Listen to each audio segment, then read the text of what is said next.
Hello, I'm Eagle Gardens 1 on Instagram, and this is fucking talking shit with Eagle, episode 681. Hopefully, you guys are having a great day. I've got a fantastic guest for us today, Joe Pietrie. I know I messed that up, my friend. I am so sorry. You also know him as the King of Nepal. How you doing, my friend? Glad you could take time to hang out with me today. Thank you for having me. Yeah, I'm excited. I know you got a lot of viewers, so I'm ready to give them a lot of information.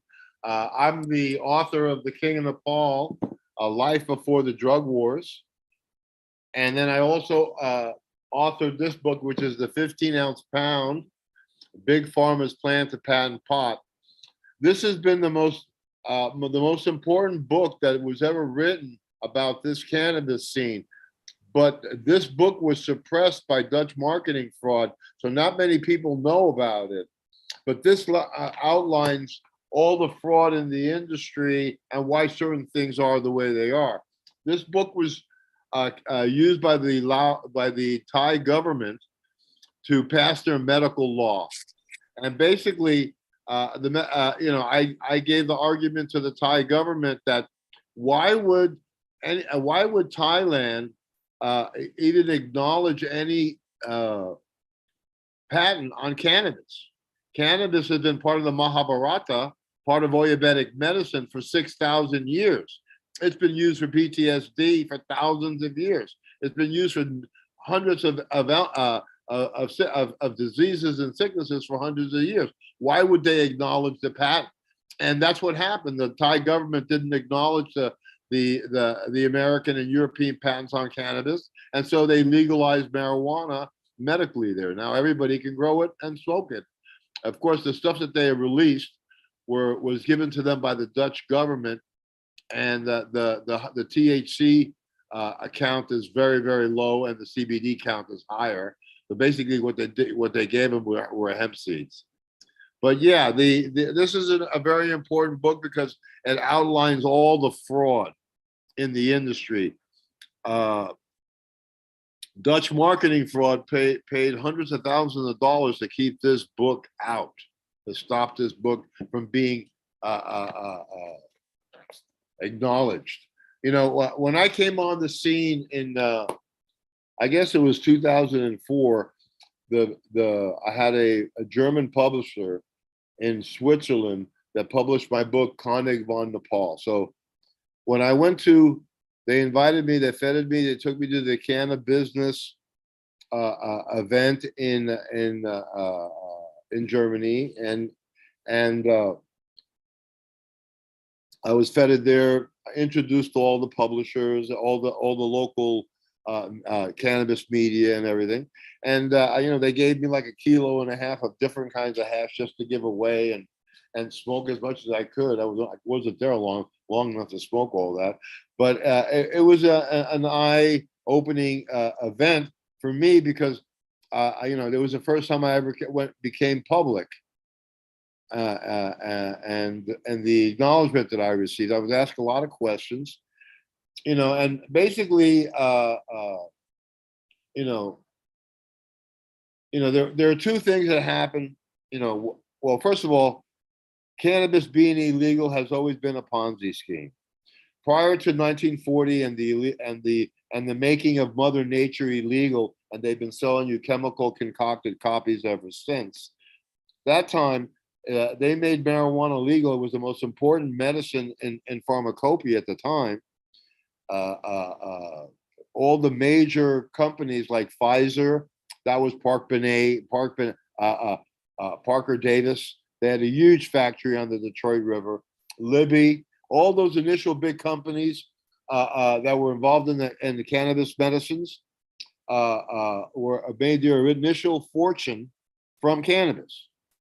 Okay, in 1850 something, I guess, O'Shaughnessy went to India and he studied Ayurvedic medicine with the Ayurvedic doctors in India. The Ayurvedic doctors had 6,000 years of recipes of herbal medicines that have been collected through millennia. All that information, that English guy copied, brought it back to London, and started. Guess what? He started producing cannabis tinctures.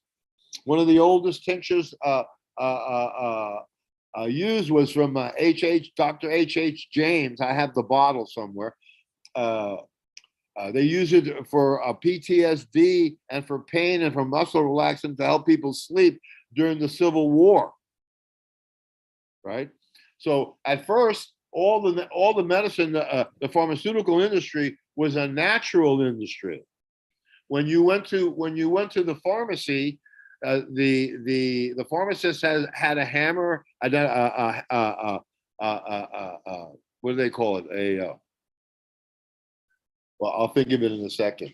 A mortar and pestle, and they had little shells with little different kinds of herbs, and they would pull out the herbs that you need. Say you had a headache, they put some slippery elm bark, and they crushed it up in the powder form, and they gave you something to make a tea. So everything was basically based on natural medicines. But when the patent medicine came out for when the patent fell out for cannabis in the 1930s, the elite, the people who own the pharmaceutical company, said, "What are we going to do? We can't let it be legal. Then everybody will know about this wonderful drug that helps thousands of hundreds of ailments."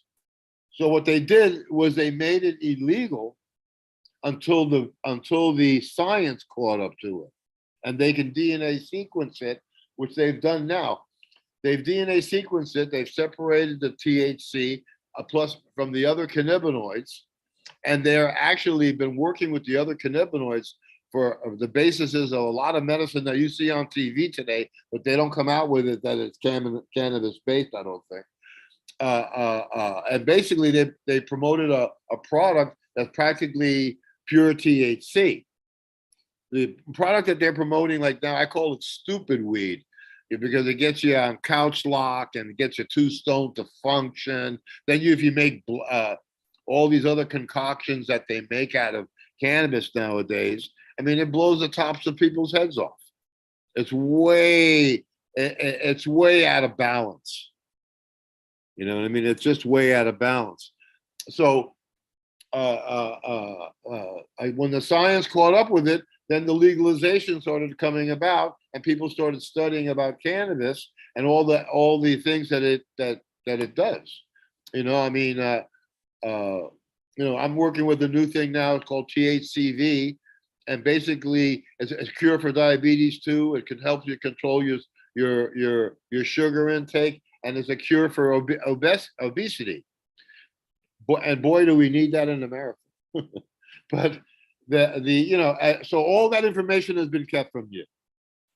Okay, one of the most important books I have are the drug plants of Africa. It shows all the different medicinal plants that were collected in Africa and imported to the English pharmaceutical companies. In Nepal, the natural business, they were importing millions of pounds of cannabis.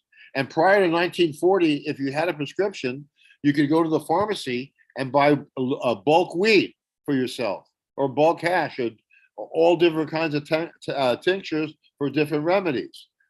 So they couldn't let that go because those guys made their initial fortunes from that. So now they've separated that, and the only ones who know about all the things, the cures that are attributed to these different terpenes and cannabinoids that are no longer in the weed as privy information. Occasionally, some information comes out. CBD came out, but GW Pharmaceuticals has actually patented every kind of pot you can't patent a plant. You know, you had people that wanted to. The Dutch, as an example, the Dutch want to make cannabis like tulips. If you go to buy tulips, the only place they come from, the bulbs or whatever, are from Holland. They've had 2 wars that came for tulips, why they control tulips today. And they wanted to do the same thing with cannabis. So anyway, when I went to the cannabis business trade, I met a lot of people, and uh, uh, uh, I got questioned by this one guy. His name was I'll think of it in a second. But he wrote the book, The Great Book of Ashish. This guy worked for High Times, and at High Times there was a lot of people there, because you got to remember in the 60s, 70s, and 80s, a lot of people were on the run. And so they sent pictures of stuff that they were doing, but they didn't put their signature onto it. So this guy was working at High Times, and he got hands on into the library, and he took those pictures and wrote a book about the Lawrence Chernock. He wrote a book about the Great Book of Ashish, based on the photographs and information that he got from Robert Connolly Clark, and wrote a book about the Great Book of Ashish. And he's never even been to a hash producing country. I think he might have been to Morocco. You know what I mean? But that's the kind of fakery that you have. The worst thing that could happen after Prohibition was the making of Mother Nature illegal. Another point about that, in 20 years ago, they were talking about making cannabis legal medically and legal in England. And there was a big movement. They lowered the class from class A to class C. The Rastas opened up coffee shops, were selling stuff on the street in Brixton. The scene was happening, and GW Pharmaceuticals said, we can't have that. We can't have a California type scene in England. We'll lose too much money. And what they did is they asked David Watson, which I'll get into, to come up with a kind of weed that's like heroin. People who use heroin, 1,000 people who use heroin, only maybe one person will get addicted, because basically that stuff scares people to death and they never do it again. But they wanted a kind of weed that would have the same kind of effect. So they created a kind of skunk weed that made you paranoid schizophrenic after one hit. So they had this skunk craze and skunk psychosis. It was all in the newspaper. They changed the classification from C to 1, and then the legalization in England died. Now it's back, right? So when I was there, they tested me, and they gave me some weed, and I said, well, it's a strong weed, but I wish I had the bite in the back, that little bit of Hawaiian that's in the back. I wish I just had a joint of that Hawaiian. And he freaked out. He said, no, this is Jamaican. And then the farmer came and he said, he's right. That was Hawaiian. There is Hawaiian in that. So when I came onto the scene, I've actually been in the business since the 60s, and I've seen weed change from great stuff being grown in Mexico, then the great stuff from Colombia, then the great stuff from Thailand, and the superior stuff that used to come out of Hawaii. They used to sell for $6,400 a pound back in the day. If you were to change that into today's dollars, a pound of that Hawaiian would be like 30,000 for a pound of that. You think it was good? Dude, a joint get 20 people high. You could take a hit, pass it to your girlfriend, she got high. I mean, it was delirious stuff, and with a unique odor, smell, like the Thai had a unique taste. People, you have all these kids nowadays. They do this, they know that, and they don't know shit. They've never even learned how to grow right, because they've been learning how to grow from High Times and Ed Rosenthal and George Cervantes and all these people, and they're doing lighting schedules that are 18 and 6 and 12 and 12. Well, you don't get 18 and 6 outdoors. If you were going to get 18 and 6 outdoors, you would need 2 suns. That should be enough. But see, the people who grow now, they're not farmers. A guy tells me he's a grower, I'm not impressed. But if a guy tells me, well, I just grew 30 acres of tomatoes, I'm impressed. You know what I mean? You have to know how to really grow, man. It's not a joke. They left to show you what Dutch marketing fraud is. Okay, I'll tell it to you this way. Why aren't you buying your weed from the boys anymore?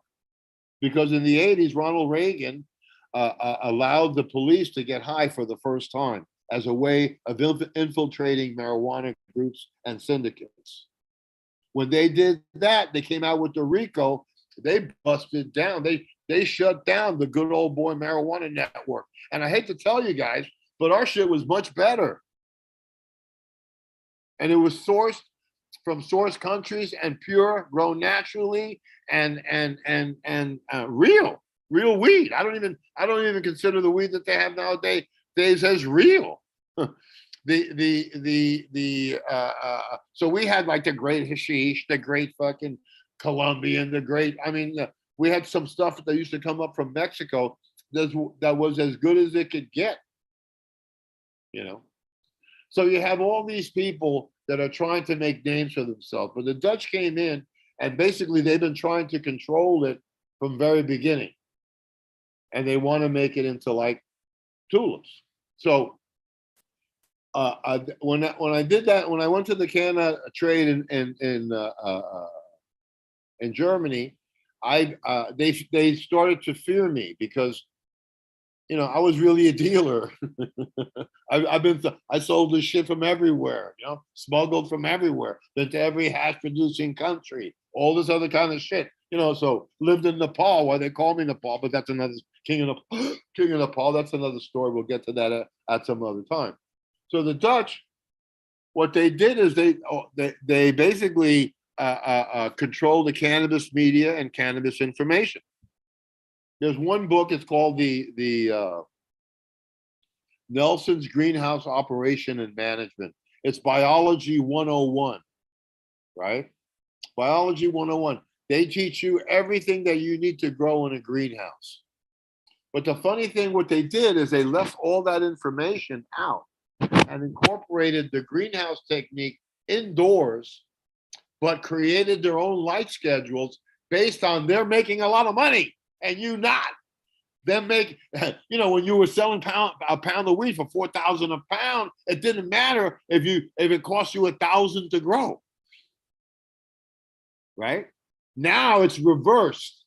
Now it's whoever can grow fire at the lowest common denominator. So a lot of medical growers are going out of business because they can't grow anymore because they can't pay their electric bills. You can thank the Dutch for that. But I'm going to straighten that one out for you today and give you a schedule that's going to put money, my direct aid to all growers. So basically, the Dutch had a heads up, and got the whole scene moved over to Amsterdam for a couple of decades. Right now, it's not as powerful as it was, but their money is powerful. Man, they've been selling nylon at wedding dress prices. How can you not make billions of dollars doing that? So the fraud is so rampant. And then basically, I wrote a book. It's called the King of Nepal, the Ice Wars edition. And this outlines the whole fraud from Mila, Ben Dronkers, GW Pharmaceuticals, David Watson, Robert Connolly Clark, all these people. And at that cup, I introduced it. I got threatened twice at that cup. At that cup, Ed Rosenthal came up to me at the end of the cup and said, I was living proof that the cannabis scene was nonviolent. In other words, because of this book, the Dutch had a backdoor meeting about having me killed so that I wouldn't come out, talk to you today. This is I'm the Dutch's like worst nightmare. You know what I mean? Because I've been to Afghanistan. I worked Afghanistan. I worked the border of Pakistan. I taught the Nepalese Afghani technique where this stuff improved. I've been to Lebanon. I've been to all these places and worked them. So how can they even, they can't even, they're not in the same league. But it's even worse today because then you have these other people, because now it's like 2 decades later and those frauds have been passed on, but first we're going to talk about the skunk man and skunk weed. Skunk weed was an Afghani strain. I got it once from a place in Eureka, not Eureka, Hot Springs, Arkansas. I bought some stuff there and I brought it back to New York. I was shocked because I thought to myself, could I sell it for 100 a pound, 100 an ounce, 1,600 a pound? I didn't think so because man, there was great Mexican, there was really good Thai weed, Jamaican at that same price, and that was Sensimilla. I thought, can I sell it? Can I sell it? Can I sell it? It was all Christmas tree type buds, very big trichomes that you could pick up with a tweezer. And I sold it. I sold it. I couldn't believe it, and because there was a big competition in those days.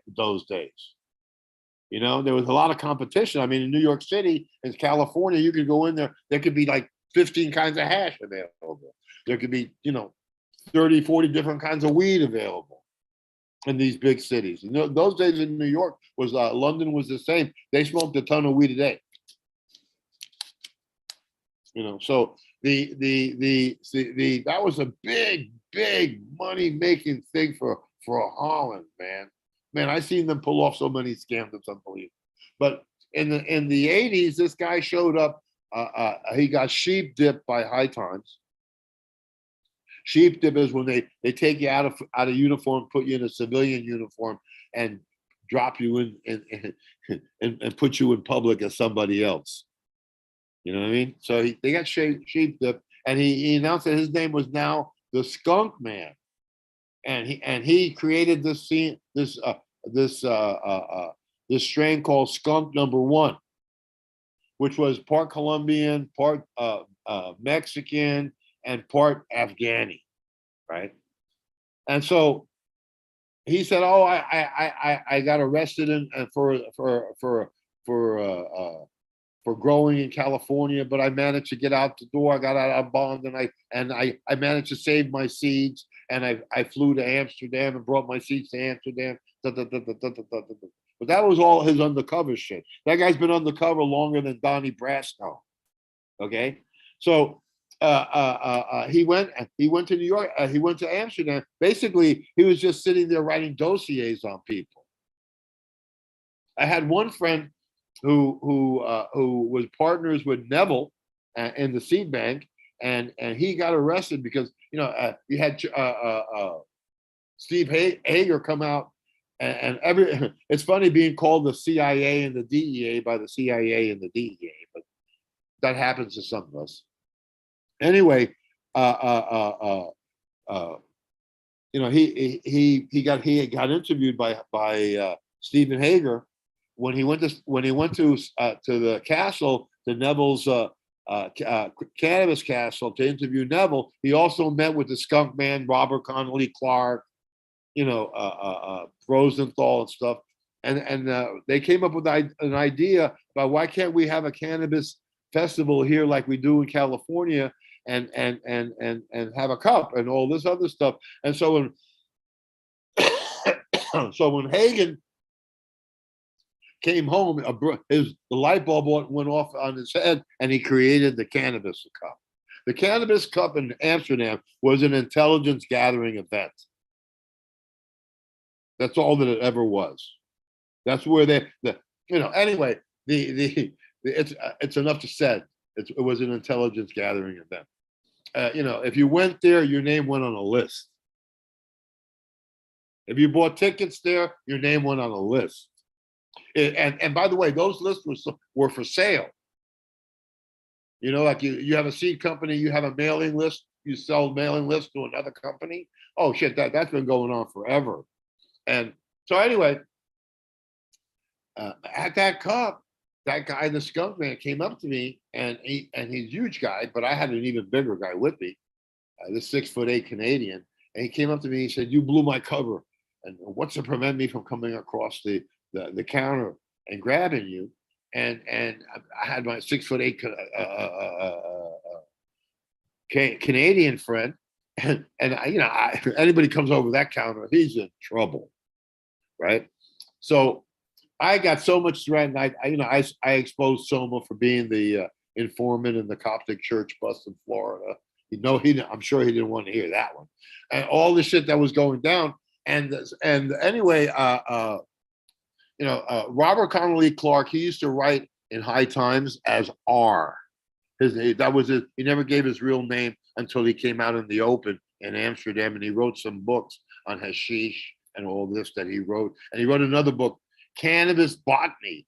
People here are so stupid that they believe cannabis botany. There's only one kind of botany, dude. There's no special botany for fucking cannabis. It's a wild weed, dude. It's a fucking weed. You put 10 seeds in a fertile valley and come back in 20 years, the whole valley's full of cannabis. It does nothing. It grows wild. So in fact, it still does that in Kazakhstan. He wrote this book on hashish, and you could do. In the end of the book, he thanked Carlton Turner. Okay, none of you people are probably too young to know who Carlton Turner was. Carlton Turner was the guy who started the University of Mississippi medical program. For during the Carter administration, they started a medical marijuana scene, medical marijuana, and there were some people that got licenses during Carter as president. The ones that are still alive still have a license. They get a big number 10 can full of joints pre-rolled, really crappy, the worst shit that you've ever seen in your life. By the way, who is Carlton Turner? He was the head of the medical marijuana program at the University of Mississippi. Well, he was Reagan's first drug czar. Okay, and so Carlton Turner came out, and he came out with because those days they were going to paraquat cannabis. They were going to paraquat the fields in Mexico, because paraquat is what they use as what it creates Parkinson's. Now they've come out and created Parkinson's.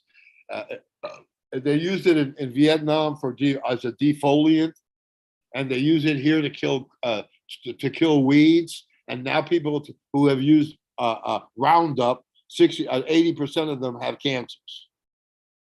And it took them years for them to even acknowledge it before they started giving Vietnam vets money for Agent Orange disease. Even some of them didn't even get it because they died of it before they got the percentage of disability pay. That stuff was so strong that you could you could inject a tree, and the next day that tree would be dead.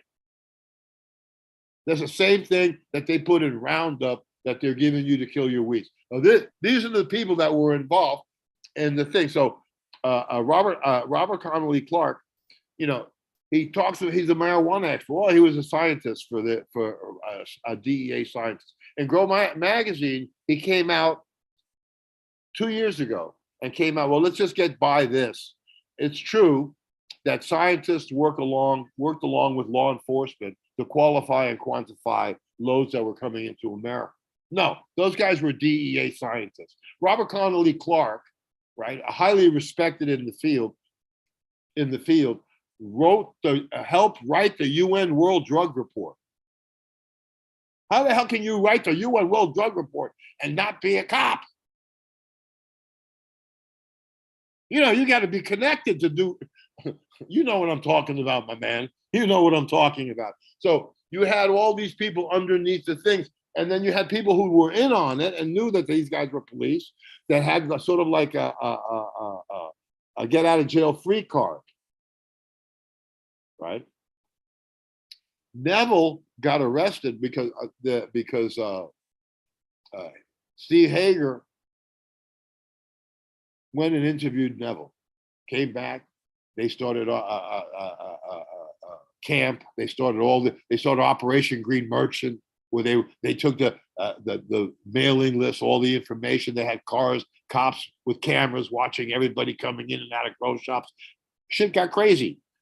They arrested Kogo because Kogo was partners with Neville in Amsterdam in their grow shop, in their store, in their coffee shop, and Kogo is an excellent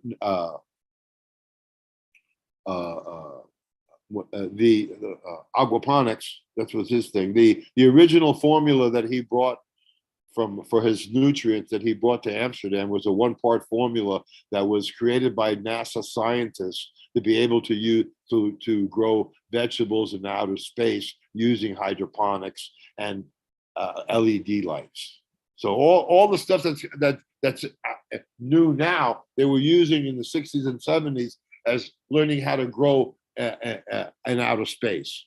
So when he brought that formula to Amsterdam, and won all the cups at first, and then the Dutch, they broke it down into 12. So now you need a bud booster, you need a Cal Mag, you need this, you need that. And so when people talk to me like that, I tell them one thing. I say, well, when you buy tomato food, how many different boxes do you buy? They said, well, when I buy tomato food, I only buy 1 box. I said, okay, forget all your nutrients there and just buy that 1 box of tomato food and use that. They come back and go, Joe, the tomato food worked better than the stuff I'm getting from Amsterdam. I said, well, I hope you learned a lesson right there. You know what I mean? So they have been exploiting it to maximize their lighting schedules. They don't make any sense. The cannabis plant can only uptake about 7.5 hours of direct light. Mostly the plant in the field. This is in Mother Nature. In the field, all a cannabis plant needs is 6 hours of light a day. That's it. Right? So they got you on an 18.6 thing. You're using 3 times as much light as you need to grow cannabis. So, and then I tell people, I had one guy, a light guy, he was trying to teach me to grow. And I said to him, teaching me about growing. And I said, how can you teach me anything about growing? You're using 2 suns to grow a plant that grows wild under 1 sun. How can you teach me anything? He says, what do you mean? I said, go there with your PhD and figure out on your computer how many suns you need to replicate 18.6 outdoors.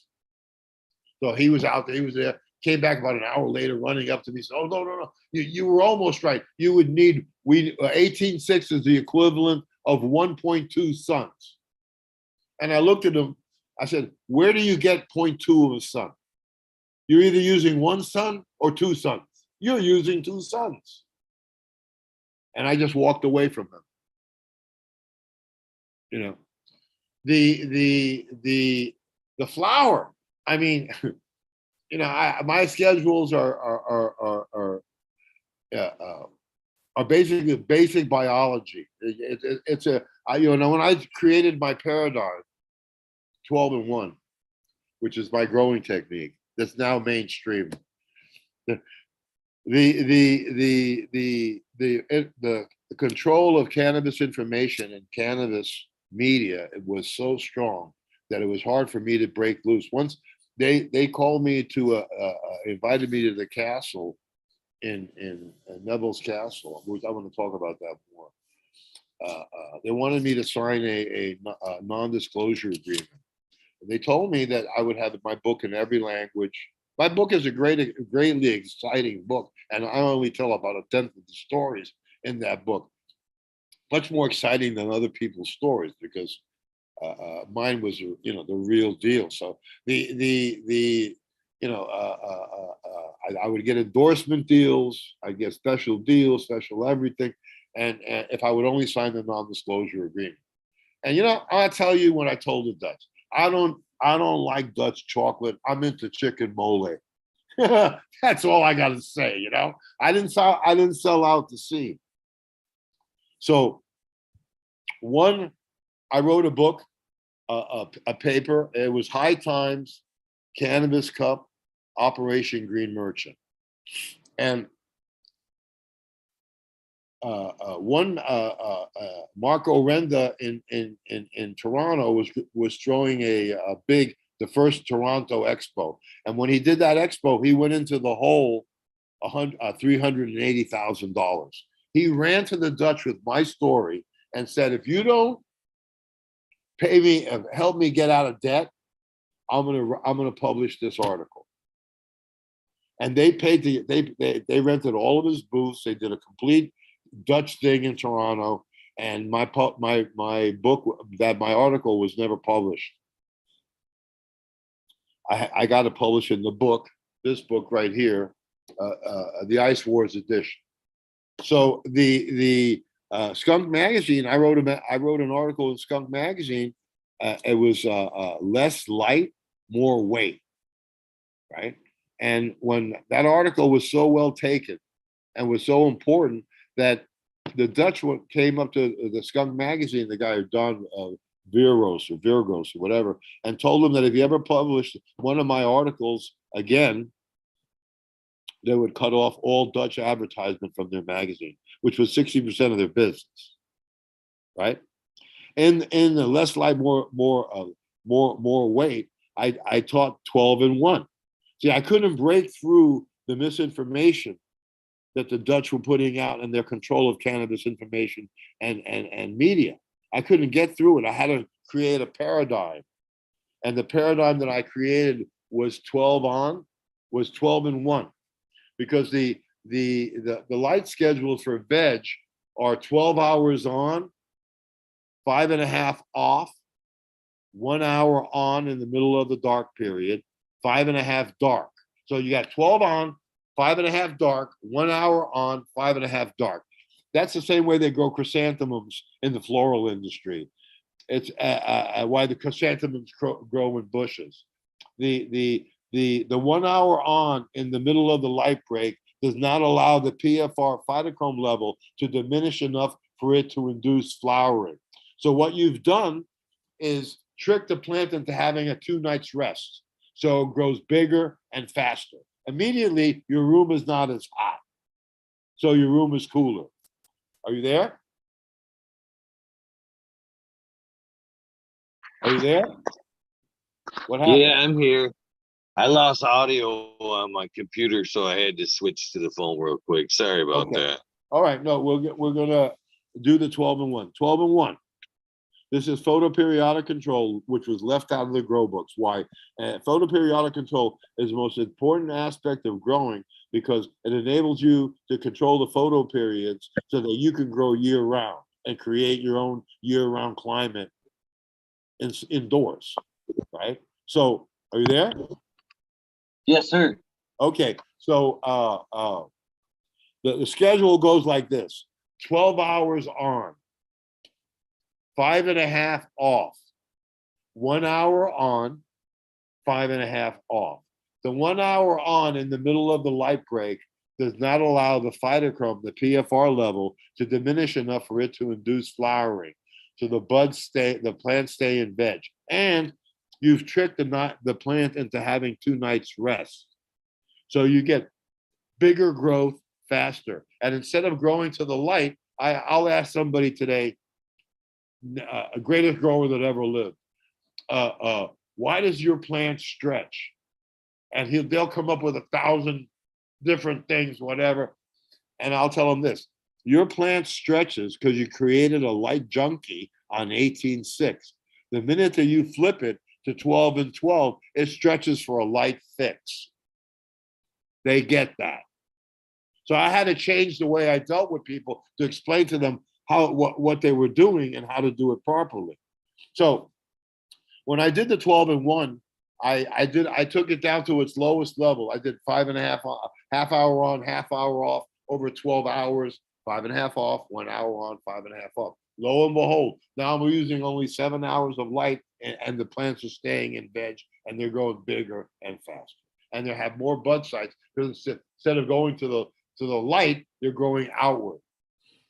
I did it with 15 minutes on, 45 minutes off for 12 hours, 5.5 off, 1 hour on, 5.5 off. Boom, same effect. Plant stayed in veg, and I was using only 4 hours of electricity. Then I said, well, how low can I take it? I put a 15-watt strobe light in my bedroom and left it on 24 hours, 15 watts. The plant stayed in veg. See, this is information that you need to know if you're going to be a professional grower, a professional farmer. So right there, just to doing switching to a 12-in-1, immediately you're cutting 40 to 50% of your production costs. 40% of your electric costs right out the door. 10%, you're using less of everything. You don't have to water every day because your room is so damn hot. It's just eating up your water, and you're giving it more nutrients, and you're giving it this. Now you don't have to feed it as much. Your room is cooler. You don't have to work as much, right? And then 6 on, I recommend that between 6 to 8 hours max. Plants, and if you go and look it up in Google, the max I think it gets is like 7.5 hours of direct sunlight, no matter where you are. You got to remember, it goes from sunrise to sunset. So I'll tell people, I said, go to 618. Immediately they go, wow, man, my buds are bigger. Everything's happening faster. And shit, man, what took me 8 weeks to grow before is done in 6 weeks. Well, it's done in 6 weeks because basically you have mainly indica dominant buds, and they don't need a long grow period, But right away they're cutting off down to 6 hours in flower, and they're getting bigger flowers. They're cutting 5 hours in grow. So they're cutting 5 hours in grow and 12 hours in flower. Then you're cutting your production costs 60 to 70%. And if you're not growing at the lowest common denominator, fire at the lowest common denominator, you're not going to survive in a game of 500 to 700 a pound. The floral industry, they say that they can be growing flowers and growing it for $168 a pound. That's your competition in the future. But we need to keep medical grows. The only way that you can keep a medical grow is by doing real horticultural techniques. I have a website. It's called growlikejoe.com. I sell nutrients, and I have a grow tip page. The grow tip page will go through a lot of the stuff that I tell you. Imagine if you put yourself under 24 hours of a 1,000 light bulb, what you would look like. You know what I mean? And some people are putting their pot plants under 24 hours of light. I mean, and they think that they're doing good. It's incredible. So anyway, you had this whole scene going down. So Kogo got when High Times wrote that article about Neville, Kogo got arrested, and for the past 12 years or 10 years, 20 years, they've been claiming that Kogo was the guy who ratted everybody out and this and that. No, first of all, that High Times article let the cat out of the bag. They already had all the information they needed before they arrested Kogo. If Kogo would have ratted anybody out, he wouldn't have gone to prison. He went to prison for 5 years. But Hager had to cover his ass because he knew that he was the one that led the heat there. And so for now that Connolly Clark has come out and admitted that they used to work with law enforcement, I've proven my point. But it's taken me 15 years or 20 years now, wiki wars, all kinds of headaches until I created the 12-in-1 paradigm. The 12-in-1 paradigm is what broke through the article, is what broke through the information, because I would say it's direct aid to all growers, 12-1. So when I say direct aid to all the growers, that opened up people's heads. And then I explained to them about photoperiodism. And now it's become mainstream because if you go into Apollo timers, they'll have a 12-in-1 schedule there. They don't want it. They don't have a 6 flower schedule or a 6-8 schedule and 18 off or 16 off up there yet, but it will, because that works better. Once you try it and you see that it works better, you never go back. People who go to 12-in-1 never go back to those other periods. And what I tell them, I tell them, you've been growing for 20 years. guesstimate how much money you owe in comparison to your bills today, how much money you overpaid the light company. And it's tens of thousands of dollars, even for the small time grower. You know what I mean? I had one company, Pistol Point, that came from New York, and a friend of mine said, if you're going to be doing this here, you should get Pietri out here to do your lighting schedule and fix up your lights, because he knows how to run the lights where you use the minimum lighting required, what you require. I said, nah, we're from New York. We've been doing this under the table for 20 years. Now we're legit. Who is Pietri? We've been doing, it's been successful for us since then. It'll be successful now. They went out of business because their electric bill killed them. They're the biggest grow rooms in Oregon and Portland, and they went out of business. And I bet you dollars and donuts that they're doing 12-1 right now. And they're the ones doing my 6 or 8 flower, because the funny thing that pisses me off is that I hit people this in the hopes that they're going to share it. And what I get out of them is, oh man, this gives me a heads up on everybody else. I have cost the Dutch marketing fraud billions and billions of dollars with my information and light schedule and stuff. And one of the biggest things is just this scene that we're in now is so dishonest. For you to find somebody honest on this scene, you'd have to go to 100 mistakes to get to the one that's not going to make a mistake. You know what I mean? It's like, and then everybody's an expert, and everybody's this, and everybody's that, and none of these people know how to do anything when it comes to cannabis. They don't even smoke it right now. They're taking a natural product and they're using chemicals to make it stronger, to make a smoking product out of it that's stronger, but stripped of all its terpenes and stripped of everything but their THC. Right? So, I mean, if they learned how to make hash correctly, there would be no need for dabs, because you can dab good hash. If it's really good, it's dabbable. You know what I mean? So the all this misinformation. The Todd McCormick, I was friends with Reinhard Delp. He's the inventor. He's the discovered ice water method. The ice water method is that in the ice water environment, with simple agitation, resin glands will just fall off the plant, and then you can collect them. And he had a machine that collected them in a cruet. You cut the cruet off, and you collected all the oils and all the resin, and then you poured that cruet through a 5-micron coffee filter. And that hash was so sticky, you couldn't keep it in your pocket. You had to keep it in the refrigerator. If you threw it against the wall, it stuck. I mean, it's the most outrageous hash you've ever seen. And I remember the reports in Amsterdam, oh, it bubbles like opium. It bubbles like opium. Well, it bubbles because it's pure oil. You're smoking the resin with pure oil there, dude.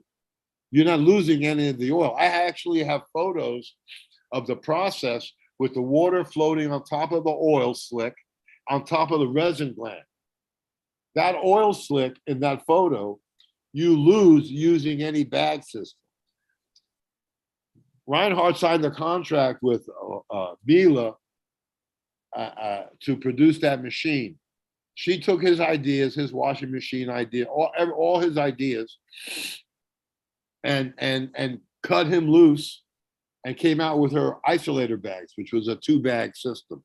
The 2-bag system is the best system because you're not running it through many bags where the trichomes get broken up into different pieces. Yeah, George Cervantes wanted to do a 15 bag kit,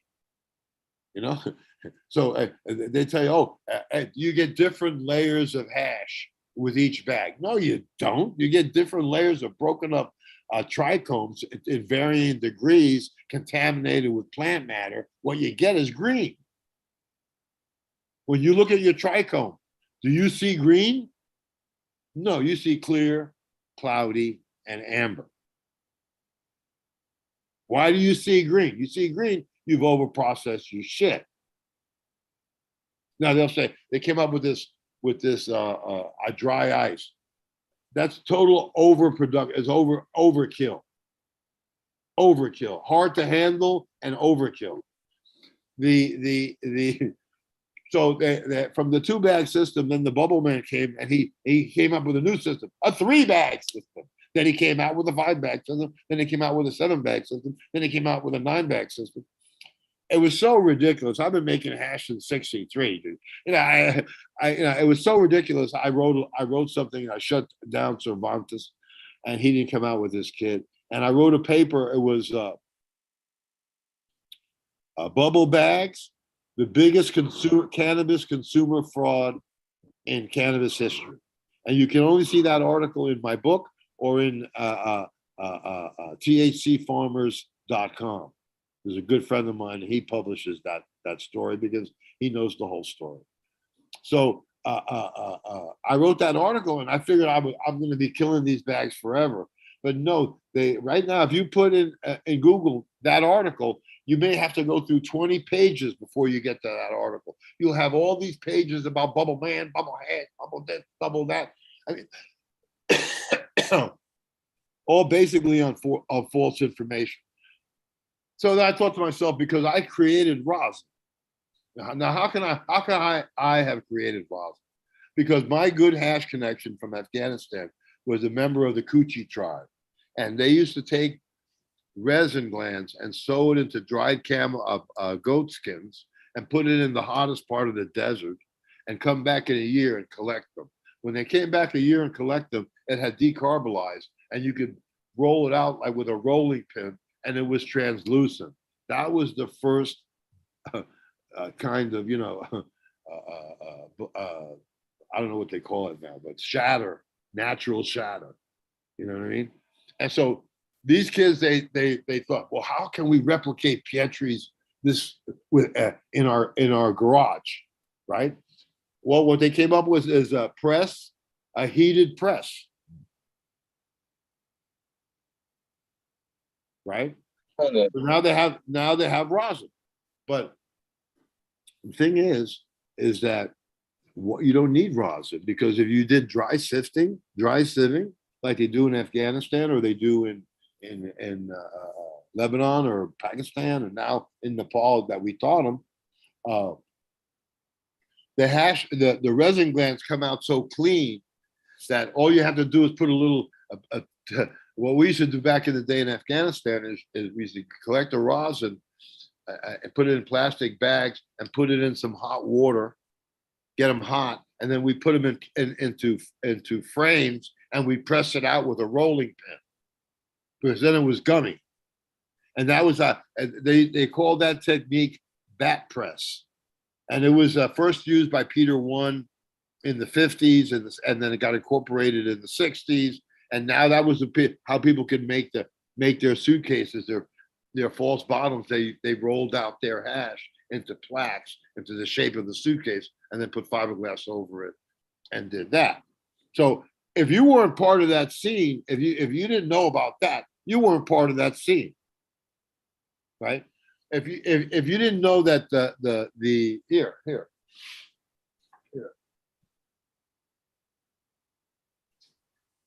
I don't know if you can see these pictures, but the one on your left is the only screen that they use to clean the twigs and the seed, and then they use these kind of nylon sieving bags, and they have 2 sets of sieving bags.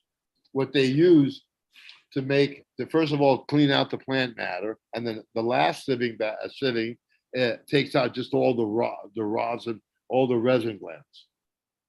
That's the purest hash in the world. The Afghan hash that made that way sieving is the purest hash in the world. You take that and you roll it into hash.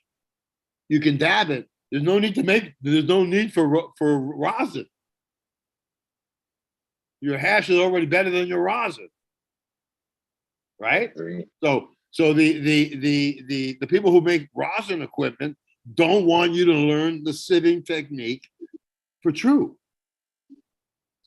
You know, the best equipment that you have out there for sieving nowadays are those tumbling machines. You have tumbling machines that are 150 micron, and you have some with tumblers that are 120 micron.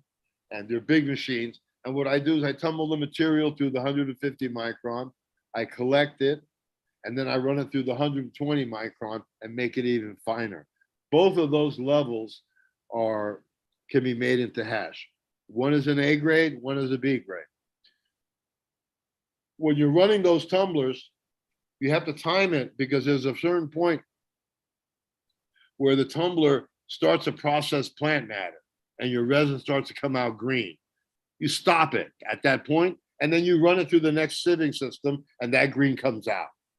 But you take those resin glands and press that into rosin and press it into hash, and then just do the same thing. Take the material, take the material that you used in the bag system and press it into rosin, and the hash is better than the rosin. There's no need to make rosin. It's already in killer fucking hash that melts in your mouth. You know what I mean? And with the machines that I have the original machine from 1997. I can process it. Oh, here's another thing. High Times will tell you, wait until the trichomes are amber, and then process it. Well, when the trichomes turn amber, the THC has turned into CBN.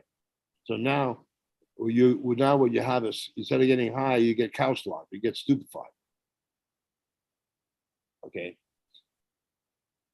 The time to collect your glands to process into hash is when you see one bit of amber, you cut it down.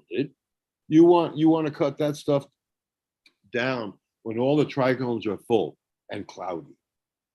That's when the THC liquid is at its utmost. Now, I had one kid, they called him the professor. He took some chemistry classes. He turned me on to the first time I had a BHO hit. This is going 10 years ago. And I took it, it tasted so bad. I couldn't believe it. I said, wait, I'll be back in a week. I'll make some hash.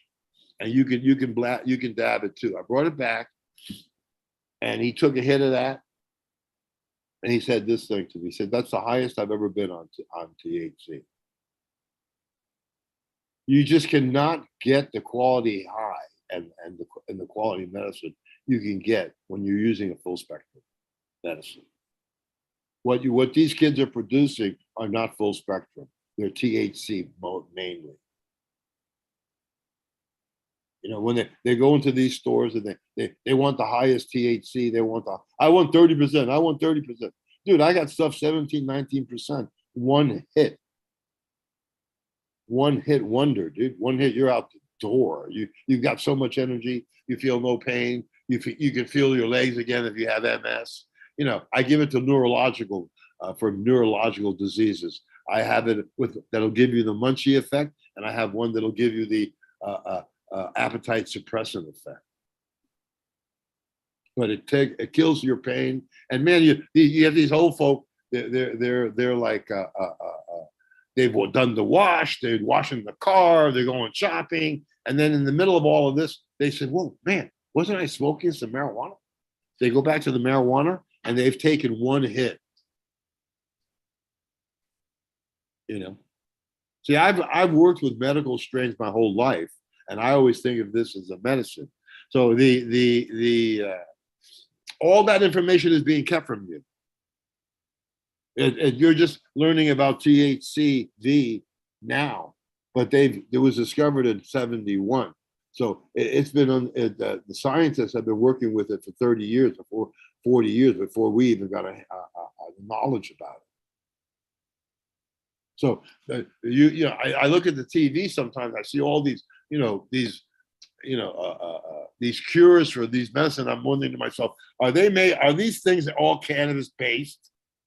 You know, the obesity. I mean, one of the most important medicines that we have is a THCV because it controls your sugar. It's an appetite suppressant. It helps you control your obesity. You lose weight. You have no, and I'll tell you, I give it to people, and I said, are you hungry? No, I don't. I'm not hungry at all. I said, yeah, right. You're not hungry at all, dude. You have to remember to eat when you're on that stuff. So,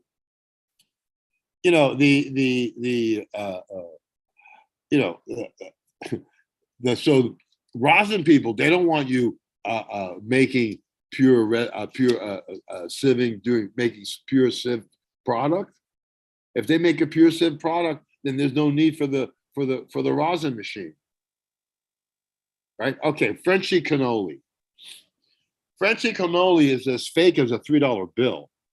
He's never been to any hash producing country. Never been to Pakistan, never in Afghanistan in the day, never been to Lebanon, never been to Nepal. They took a photo shoot of him up in the northern India where they make a hand rub. They do hand rub hash. They call it cream, Milani cream, whatever. He's a figment of Mila's imagination. I went to one of the, he didn't come and introduce himself to me, but he came around, went around my booth just to see who I was. Now he's supposed to be like the maker of hash and the assassin, and historically he had a lot of information, right? Because believe me, nobody has more information about cannabis than the Dutch. But he was a totally made up character, totally Hollywood character. I knew right away that he wasn't real because I could see that his techniques that he was teaching weren't hash making techniques. You know why? He has a $5,000 or $8,000 refrigerated mixer that he uses to mix his product, and then the product when he opens up a spigot and the water comes out with the resin glands, but the product stays in the machine. But guess what? What do they have underneath that spigot? Bags. They got bags. It all goes back to bags and selling nylon at wedding dress prices. Why would you run it through bags knowing that the bags are too porous to be able to catch all the oils that you release in the system? So, but Well, if you, yeah, I was just gonna jump in, and you are breaking them up, as you're being pulled through the screens there. 100%. And I agree. As you work that trichome head, you're definitely losing more and more of the medicine. I'm right there with you.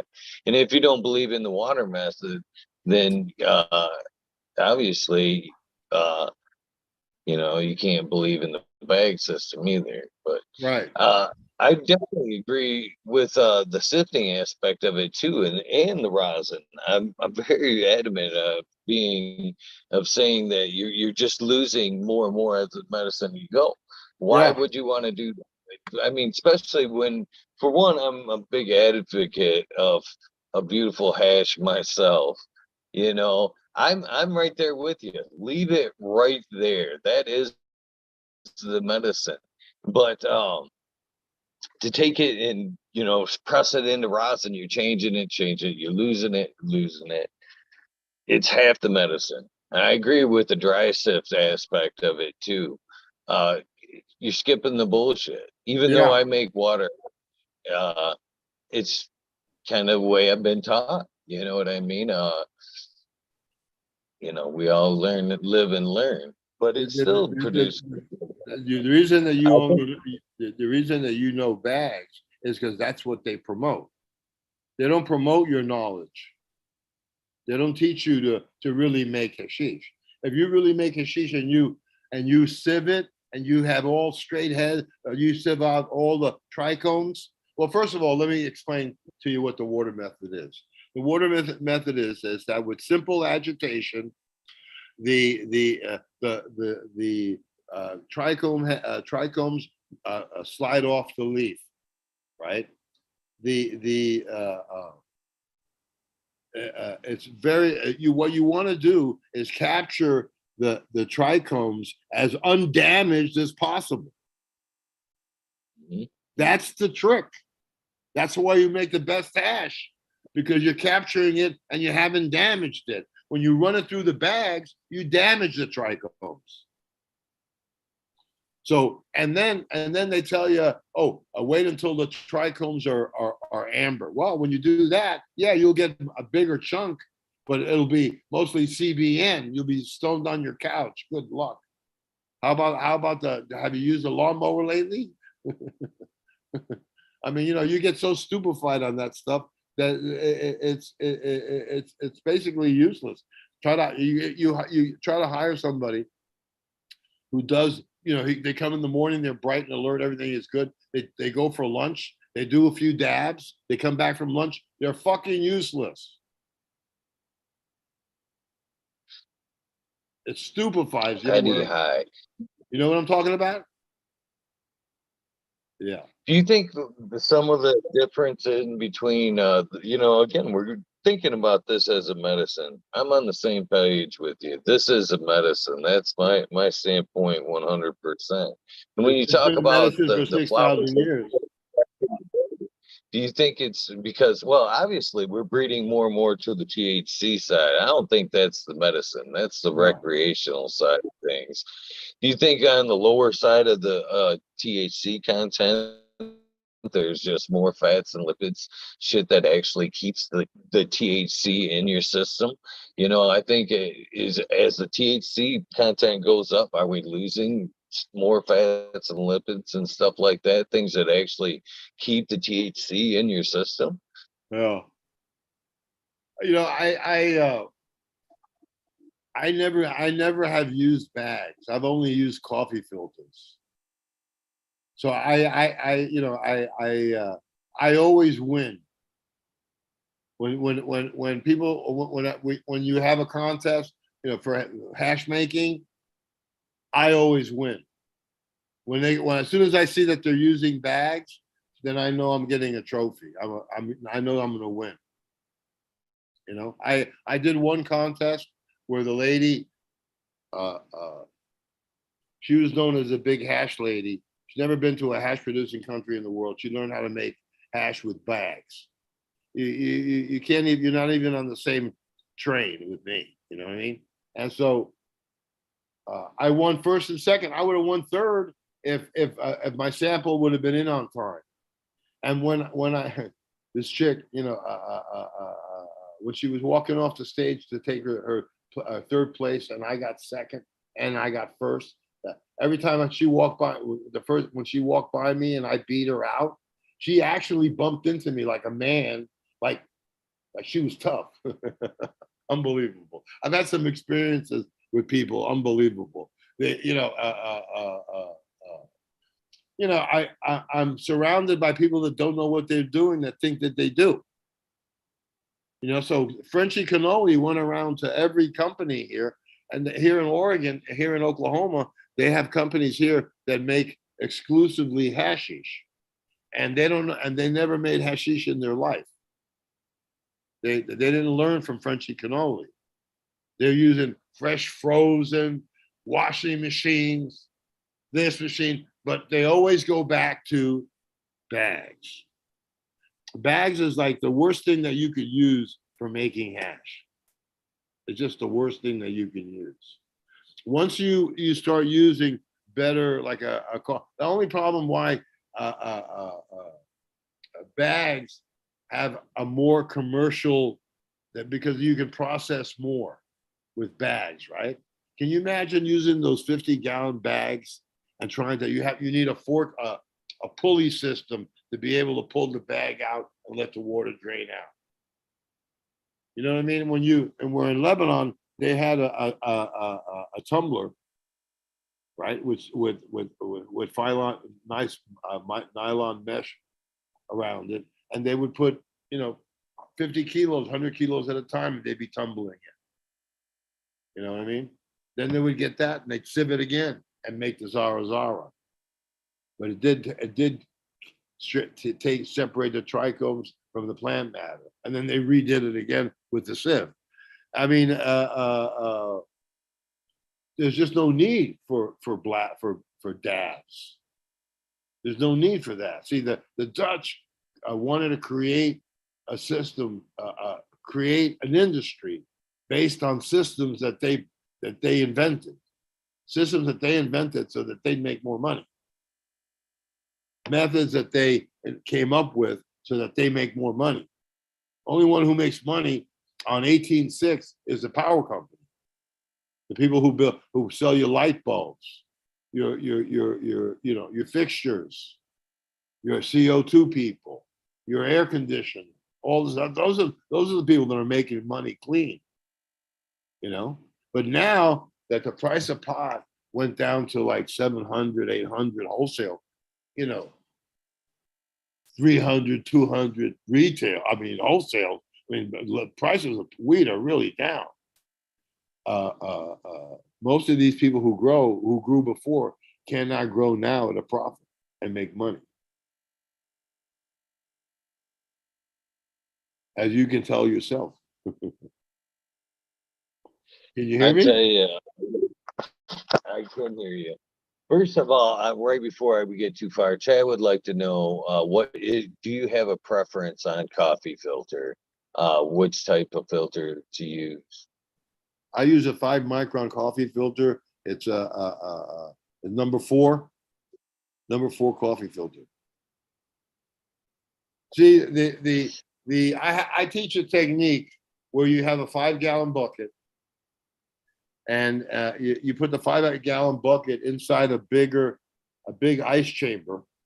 Put the bucket inside the ice chamber, and then surround the bucket with ice, so the bucket stays real cold. I take the top of a 5-gallon bucket. I put 2 holes in it so I could put a drill through it. Right. I put the 1/3 material, 1/3 ice, and 1/3 water, and some water, and I let it rip. Put the top on with the plastic cup on with the mixer on top, and then I just let it rip. Right, and then when there's after about 4 hours, you get foaming effect, like it's an exfoliant. You can clean your skin with it. You'll see the foam coming out, and in the foam you'll see red hairs from the trichomes that were released in the system. And at that point, about 4 hours down, you're done. Your mix is done. Then you take that 5-gallon bucket. Now I have a huge a yard square of 150 micron cloth, and I tie that up around another bucket. Right? Make sure that when you pour your mixture through to the next bucket, it doesn't make a spill. That it's tight. And I pour it through the 150 micron sheet that I have on there. It separates the plant matter. I wring it out. I take that out. Now I have a bucket. Inside the bucket is the oils, the water, and the falling trichomes. The ice water method works on gravity. Oil and trichomes are heavier than water, so they sink to the bottom. So you have a 5-gallon bucket, and the first 3 gallons is just water.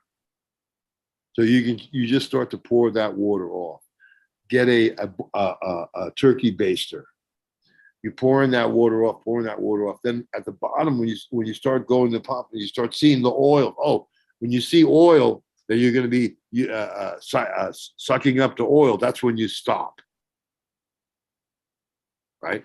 Then you have a coffee filter, and you start running that material through the coffee filter. So they make bigger coffee filters, industrial size, that are 10 times bigger than a coffee filter. They have industrial size ones that they use. People who use kitchen oil to run their diesel engines and diesel cars with. So they pull up in front of a McDonald's and they buy all the oil. And then they have a filter that they filter the oil through so it doesn't have any, fried, pieces of fries or anything. It comes out clean. And then they use that oil to burn in their engines. And when the oil, when the exhaust system smells like French fries. Well, use those bigger filters that are really tight, and use that to do your mix, and to pour your mix through, and then you'll see it. You'll see that you'll capture all the oil. First of all, you'll see it is that the oils will now be on the top after you pour it out, and as the water seeps through, the oil seeps right into the hash, back into the hash, so you lose nothing. And I teach that technique. It's a method that you have to be. It's going to take you a while to figure it out, how it works best for you. But it's so visible and it's so easy to do that anybody can figure it out. All you have to do is leave that bucket on, that oil, water, trichome bucket. Just leave the top on and leave it in your closet overnight, and the next morning it'll all be separated on its own, because the oil will sink to the bottom and the trichomes will sink to the bottom. Once you see that, pour off as much of the water as you can, and then start processing it through a 5-micron coffee filter, or bigger the better. I've actually said as of late that they're using the freeze dryers wrong. Yeah, they're using the freeze dryers wrong. Is that about? They're using it for the hash when I believe they should be using it for the water, kind of like you're saying. They should be fucking drying that water out and then adding what's left back into the hash to make it the full spectrum that it should be, if they're going to take the water method.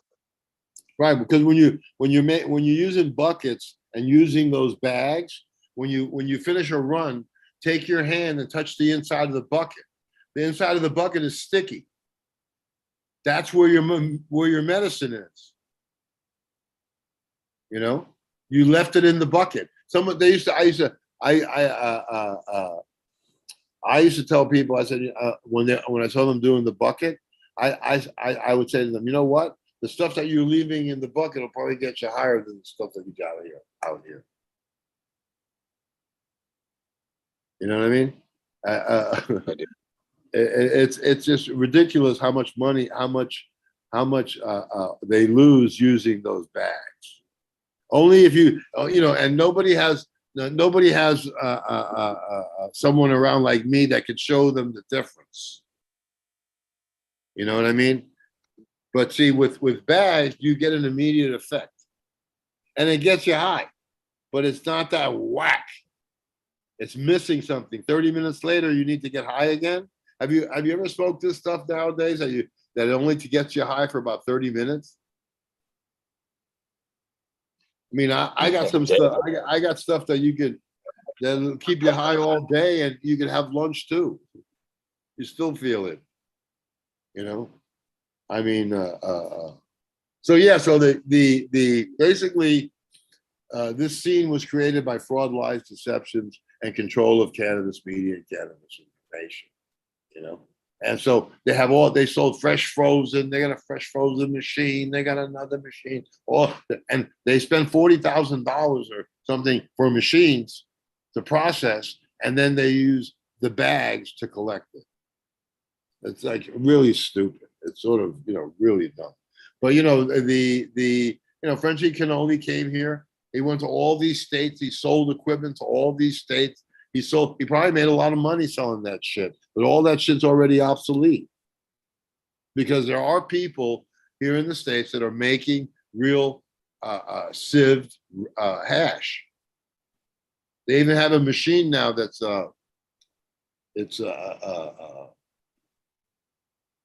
electrostatic. So that not only do you run it, you sieve it, but then you put it through electrostatic, and there's absolutely no vegetable matter in the mix. But there is no vegetable matter in the mix, hardly any, when you're making the highest quality hash. You know, but sieving is going to make a comeback. And what do you think about like an ultrasonic shake?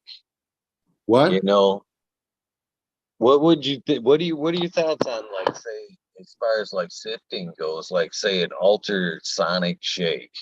Basically, if you've seen some of the like sound experiments where they put like sand on a piece of metal and then hit a certain frequency, you know, separate. So do you think that you could take that technology and apply it to cannabis to where it They're just, doing you that. hit that They're using the electrostatic sound? energy. They're using electrostatic energy to remove plant matter from resin, from already processed resin. It's not that much. Why they would have to spend a lot more money on a machine? Because there's so little difference. You know what I mean? If you have the right sieving technique, there is no need for the electrostatic machine and to spend that much money. But see, the whole thing about it is now is that what's going to happen is that all these people are going to price themselves out of the business, because there's going to be people that are going to make really good hash, and once people have really good hash, right, they won't go back. They won't go back, because a really good hash, you can make it on a commercial level as good as it gets. You know, like just making plaques like we used to do in Pakistan and Afghanistan and Nepal. So so yeah, Mila came here and introduced Frenchy Cannoli, the great assassin, and he had a good video presentation, and he had all that, and so he Svengali'd everybody. Mila's a pirate, man. She's been stealing your money since day one. I mean, and she, I have never bought a set of bags, so she never got my money.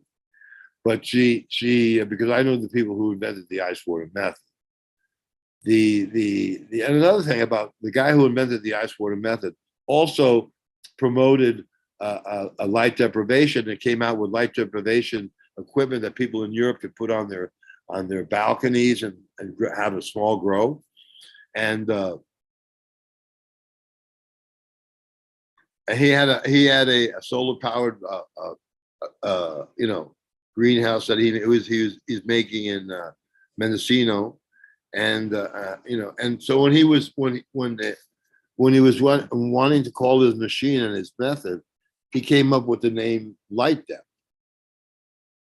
And I said to him, I said, why are you calling it Light Depth? I said, well, why don't you call it what it is? Photoperiodic control, photoperiodism. Let these people know what they're doing and how can they best apply it. And he said, no. Americans, they wouldn't understand that it's too technical. Light Depth, they'll understand. And that's a full on European outlook towards Americans. They think we're stupid. They can sell us anything. You know what I mean? That's just how it is. And I I had one guy, one an investor, had a lot of money, had his great grandfather's money, and the only thing he knew how to do was spend money. So when the cannabis business opened up, he wanted to get in on it. He tried to find a grower, put an advertisement in the paper, got a grower. And I was doing a show, and at the show, the guy who knew who I was said, "Look, I want you to talk to my grower and explain to him your method and everything." He says, "Because it makes sense to me, and I want to save money. I want to make money."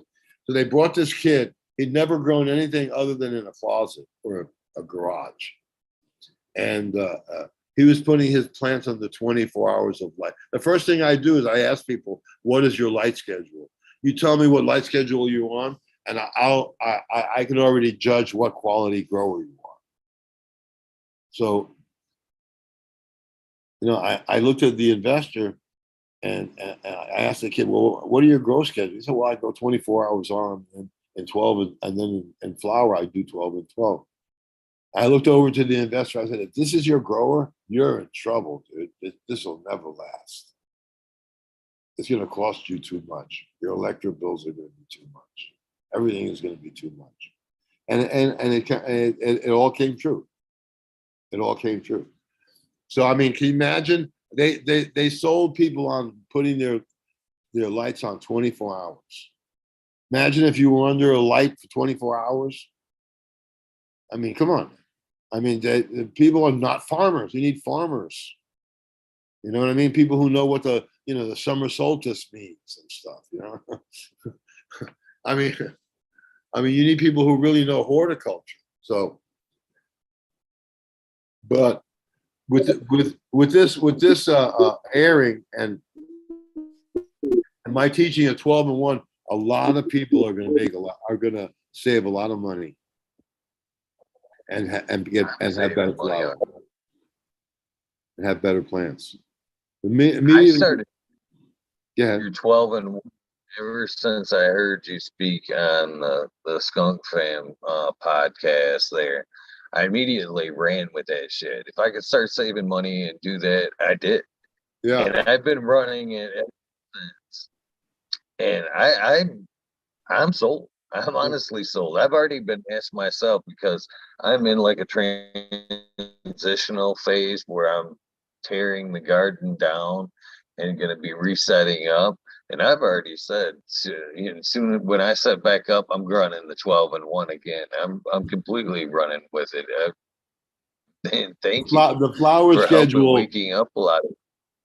Yeah, the flower schedule will really wake you up, and will really wake up the people, because they'll see it's not the amount of light. It's the amount the amount of light you give.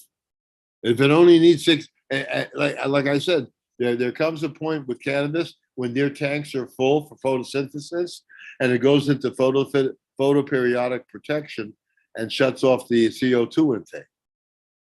And so people who don't know that are still giving it CO2 and still giving it light, and their rooms are hot. You know what I mean? So that'll be a vast improvement. But I would say that 95, maybe more, maybe much more, maybe 98% of the information you get on cannabis on the internet has been shopped by the Dutch, and only their methods will come up. Like the the Dutch were my 12 and 1 was so impacting, and how much money, because they can notice their bottom lines dropping a little bit when you're in that big of a level.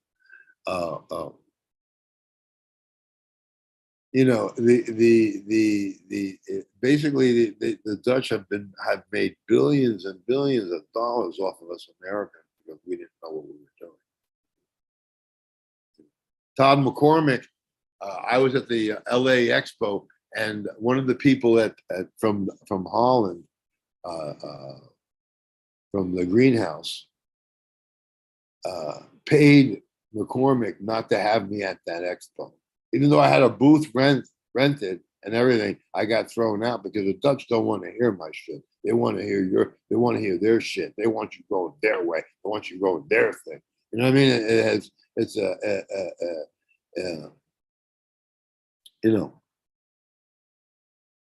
They've made billions and billions and billions and billions of dollars, and now they've made so much money that they're the big money guy on the block. You know what I mean? So, but then the big money guy is going to be the floral industry. They're going to jump in on this pretty soon too. But yeah, they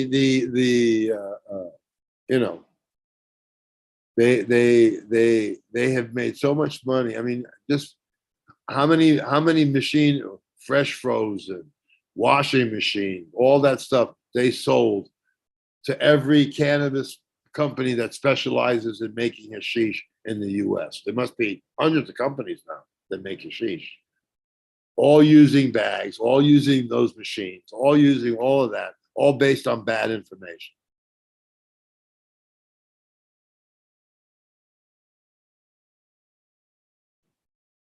I can't hear you.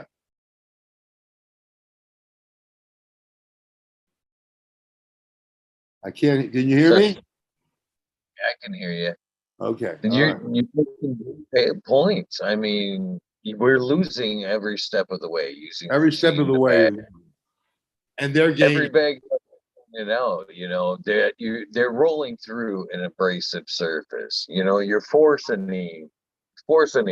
forcing them through a Yeah. porous surface. So Yeah. you're breaking them every step of the way. Every step of the So way. why? I fully understand. I get it. And you know the You know, go ahead. oh no, please go ahead. I No, was gonna ask you different. ask me something.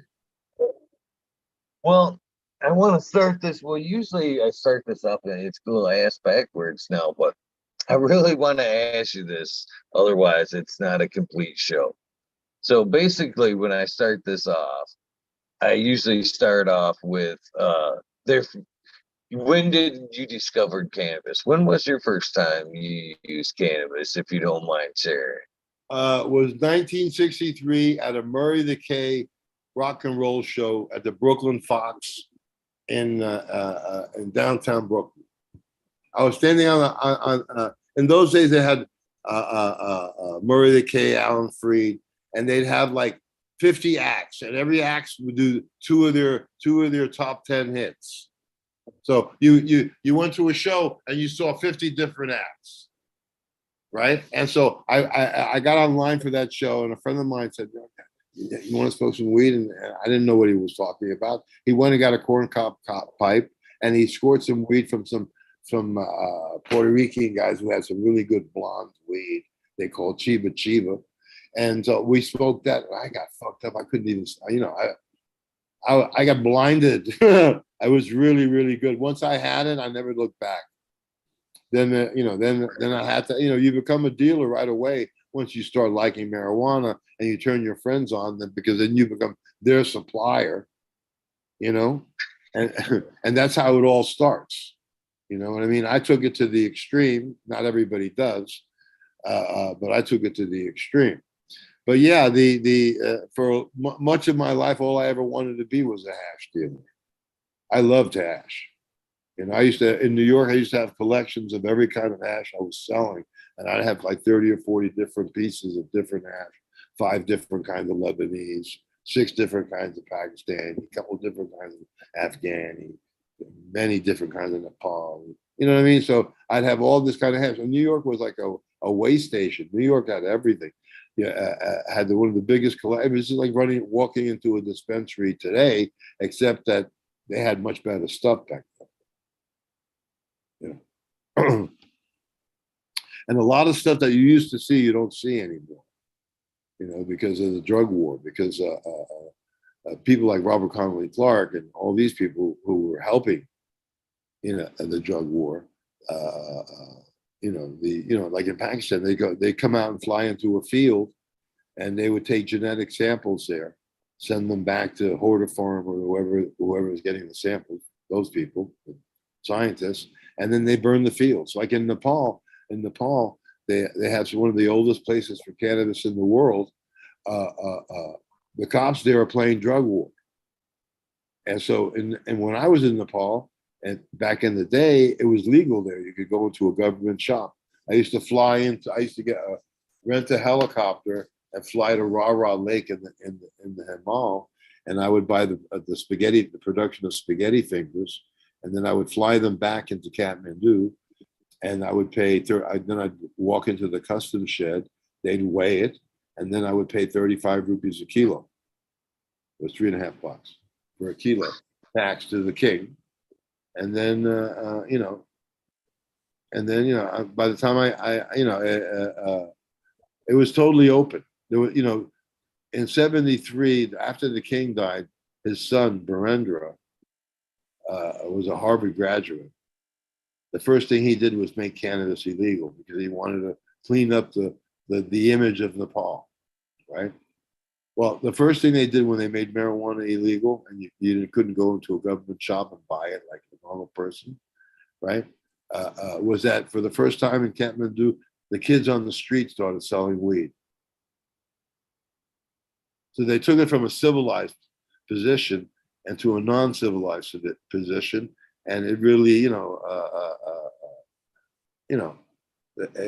it went crazy. I mean, everybody wants it. You can't buy it legally anymore. They're going to sell it on the street.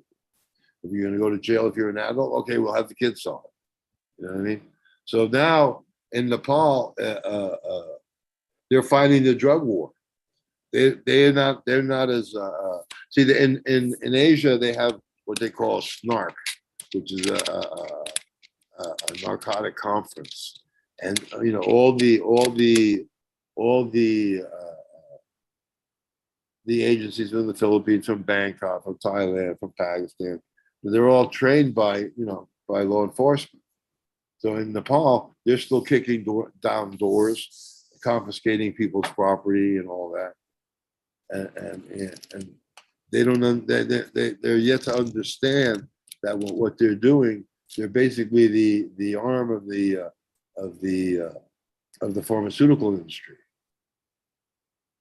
because what they're doing is preventing is tapping down and destroying cannabis from its original sources, so that in the end they have the genomes, they have the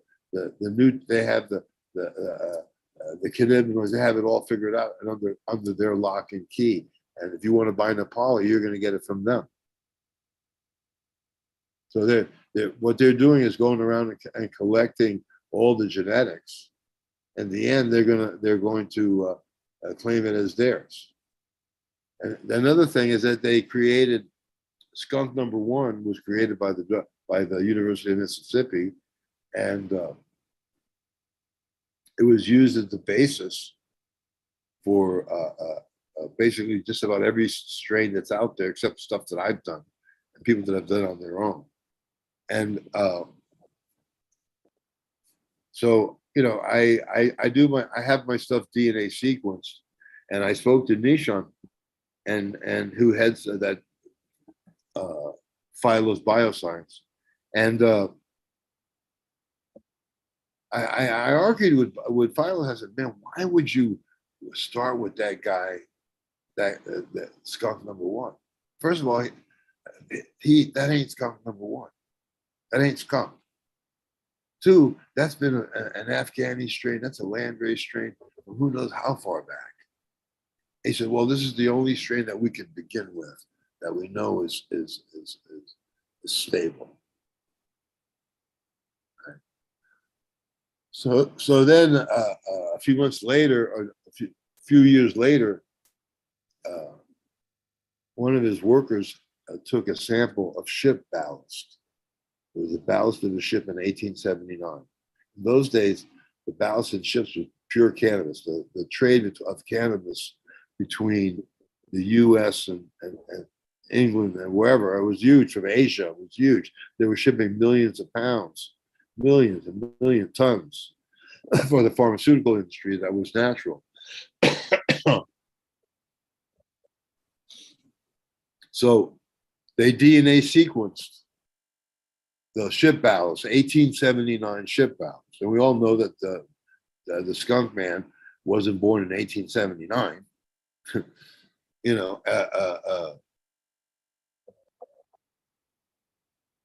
So I pointed out to them. I said, see, skunk is there. Why you named it after that guy when it's already been? It was already a strain already. You know what I mean? So I was proven right that it was already an established hemp strain. You know that in the 17 and 1800s, we used to export sweet hemp to Europe because the sweet hemp was smoked. Sweet hemp was smoked as cigarettes. Sweet hemp was rolled as cigarettes. The first rolled commercial cigarettes were hemp. sweet hemp. A lot of the flavors that you have today are from the sweet hemp side. So I found it really interesting that we were exporting hemp already in the 18th century to Europe. In the 19th century, we started to import it because it was being used for so many different kinds of medicine. I mean, So yeah, now they're controlling it because they've taken out all the medicines out from the THC and left only THC, so people get stupid and like stupefied, way too high to function. You know what I mean? Way too high to function. I mean, I'm really afraid to take some of the shit that these kids take. They gave me an edible, and I lost motor control. You know, you got to be careful with some of the shit these kids are taking. And then I talked to I talked to this one guy, and he says, these kids start on harder drugs much sooner than we were. I mean, you have some really heavy addicted people nowadays. Fentanyl just, like that's like Chinese payback. We kept them addicted to opium for like 300 years and ruined their culture and ripped them off for everything English. And now they're returning it. Now they're sending it back. You know what I mean? And it's really fucking people up. I mean, crazy shit. Yeah, it's gotten out of control, and it's not legal yet. So it's a strange thing. The drug war was like man's inhumanity to man. It's like the worst thing that ever fucking happened. It was like a Ponzi scheme. It only helped the rich. It only empowered the rich. And it made everybody crazy. Look at the police, crazy. Made everybody crazy. I mean, So yeah, the Nepal's all fucked up. They're still breaking down people's doors to buy or taking farmers' land away. And the big problem now is that they partnered up with Pakistan International Airlines in the 90s. So now you can fly from Karachi to Kathmandu, man. And so the Nepal has turned into a heroin distribution area center.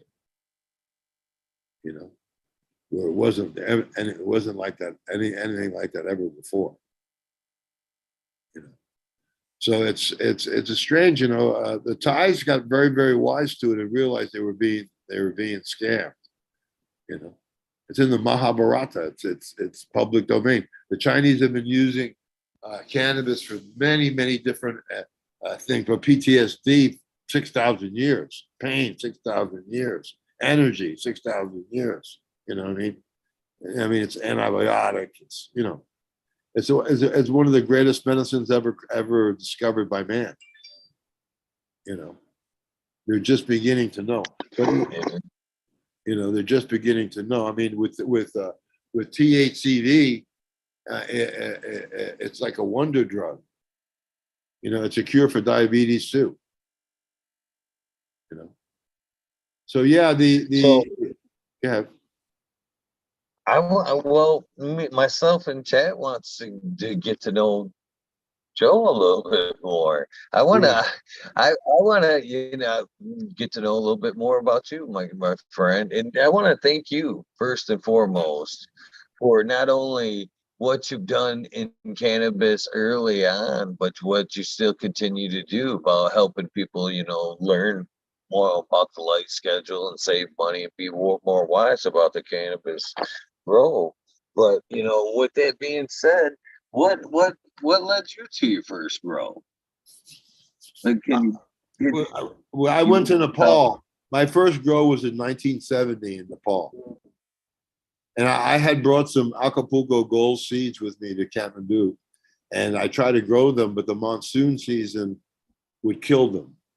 So what I did is I bred them to a Laotian breed, a strain, and then it survived the monsoon and finished faster. That was my first breeding project. But basically, I followed the hash and cannabis trail.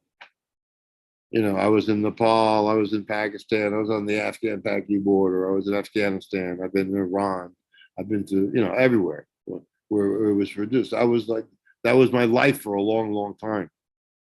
And but things happen.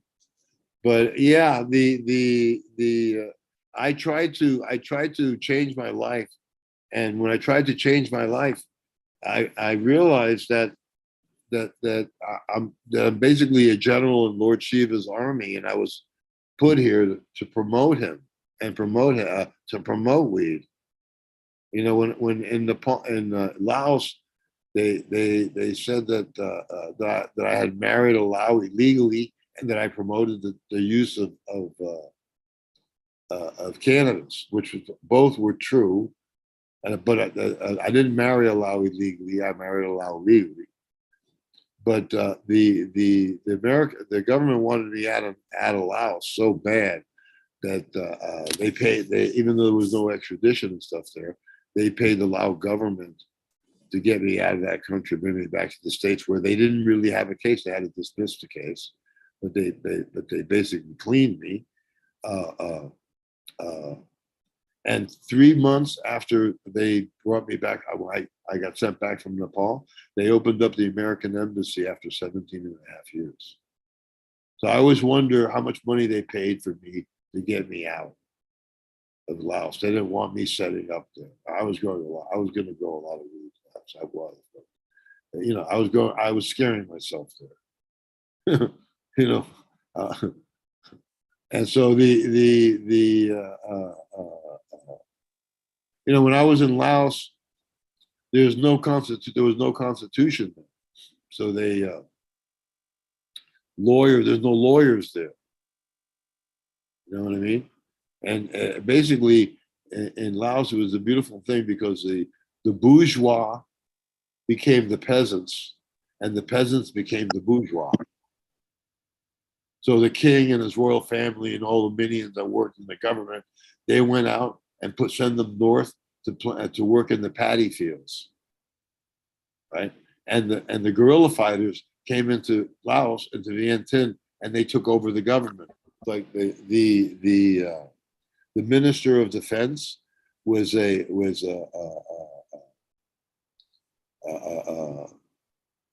famous guerrilla fighter, and that he didn't read or write. He smoked opium and did bong hits. He was a very funny guy. But he was a guerrilla fighter, and he was like the minister of defense. You know what I mean? I mean, so it was like for me to be able to see that was like a beautiful thing, to me. And I really didn't think that I was going to come back from Laos. I was set up to get ready to live there for the rest of my life, and I was shocked. But yeah, the Lao government, that one of the richest the government, like Laos is a super rich country. They have everything. It's there: gold, silver, precious stones, oil, everything. Hardwood's unbelievable. You know what I mean? The Japanese would fly into Laos and buy. They buy all the hardwood up, all the teak, all the ebony, all the ironwood, all that wood. They would buy up they were the biggest buyers, paid the best price. And so I built a bar there out of teak, solid teak, red and golden teak. And I was ready. I was setting up there to live there for the rest of my life. I thought I had married. I was cool. You know what I mean? And basically, they offered so much that they threw me over. They threw me over. And then I even tried to get my wife out of Nepal, out of Laos, but I couldn't get her out. But yeah, what a country, Laos. It's so fertile, that Mekong River Delta, that if you stuck your finger in the ground, mangoes would come out of your ears, dude. That's how fertile that place is. I mean, just like unbelievably fertile. Everything, every fruit, every vegetable, everything is just so easy there, you know. But also is a malarial zone. I caught malaria there. I nearly died. You never want malaria. That's for damn sure. But yeah, when I went to the hospital in Vientiane, they saw I had malaria. They said you should go to Thailand, and they'll take care of you there. But I couldn't go to Thailand. But I would have been nabbed. So I went to the Swedish embassy, and they put me on a IV of antibiotics, and it cured me. You know what I mean? But you know the thing about Laos is even though they all the Russian or the hospitals are Russian equipped and all this other equipped, you know, they never charge you a penny. It's totally socialized medicine. So every Lao can go and get medical attention. Every Lao can go and go to a hospital. Every Lao, which I thought was pretty much amazing. And I went there, and I had a girlfriend. She had broken her foot. They put a new cast on. They cleaned it up. I mean, and when I went to pay the bill, they looked at me funny. Bill, this is government. Yeah.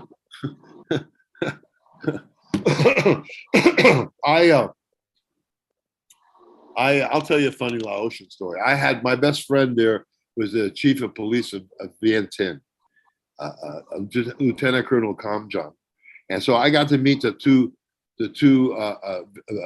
heads of police from Samnu and Samnua. Samnua is where the Pathet Lao had caves that they lived underground, and that was the most bombed place. Was more bombed than anywhere in Europe, right? And they couldn't knock him out. They couldn't knock him out. So that was Sam Newham, and so I had a party, and I was with those three chiefs of police, and we were playing darts in my bar, and I'm with these three. Everybody, I was so drunk. Everybody drunk. I'm teaching them how to drink tequila, salt, and with a lemon. So we're all ripped, and we're playing darts. And the Laotian guys, the Inspector General of Police from Samnu and Sabnu, were making sounds of SAM missiles when they threw the darts, right? And then I realized that these guys were all had chiefs of police because they had shot down B-52s. So we got ripped drunk with these guys, and they said, "Oh no, you have to come up. We're going to give you special permission to come up and to come to Samnu. And Samnu, we'll write to the government to get you up there." And so that you can't go there. You have to have real permission. They had a museum there. Was basically all the equipment, stuff that they captured from downed pilots and all this shit during their war, and it was only open for foreign dignitaries. The only time I got to see inside of that place was when foreign dignitaries came to Laos. They took them right to that museum. They beat the Americans. So I was going to go up to Sam Newell, and I was getting friendly with. I was friendly there with the charge. They didn't have an ambassador. They didn't have an embassy there. They had a charge d'affaires who took care of visas and stuff. And I got friendly with him, and I mentioned to him that I had been invited to Sam New, and Sam knew. He goes, "Joe, you can't go. You got to do me a favor. You do me a favor. Don't say no to me." He said, "Oh, you can't go there." So he says, "No, we have a team coming up there, and they're going to be getting some POW bodies. They're going to get some bodies that were the people that we left there. And so we don't want you up there. We don't want you giving speeches. We want nothing up there. You just stay here. Do me a favor. You don't go up there." So I didn't go up there. He did him a favor. He was a good guy to me. You know, he was a good guy. You know, a good guy's a good guy, even though you work for the government. He's a good guy. They went up there, but I was at my bar, and on Fridays at my bar, I have like a buffet. And this week I had a wild boar buffet. I would buy the wild boar and then have them slaughtered, and then I would do the wild boar ribs at my bar, right? And man, I'm sitting in the bar, and what walks in but the fucking Marine guys? You know, they're all like buff, built, but they were all in civilian uniforms. And they came up to me, and I said, "Well, where are you guys? Where? Well, you guys are obviously military. What's up?" He says, "Yeah, we're here to rebuild a temple up in Samnua, and so we're going up there. We're going to repatriate some people that we left behind there." So those guys ate everything that I had, and I said to them, the first thing they said to me, they said, "We were warned by the embassy not to come here, but you're the only one that has good food." So they came, you know what I mean? So so then there I was in Laos, and I had a guy who cleaned up and was like my man, and my man Friday there. His name was Khan, and Mr. Chan, and I'm there with this, and man, he starts speaking English. He starts speaking English. I said, "Man, how come you didn't tell me you spoke English?" He said, "Well, I was in the POW camp. I was in Bongchang, and I went to the POW camp for some years, and they let me out. Now I'm out. I was afraid to talk to you, you know." And so what happened was that one of those the special general police from Vientiane came up to me, and he said to me, "I have somebody that we captured when his plane was shot down. He was kept as a slave, and now he's out. Now he's not a slave anymore. He's part of the community, part of the village. He has a wife. He has kids. He would like to come back. He would like to go back to the States and contact his family so he can help his family here." He says, "And I promised the guy that I would let him out." So all of a sudden, I started to mount an expedition to go and get this guy out. And through all this, I had a Chinese translator and Lao translator who worked with me, and he was all for it. And then a few days before the thing was going to go off, I had a Boston whaler was going to take him across the Mekong. I had papers for him. I was I was going to bring him to CNN. I would have created a big scandal, and if that guy would have come out of Laos, that would have created a big storm. And so John, this Chinese guy, what the fuck was his name? He says to me, "I'm not going." I says, "What do you mean you're not going?" "I'm not going up there, man. If you're going up there, the Lao are going to show you their hell. What makes you think they're going to let you go after that?" I said, "Well, if you're not going, I ain't going." So I canceled my thing, but I took the paper because they gave me a paper that comes from the American Red Cross. And it's a thing that all POWs sign when they get captured. And it gives them a palm print, and their information tells you to give them a given name that only your family would know you by when you were a kid. So I did that. And so I brought it to the American Embassy. That was a live sighting. When you have a live sighting, they have to come in and investigate. They gotta talk to you about it. So I get called from the American Embassy. This guy, he's the head of the POW Southeast Asia. The guy who those days was talking in front of the Senate and everything, was there. He wanted to interview.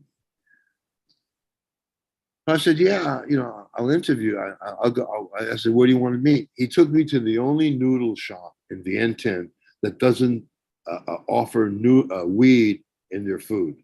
The Lao eat weed. They use it as a medicine. So they have a kind of chicken noodle soup that they have like a tea bag of weed that they put in the soup. So they call it happy soup. He took me to the only place in Vientiane that doesn't serve weed in their soup. That guy was straight as sticks, let me tell you. And he asked me all these questions,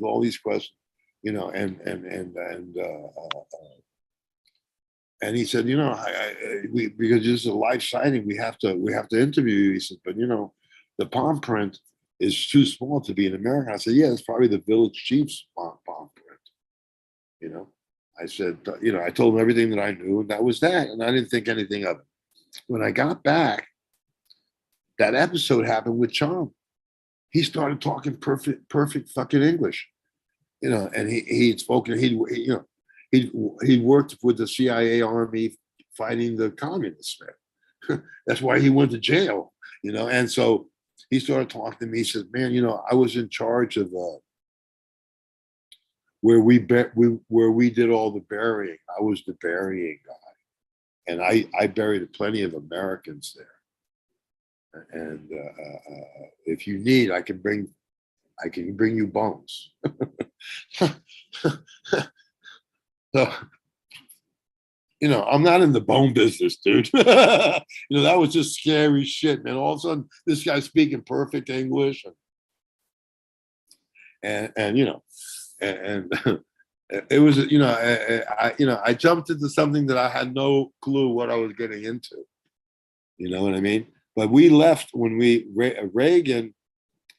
We had a $3 billion deal with the Laotian government that when Vietnam, after Vietnam fell, that they would sign a treaty and an agreement with Laotian. They give them $3 billion if we release the less than 300 POWs that they had in Laos. And they reneged. Reagan reneged. He wouldn't. He said, "I'm not giving those commies $3 billion." And so they forgot those guys. They left them. And the Lao are not going to kill you for the sake of killing you. Once you've done your time, you've done your time. You got your wife, your kid, you're looking to survive. People would show up at the embassy that were obviously American, and they'd go up to the embassy and they'd have their name. My name is like, I'm from fucking a Podunk, Kansas. I've been here. I was captured here, and turned that information into the Marine Guards there, and they would always come back and say, "You're not on the list. You were never here." Imagine what those guys went through. Ooh. Crazy place, Fox. Crazy place. You see how Vietnam, how modern Vietnam is. China's more modern than America. It's got to be like. It's sad. It's sad, isn't it? We gave it all away. All these corporations, they sold out all their copyrights, their trademarks. Imagine selling selling your trademark that you've made money with for 100 years in your family. You're selling it now. Now you want to buy Scotch tape. You've bought Scotch tape lately. It's made in China. It ain't worth shit. They make well, first of all, the Chinese can outperform us. That's no doubt. Now they're going to surpass us, and we have everybody here fighting one another. Sort of stupid, Yeah. But hey, were you in the draft? Were you drafted? No. No, huh? How old are you? 50. 50, yeah. One of the reasons you were born in between, from the really good stuff to now. You missed the really good stuff. You were too young. One of the reasons I wasn't trying to be disrespectful when I asked about your first grow, but I just kind of wanted people to understand the depth of the history of what we have in front of us. You know what I mean? Let me I'll blow everybody's mind now. Okay. You know what I'm saying? If we're not listening, we're wide open and we're fucking stupid. That's what I'm basically getting at. But chat wants to know, what's Laotian cannabis at this time. Well, basically, if you want to get some original among the stuff that came down from China, you'd have to go up north to Luang Prabang. In Vientiane, they sell it California green, red, and gold. That Brian Daniels in 1980, when the Thai government illegalized cannabis and you couldn't grow it, you got fined, you lost your land, you went to jail. When they changed the law in 1980, he brought a lot of seed to Laos. So you have a lot of strains in Laos that came from the States, like you, that they call it today chocolate Thai. That chocolate Thai chocolate was a flavor that came out of Mexico. And so that's a famous flavor from Mexico. There's another one, the lemon, the lemon flavored, that came from Mexico too. So all those Mexican flavors, Jamaican, California seeds were all brought and introduced to Laos in Vientiane. And so a lot of the weed that you see there is basically the same stuff that you've been seeing here. And earlier, the Mexican dirt weed, that red weed they used to sell. But I'll tell you something. I'm going to blow every viewer's mind right now to show you exactly who I am and how important my importance of being a general in Lord Shiva's ganja. And I was a big mover in my day, and I had a warehouse in Denver in those days, and I had a guy running my warehouse. I was selling Thai weed, really good Mexican, really good Jamaican, and at the end of the year we'd have like a number 10 can of seeds, right? And so we would give those seeds with my buddy Ace. He's dead now. He died from ALS. He's dead now. He would take those feeds. He went to the University of Hayes in Kansas, at the University of Hayes, Kansas, University of Kansas in Hayes. And he knew all the farmers out there. So he went to college with those guys. And so they all had these big corn farms, and they take his seed and they'd grow it in between the corn. Once they planted the corn, they would plant the seeds, and the seeds were fertilized and watered like they did the corn on a schedule, right? And then at the end of the year, before the corn was harvested, they would go in and cut the seeds. They would cut the plants. The plants were always seeded, right? And I couldn't sell it because it was seeded. It was very difficult for me to sell.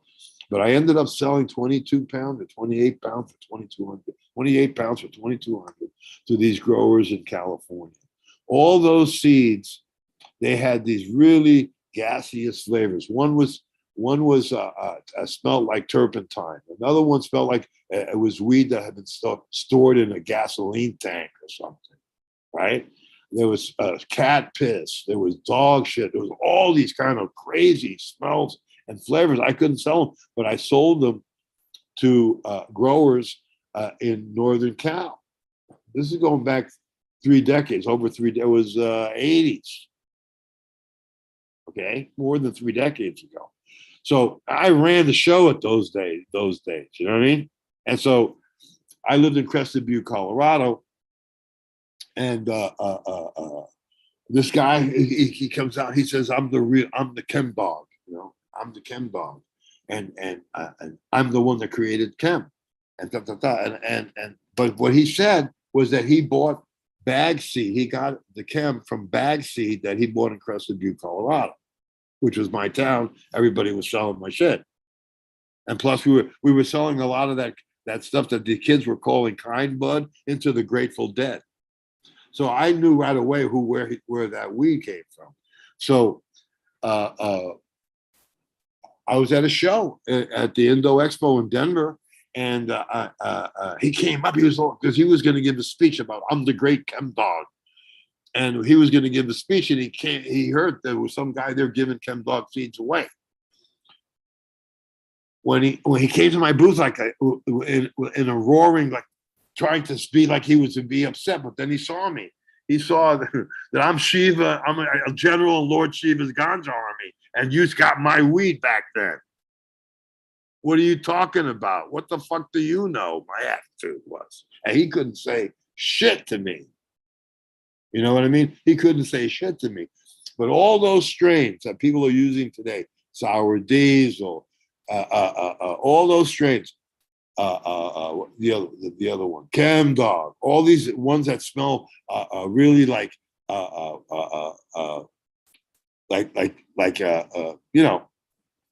turpentine. It smells just like if you opened up a can of turpentine.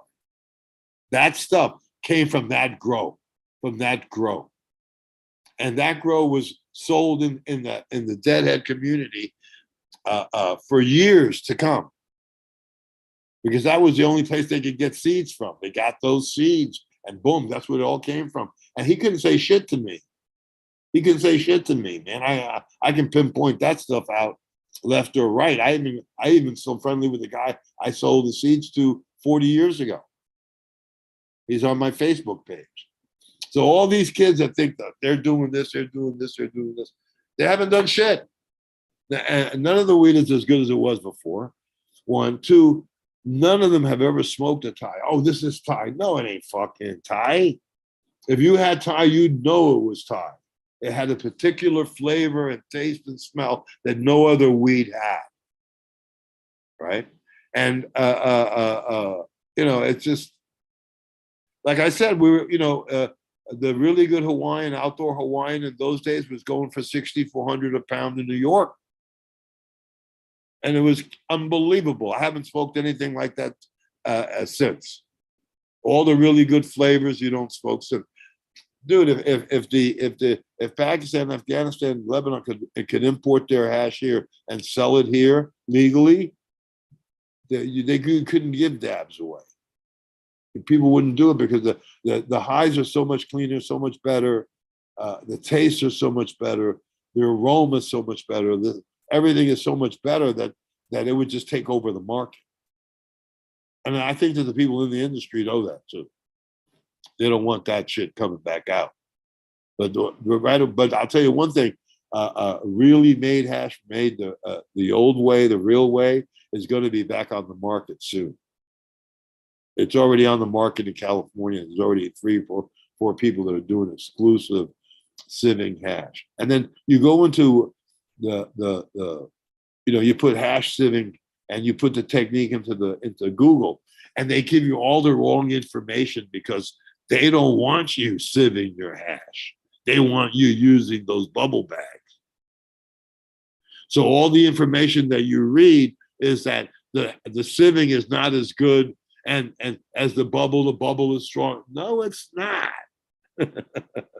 But since they control the airwaves, all these kids, when they go to Google to find out about hashish, they think they're getting the right information. They're not. They're not. And it's good that you realize that too, because it's exactly right. When you're running that your trichomes through those bags, you're ripping them up. You're tearing it up. I'll tell you a funny George Cervantes story. He's from Oregon, so he was selling 18.6 schedules in 12/12, and by the way, 12/12 doesn't work outside. 12/1 works outside, but 12/12 doesn't work outside. I'll explain that why. He was going to come up with a 15-bag kit. So he was having people do 18.6 in a greenhouse. Say your greenhouse was 1,000 square foot. You would add 10 1,000 HPSs, and you would run that another 4 to 6 hours to augment the lighting so you would get 18.6, right? When all you needed was a light bulb on in the middle of the night for an hour to keep those plants in veg. So in Oregon, you have all these guys that think that they're the King Kong of growers. When I came out with that and made them all look like fools, well, Cervantes is persona non grata in Oregon because those guys spent tens of thousands of dollars on electric lights they didn't need. And when I pointed that out, whoo, I know that George Cervantes hates me because I made him look like a fool. If you're getting your grow information from George Cervantes, you might as well just send me your checks. Send your check to me instead of giving it away to them. You know what I mean? So Cervantes wanted to come out with a 15-bag kit. And that was the reason that I wrote the article, Bubble Bags, the biggest cannabis consumer fraud in cannabis history. I wrote that article just because he was going to, and they were going to charge like, $1,200 for that set of bags. They was charging nylon. They were selling nylon at wedding dress prices. And me, I would laugh at it all the time. And everybody thinking about, because when you use the bubble bags, you don't make bubble. Very rarely you make anything that bubbles on it in those bags. Do you make things that bubble? I can't hear you. I can show you hash right now that bubbles. I literally made hash on air 3 nights ago for about Yeah. 10 hours. So yes, sir. Uh, I have a whole I have a whole thing of hash right here. I was this is actually a little hunk right here that I just made. There was a little bit of shit on it from the other day from but It melts. Yeah, it looks about like it melts. Yeah. so it's I mean that end of it, I beg to differ that it's quality. You know what I mean? Yeah. Quality in, quality out, as far as that goes. And I try to be gentle.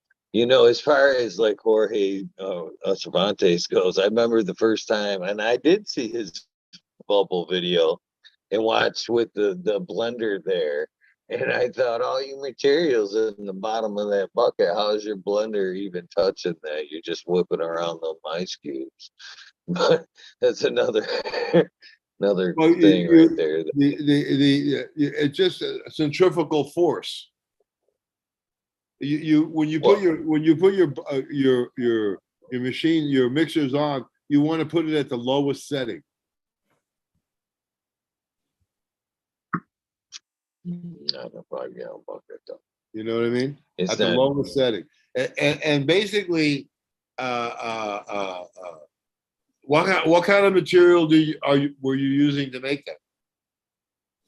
The other night, I used both dry trim and I did use some older dry buds Yeah. for the wad. Actually, just under, well, a little over 2 pounds. I yielded almost 11 and a half ounces between.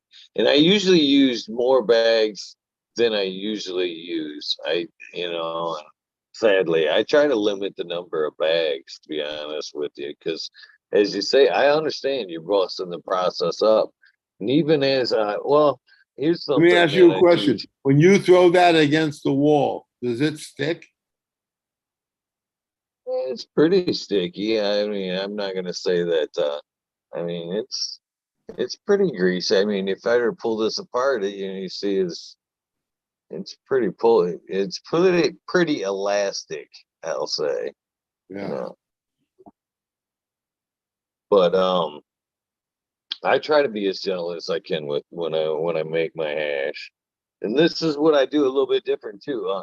They were when they were in chat, they were like, "Are you gonna sieve that? You know what I mean with the micro screen? Or are you gonna bust it right up into powder?"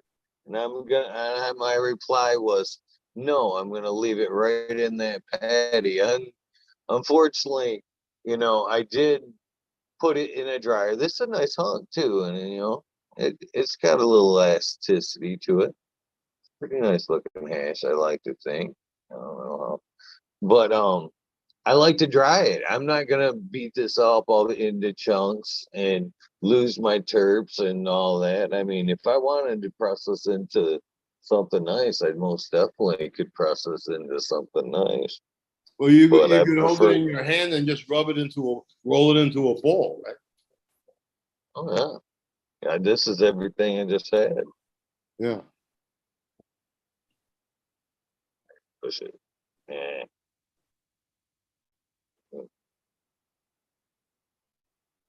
But you can see Yeah, how so you can see how dry sift would be much stronger, much better.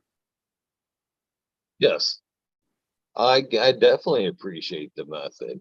You're Yeah. working it a lot less. Yeah. Um, And but if you go to read the stuff on Google, it'll tell you the opposite information.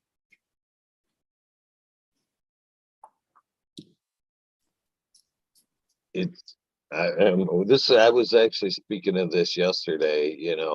I put this process off for a long time. I wish I wouldn't have, because I honestly think this is the best medicine for my overall pain. It's the best thing that hangs around. This is a day a day high. You know what I mean? If it's made right and it affects the whole body. Like you said, the browner, the CBN, is what I'm looking for. You know what I mean? It helps my pain.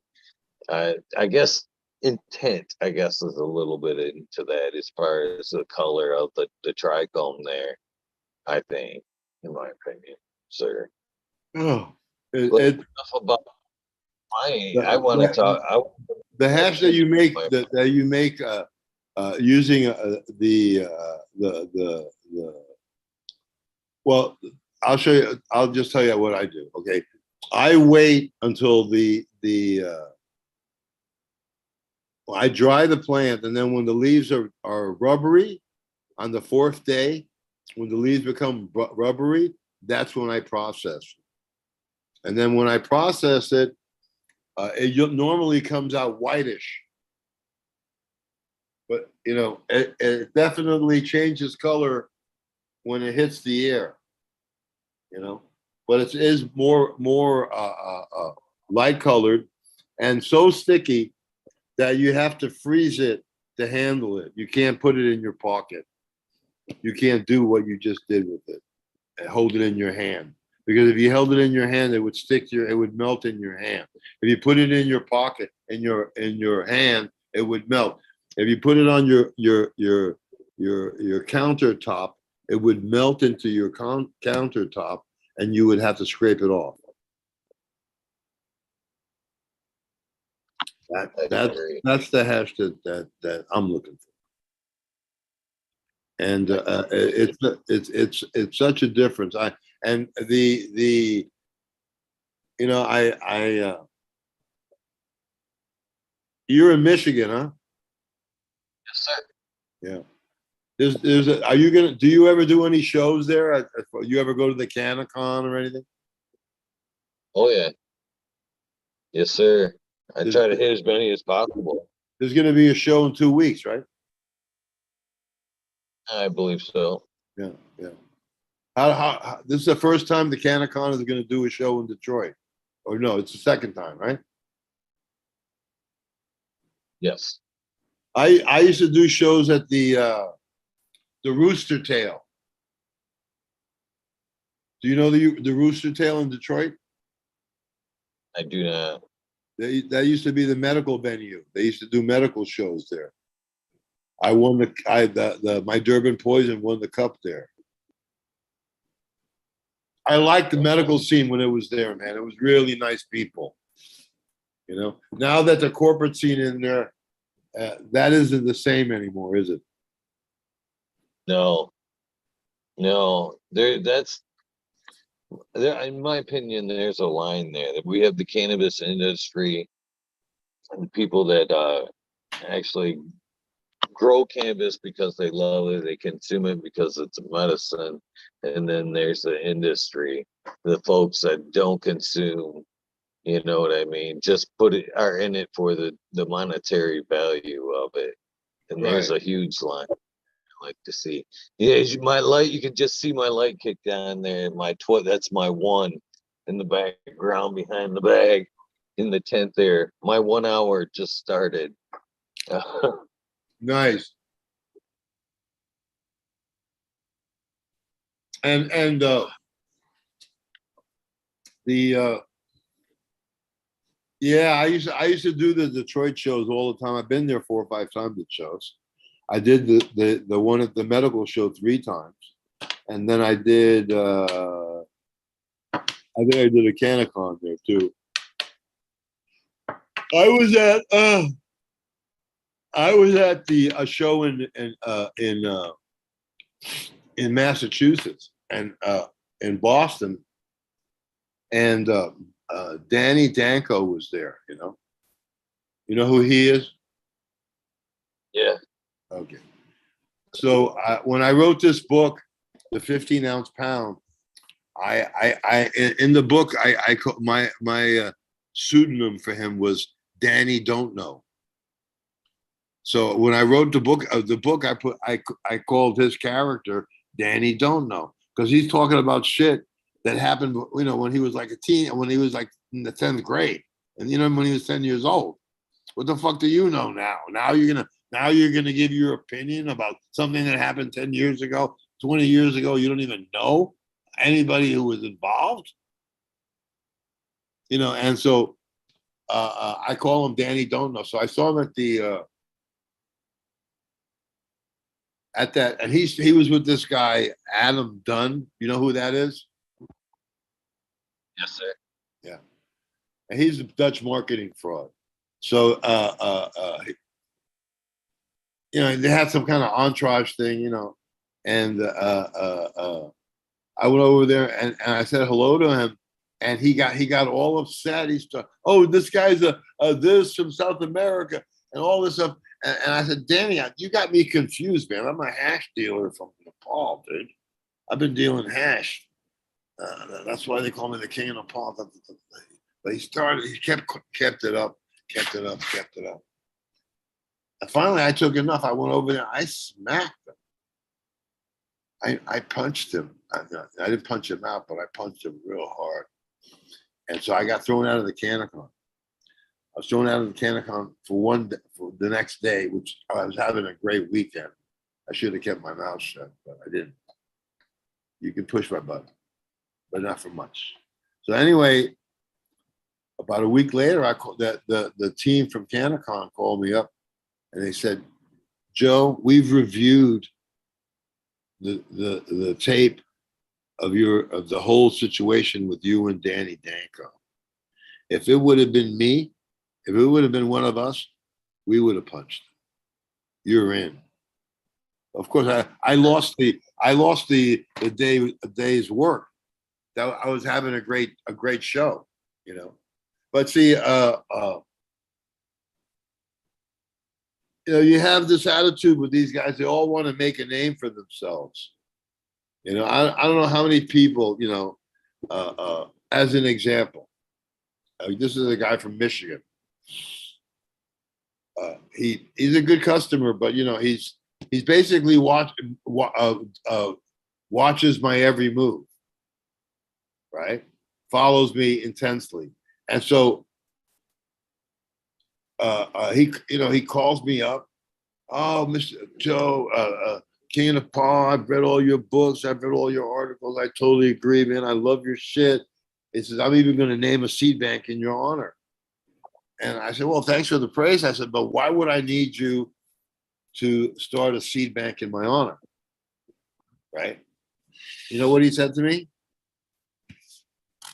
You're not going to live forever. Did you get that? I did. Yeah. I did. So you have that vibe on this scene.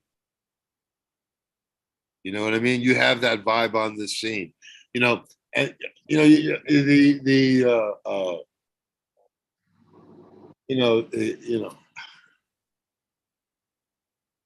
I hope I did the right thing because I couldn't agree with the Dutch attitude. For me, pot's always been like free.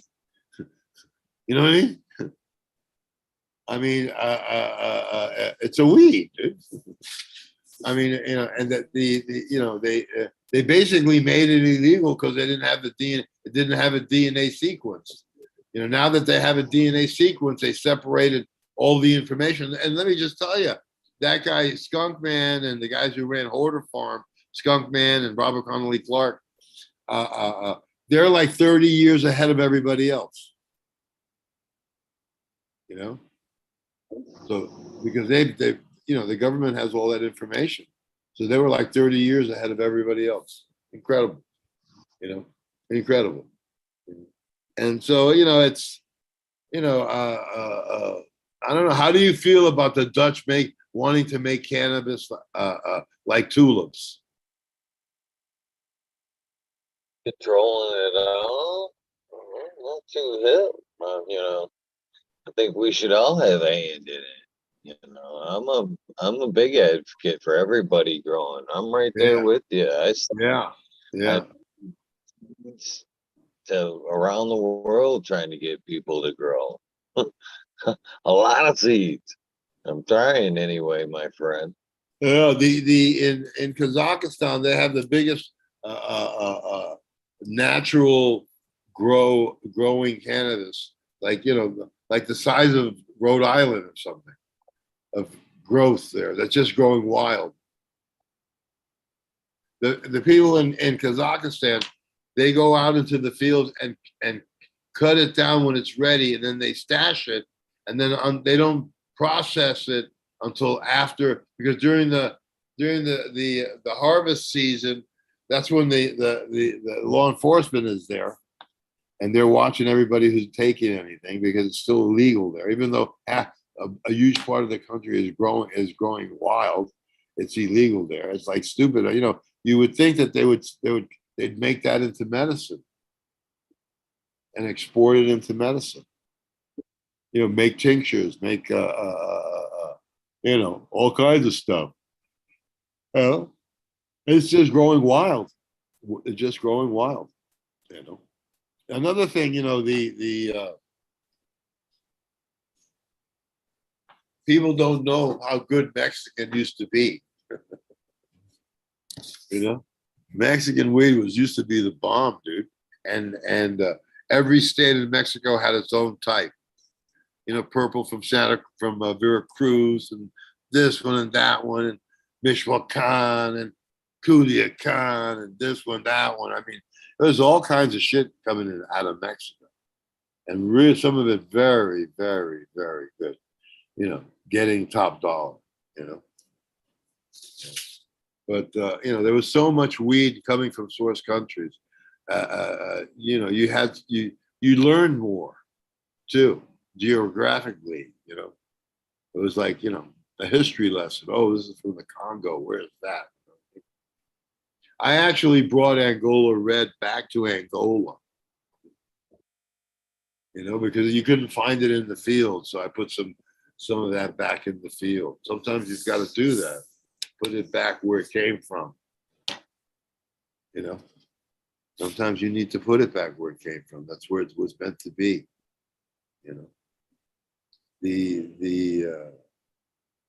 The like in Yoruba in Nigeria, right? They have a type of weed they call Yoruba, and the Bantu. Bantu is a tribe, and Yoruba is the name of that tribe or something. But the Yoruba Bantu, they're medical. They use that Malawi gold for medicine. They use the Nigerians and in Africa, Western Africa, they used they used weed as medicine. They say that the Yoruba Bantu came from the Dog Star planet, and that aliens flew down and gave them to the Yoruba people, so that they could have it for medicine. So it's at least 700 years old, that strain. Now that strain is like the Energizer Bunny. It's like, you see the Energizer Bunny on TV. That's what that strain is. It's a worker's strain. I guess But yeah, I've traced the real ganja. In Kazakhstan and the Afghanistan, Pakistan, all those countries up north, they grow a different kind of weed. It's an indica weed, more bush type, and as a different head altogether, right? And so, there back in the day, before opium was discovered for its use for as medicine for pain, they used a really strong indica for pain, and it's still used for pain, but not the kind of pain that you have nowadays. But at one point, it was used for that, and so it's a small bush type indica, and I'm trying to go back to be able to try to find that if possible. But in India, they had a Shiva culture, and Shiva smoked sativas, right? And so in India, in Kerala, there used to be a strain called Corella Gold, and it was sold because in 40, 50 years ago, they sold weed at every temple in India. Any Hindu temple in the world, they had a store where you could buy weed. If you didn't want to smoke it, you could offer it to the sadhus, you know what I mean? That type of thing. But in Kerala was a Shiva, not a Raj. That's an area where they devoted to Shiva. They smoked this Kerala Gold.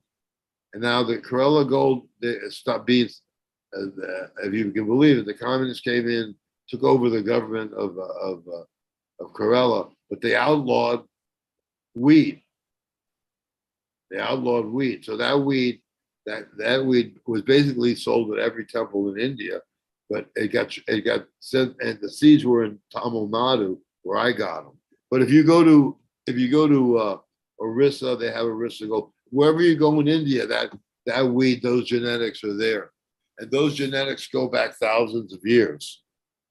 And so when those genetics were taken because there was trade between Africa and India.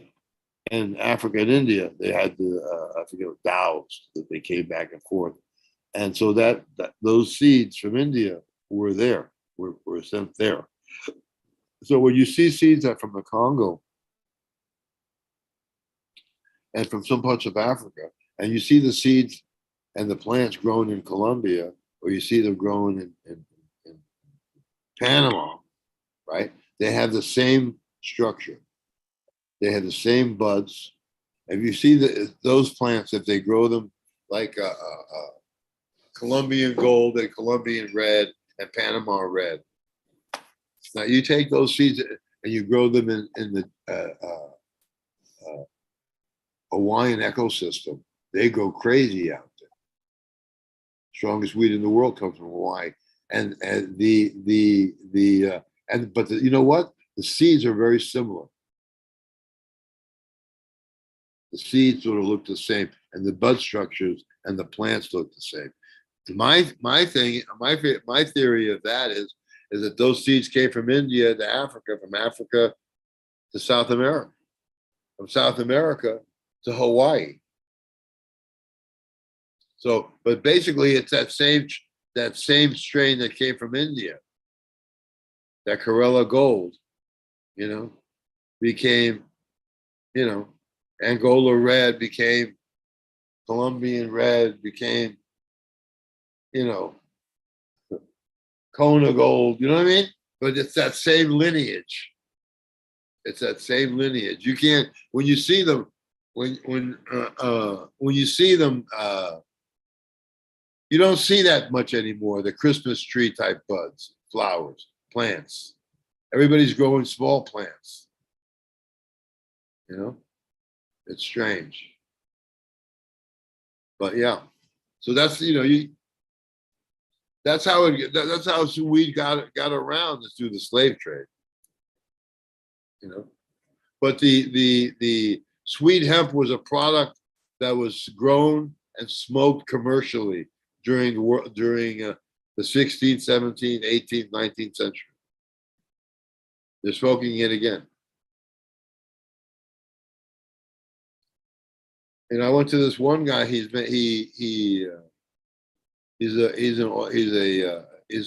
a producer's license, so he makes those cartridges.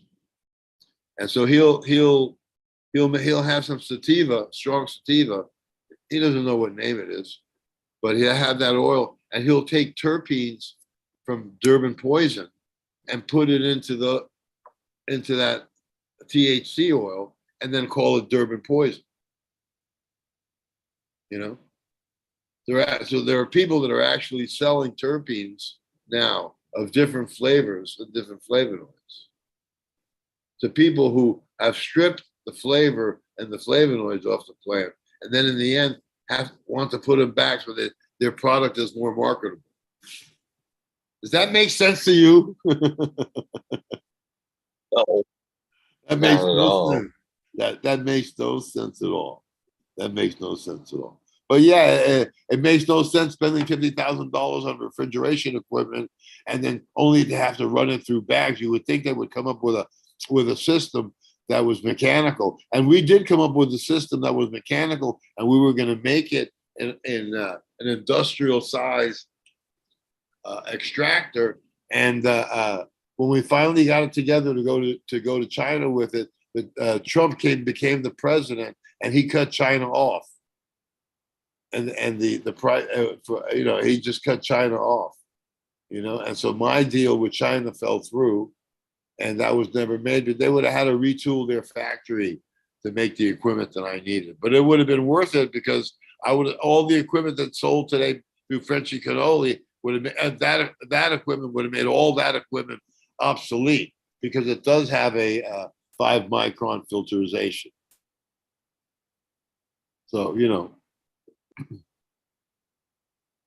but yeah, do you go into the dispensaries in Michigan? Fuck no. No. I grow weed, sir. No. Leave my You don't know. weed. You don't know what they look like or anything. Yeah. No. Once in a great while, if I'm like traveling and I have not planned well to take my own, I have stumbled in and bought, unfortunately. And when I walk in, I'm really disgusted at the cost, quality, and what I get there. So I very much avoid the experience whenever possible, to be honest with you. One of my lines is that the same people that used to put you in jail for it now sell it to you. It's true. It is very true. The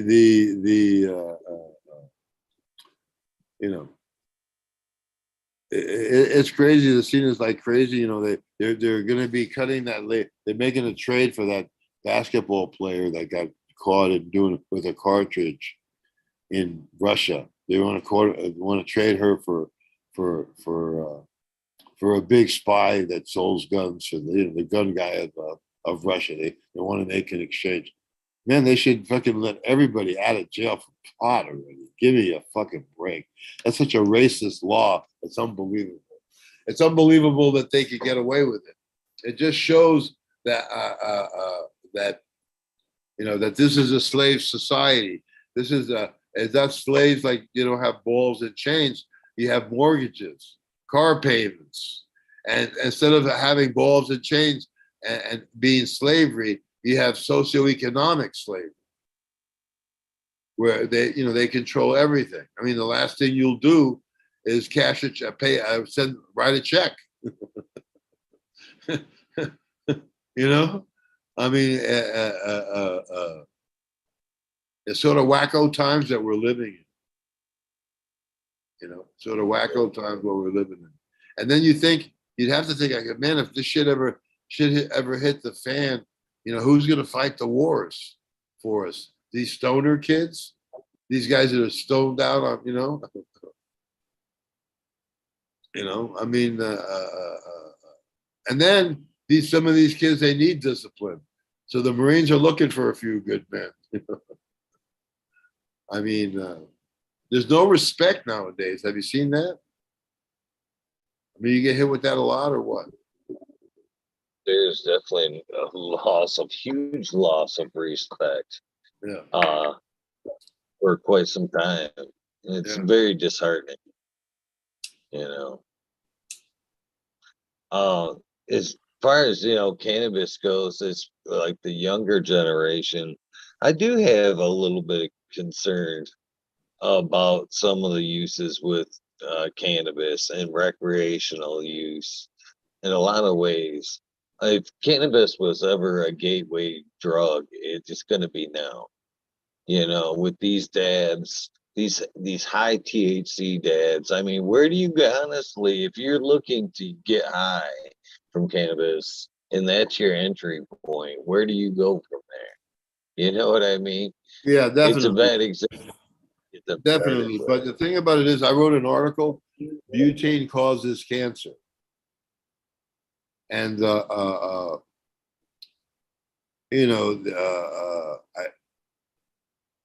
the Dutch, they sit around with their top scientists at Shell, and they're trying to figure out things that they can use, that they can use to make different kinds of cannabis products.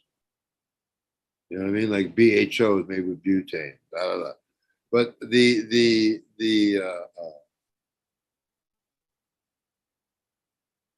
when you're processing for BHO, they tell you purge all that stuff. You purge all that stuff out. You purge all that stuff out. You don't. You purge most of it out. But whatever you do, don't purge. It's a minute amount of the purest form of butane that you can get. That's what it addicts you. That's what it addicts. That's how you get addicted. So, yeah, people they're doing dabs, and they're doing dabs every day, dabs every day, dabs every day.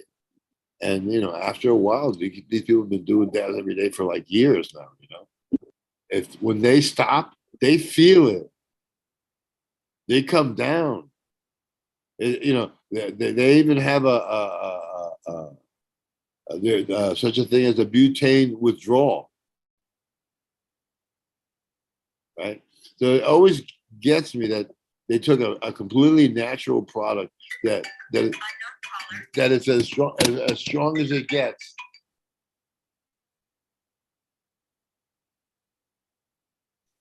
As strong as it gets is plenty good, right? That they want to make it use petrochemicals to make a natural product poisonous.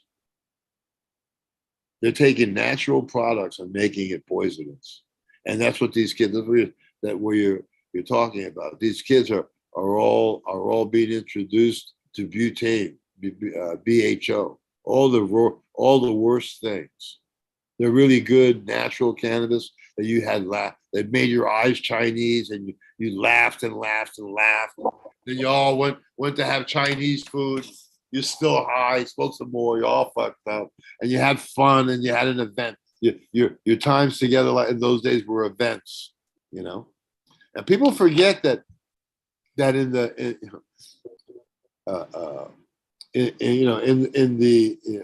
after they made it illegal, Mother Nature illegal, and been selling you chemical concocted copies ever since. After that, they went on a reefer madness thing. They were you'd have a movie. You go to you go to the movie house, watch 2 movies for a quarter. In the middle of the movie, they'd give you a reefer madness video, a clip, right? And so that went on through the 40s and 50s. In the 50s, they used to put that reefer madness video on the $1 Million Movie in New York on Channel 9. Those days, there was only a few channels. Channel 9, Channel 2, Channel 4, Channel 7, you know what I mean? And so, and then, and the 70s, by the 70s, everybody was brainwashed, right? And the only way that you could unbrainwash people was to turn them on to weed, because weed, they made it seem like it was the most dangerous thing that ever lived. And when people saw weed and they enjoyed it and they laughed and they had fun and they had munchies and they went and ate and they partied and it was a time to remember those days that we had to bring people back into that, introduce weed, reintroduce weed to people who all their lives from they were born were told that it was bad. Then they smoke it. Oh, this ain't that bad. In fact, this is great. Where can I buy some? You know what I mean? So now people like you and me have to go back and and unbrainwash everybody again. Everybody here needs to be unbrainwashed. They're asking if you could turn your camera down a little bit, dog. They could see is your glass. There we go. Thank you, sir. So, we unbrainwashed them in the 60s, right? In the 50s and 60s, and then we brainwashed them. Now we have to unbrainwash them again. I mean, look, 12 and 1 as an example. Dude, if people switched over to 12-in-1, you still have a major medical scene everywhere you go. I don't know how many medical people I have kept in business by teaching them these schedules. And then on top of that, their medicine is better. And on top of that, there's more of it. You know, so once people get turned on to that, but you know, you have such a control of information from Holland. You know, I was looking today for dry sieving. You know, you go through like 10 pages of Bubble Man's techniques of dry sieving, and it all ends up that it's not as, it doesn't come out as pure as bubble bags. We all know that's not true. But for people who don't know, who don't have the experience, then they believe it. So you have all these people that think that the Bubble Man is like a god. That basically he's the biggest fucking shill ripoff that I've ever met. I met the Bubble Man in at the first Toger's Bowl in Canada with Mark Emery. And so, because I'm a hash guy, they put him at the same table as they had me, right? And so he was doing his demonstration, his 3-bag kit and stuff, and he was running out of material. And he said, "Man, hey Joe, man, I got to give some more demonstrations. I'm out of material. Can you give me some of your stuff, and I'll give you back your stuff when we're done." I said, "Dude, this is the only stash I have. I need my stash. I don't want to give it to you, but if you need it, you got to make sure that you're going to give that back to me." You know. So the day the show's over, he hasn't given me anything back. I go up to him and I say to him, "Hey man, you forgot to give me back my stash." And he says, "I'll give you back. Look at all the stuff of mine you smoked." That was my introduction to Bubble Man. He's not when you see that when somebody can do shit like that, there isn't an honest bone in his body. And so everything that he's writing, I'm looking at the stuff that he's writing. He's writing everything in support of bubble bags, not true. You know, so now, I mean, even the people in Rosin, they promote bags because they're not going to want to promote dry sieving. You know what I mean? They don't want to promote dry sieving. And so, you know, so now you have all these big companies that learned everything from my buddy Reinhardt about washing machines and this and that. I mean, Mila is the kind of person, she you know, when you fly internationally, they have a gift book shop, right? That you can order and they send it to you from the plane. You order it on the plane and you get it. And on the plane, they had a small little washing machine for when you're traveling, where you can wash, like where women can wash their panties in, right? And so she looked at that and said, "Well, wow, I can attach bags to this and make this a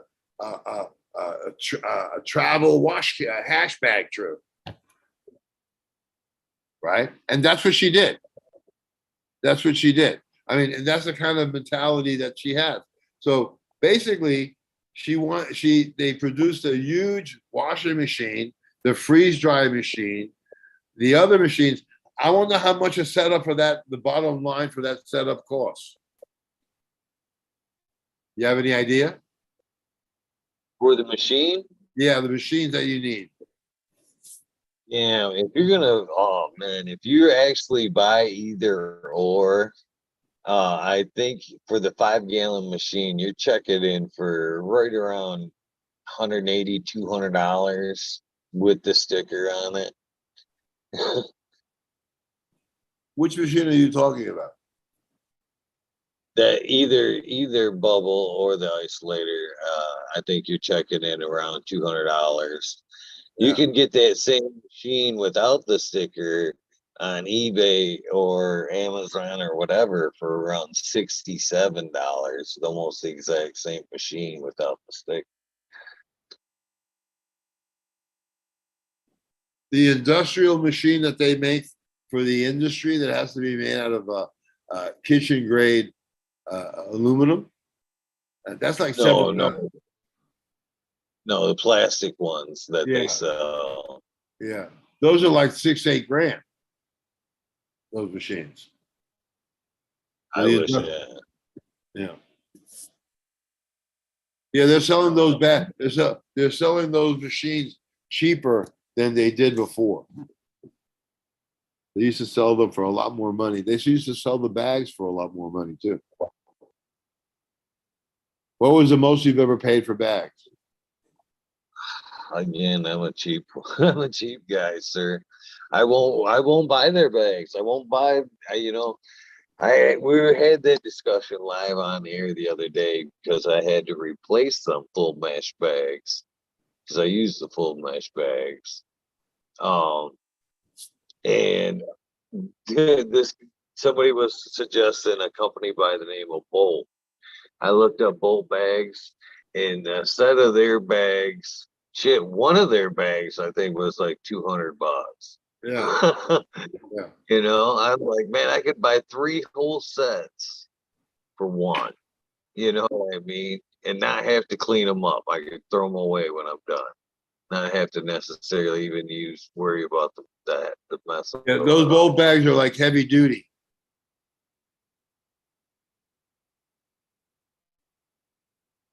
Um, Every one of so those companies infringed on my buddy's patent for like 8 years, and then he finally chased Bubble Man down and had him in court, and he settled for. Well, I put it to you this way: he wouldn't tell me what he settled for because he was too embarrassed, and he knew I would have totally disagreed with his move, you know. And he had this kid by the short hairs, and this guy made millions off of his patent, and he didn't take him to the fucking wire. I would have taken him to the end of the fucking line when it goes to sue, to a lawsuit. We had him, and he let him go. And then it's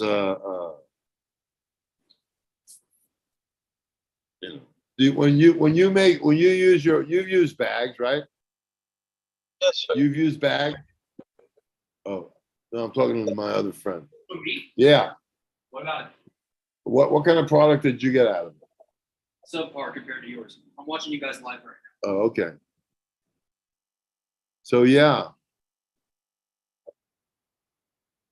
I showed him the hash that I made, and it was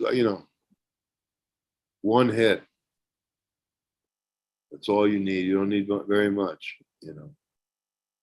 But they had to create an industry out of the blue. So when they created an industry out of the blue, they created it in their own image so that they make more, you make less. That's just all I can say about it. All of them. I think, and all and everything, to be honest with you.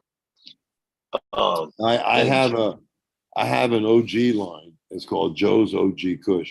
It's on Seed Finder, and you go there. And I did 30 years ago. Most of these strains that people were working with, were strain only, clone only strains. So I had my own killer OG Kush that I bred back. It was a stable strain. It was a landrace strain back to a past 5 F12. Completely stable. If you grew 1,000 seeds out, 1,000 seeds look the same plant. That, and I use that to breed to those,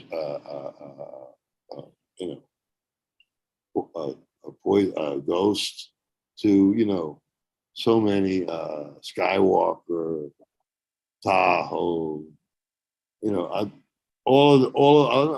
couple dozen, maybe 3 dozen of the stoner strains from those days. And now they're basically the stoner strains of today. you can just see where that led to all these other strains that the kids are using today. But that's become the backbone of a lot of weed, because that's a real stable OG Kush.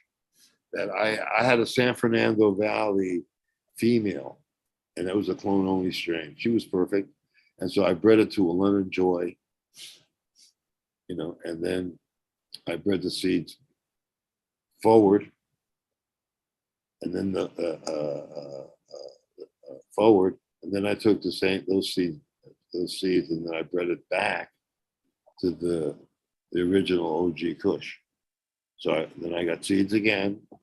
I bred it forward, and then I bred it back again to the OG Kush, the San Fernando Valley, and I did it forward and back, forward and back, forward and back to the same mother 8 times. On the 8th time, I had the same San Fernando Valley female, but lemony flavor, because it was 11 lemon joy.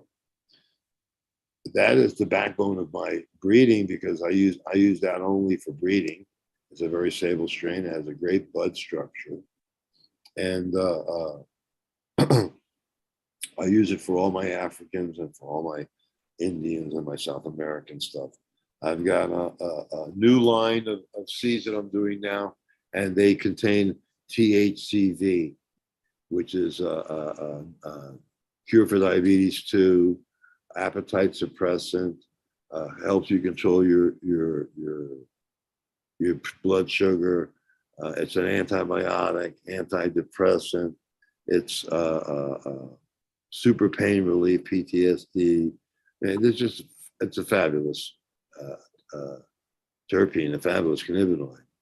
And so I have that line coming out. Then I have my blue line, which is not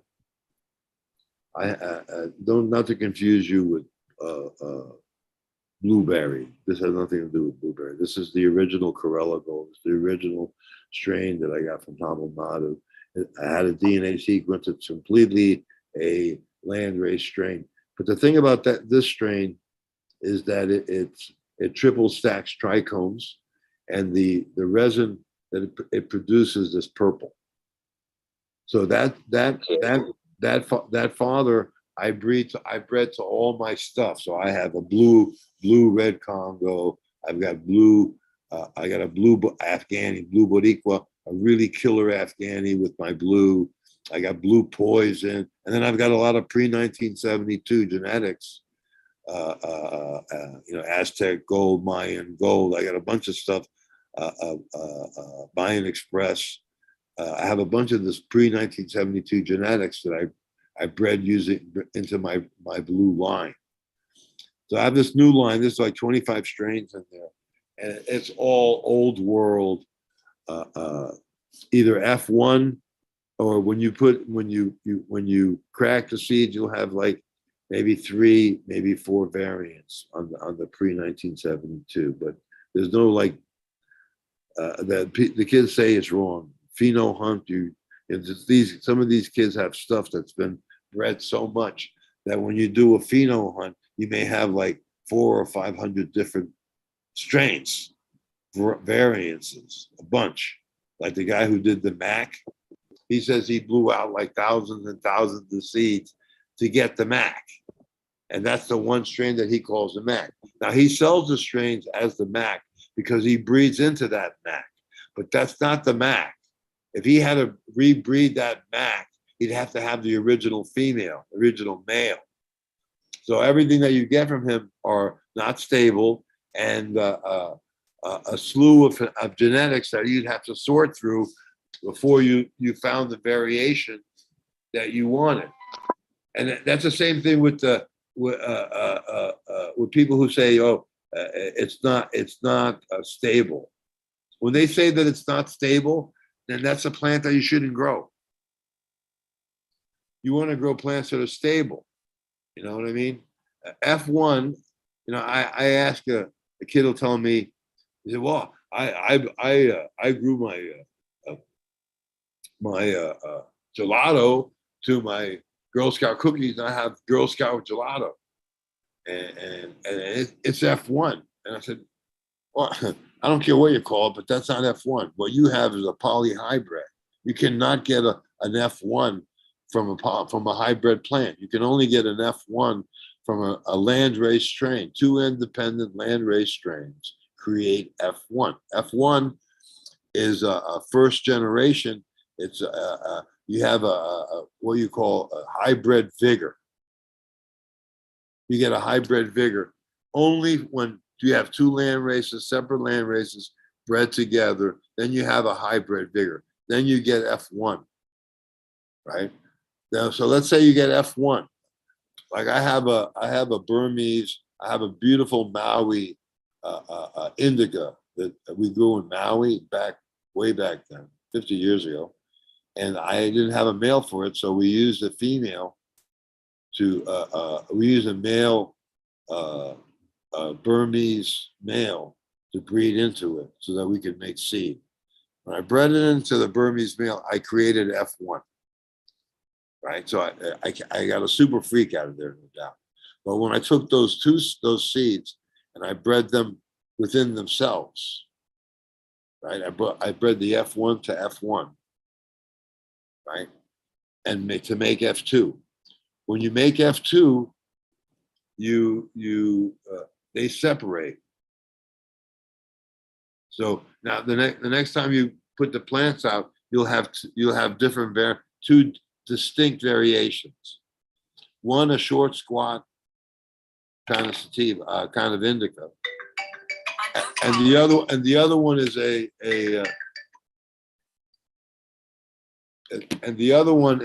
a thin leafed Burmese, right? So the thin leaf Burmese is a long flowering plant. It's a great plant, and they call it China. They call it sometimes what Vietnamese black. It's like Vietnamese black. It's kind of strange, but that indica is a great indica for breeding. You know, so F1, you get the separation. So when somebody buys an F1 seed from me, the next time you breed those together, you'll get a pure one of both of those strains. You say if it's a blue Durban, you'll get the blue dragon pure, and then you'll get the Durban poison pure. So that their breeding techniques, they haven't really learned about breeding. I mean, when they tell me I'm breeding a hybrid to another hybrid and I have F1, no, you don't. You know, and so a basic knowledge they don't have. And so you have indiscriminate people breeding and buying auto. I've never seen so many, but most of the seeds that are sold nowadays are auto flowering. Who would buy that crap? I don't understand. Then you know or feminized. Can you take a chance that your feminized seeds will hurt me? You know, what kind of problems have you had like that?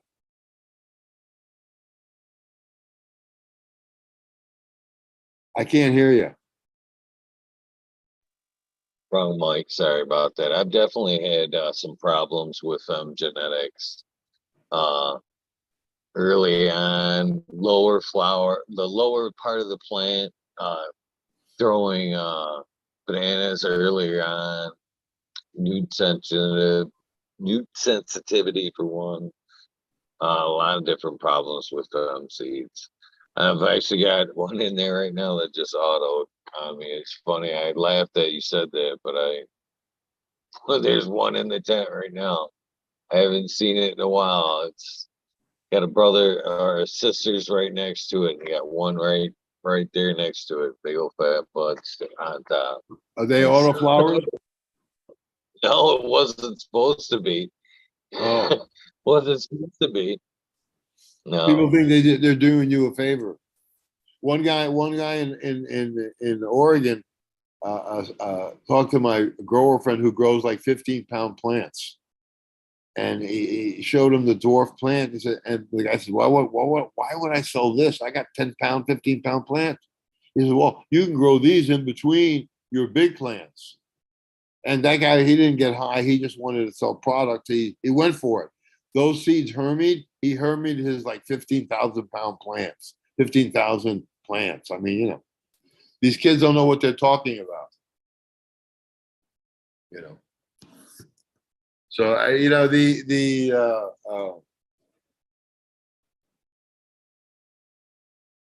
you know, the scene has really changed. There's no love on this scene. And the same thing in Nepal. There's no love in Nepal. Right now they're trying to bring tourism back to Kathmandu. Man, who wants to go back to Kathmandu? Who wants to go to Nepal? Nobody wants to go there. Who wants to go to study Buddhism? No, I don't know. Yeah, some people do want to go to study Buddhism. So some people do want to go, but you don't have the tourist trade that you had before. And the World Bank built that place up with all kinds of bed and breakfasts and restaurants. And there's like 500,000 people live in the town that I used to live in, where there was only a couple of hundred before, and now Kathmandu is nearly 1.5 million people. It's so crowded. Why would you go there? Well, they go there if they could get the real temple balls. You know, they would go there if they had a legal system. You know, and where they could buy legally like they do here. You know, I've been sending the vibe out that they should start a licensing thing at the airport. If you go to the airport and you come flying into Nepal and you want to partake with of our medical marijuana or our marijuana, here you buy a license while you're here in Nepal. You can go to all these shops and then you can go to all these places to smoke in this designated smoking areas and restaurants where you can smoke. And there are some rules. And everybody who came to Nepal would get a license. Would have a license as a souvenir of their trip back to Nepal. Yeah, I was in Nepal. I bought temple balls, man, great stuff. And the card says that if I ever go back to Nepal, it's a license forever. So you have the hook in them that they're going to come back. And basically, you know, if they want to survive, they got to do everything that they can to get the tourism back. Because otherwise, that place is like, I hear it's so overcrowded and so smoggy and so polluted and so expensive. They're having different kinds of lots of stuff that they're running shortages and stuff. So you would think that after a communist revolution, they would have freed a lot of stuff up, but it was a confused communist revolution because they have the Communist Party overthrew the king and there's no more king there. But you have a Congress Party, basically half Republican and half Democrats. They didn't have a communist revolution with, where they off the king and off with the king, no more king, take everything he's got and get on with it like they did in Laos. The king is still a private citizen, but he's still in Nepal. But back in the day, they had a really good system there. The farmers paid for a tax for growing. The wholesalers paid a tax. Retailers paid. Everybody paid tax. So it was perfect scene that people had jobs. They were using the hemp to make material, cloth material to make bags, to make wearing cloth, to make all kinds of products. And they cut that loose. It pissed a lot of people off, and they had a communist revolution. There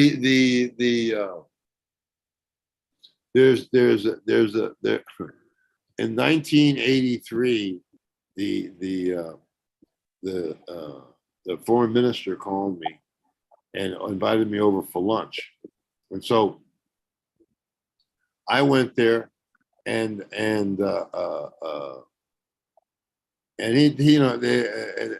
was a huge waiting line getting in, but I wasn't coming there for lunch. When I went for lunch, he gave me a carton of 555 cigarettes, British cigarettes. He gave me a bottle of Johnny Black or Johnny Black, and we sat down for lunch. We were talking, and he says to me, for the first time in history, we're going to send the soccer team to the LA Olympics. We're going to be in the Olympics. And he said, we're thinking about sending some products back there, and we're wondering if you'll take care of us. I said, Weber, everybody knows you. You're an honest guy. You've been here for a long time. And at the time, I had really some great hash, and so I said to myself, I said, great. I happen to have 150 kilos of hash. I said, I'll pack it up for you. And you bring it back, and I'll buy it at this price in LA. Right. And then my buddy and my other buddy said, started talking in Nepali, and my Nepali friend said, no. He said, not the white thing, not the black thing. They want the white thing. And I said to him, I said, and this is the third prince. This is the guy who became the king. Are you there?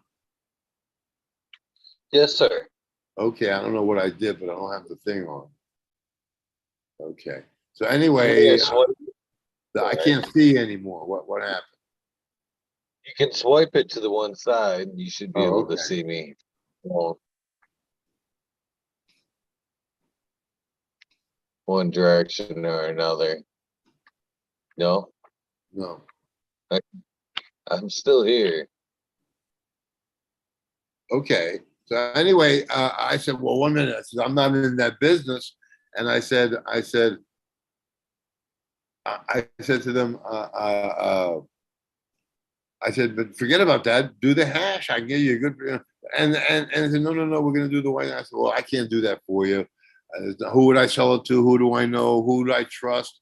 And the people get killed just for being involved with that, with those people. There's nothing that I can do. And so I managed to talk my way out of there and not get involved in that deal. And I got back to my place in Boda, and my buddy Patrick was there, and I told him what happened. That the third prince and the fucking head of the head of the Olympic Committee and all this shit had told me, and he said, I told him, man, I had to get out of it. I got out of it. He said, man, good thing you got out of it, because you were about to be Lee Harvey Oswald. You were going to be the fall guy for that. So I'm glad I got out of it. I didn't think about it and then the next year was the '84 Olympics, where they arrested that whole team, right? And they all went to jail, and the people didn't know that they sent the Olympic team and those guys disappeared, right? And that because when the king controlled the information in Nepal. Say you had something bad about the king in Newsweek. When the Newsweek came into Hong Kong before it got shipped into Kathmandu, that page would be blackballed, blacked out. So they had full control of the press there. So nobody knew what happened to the Olympic team. And then some of the information started getting out. One of the journalists got shot. It was like scandalous shit. And then the bomb started going off at the Royal Palace, and that brought in the revolution. None of the Nepalese, nobody knew what happened. I was the only foreigner who knew what happened. When I wrote my book in Nepal, and it was released in 2004 or something, 20 years ago, was the first time that was ever even spoken about. The Nepali kids that come and visit me, they come and visit all my business cards from back in the day when marijuana was legal, right? And Need help, Joe? yeah, I've lost the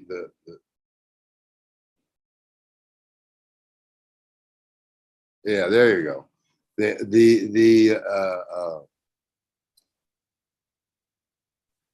When I talk to them, they come to see my business cards from the 1960s and 70s, and they come and see my stories and pictures of me in Nepal in the 60s and 70s and 80s, and they're amazed because they don't know any about that. They never heard about what happened at the Olympics. Bring me a beer, will you? And they never heard about what happened at the Olympics. I was the only foreigner to do that, and I wrote my book about it, and I wrote an article on Counterpunch. I did 3 articles for Counterpunch. Cannabis, the goose that lays golden eggs was one of my articles. That's a great article. And there's another article, Murder at the Palace, and then about the Olympic scam, the Olympic Committee scam. And so then I was persona non grata in Nepal. If I would have gone back, they would have fucked me. They would have shot. They would have done something to me. But then the king got overthrown, so now I can go back to Nepal, and the communists love me. But the control of the media in Nepal was like something you had to witness to experience. To witness and experience that, to see it, to believe it. That one guy could have so much power. The king could have so much power. Everybody in Nepal was slave. Nobody could look at the king in his eyes. The king Mahendra, the guy that I was there with, he had a harem of 5,000 women. He never smoked. He never slept with a woman that wasn't a virgin. You know, I mean, it was wild shit in Nepal. But dude, I was like the Ford Motor Company of Kathmandu. I mean, I was paying people $100 a month to work for me. That was more than ministers were getting in Nepal at the time. You know, I was like a big earner. And then I was partnered up with the head of the Buddhist church, the Pope of the church.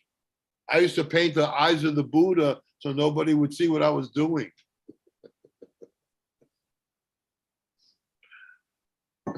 I mean, I know that made you laugh. You know, I used to do zoological. Well, one of my early scams was I was shipping pedigree dogs, they were Tibetan Mastiffs and Lhasa Apsos.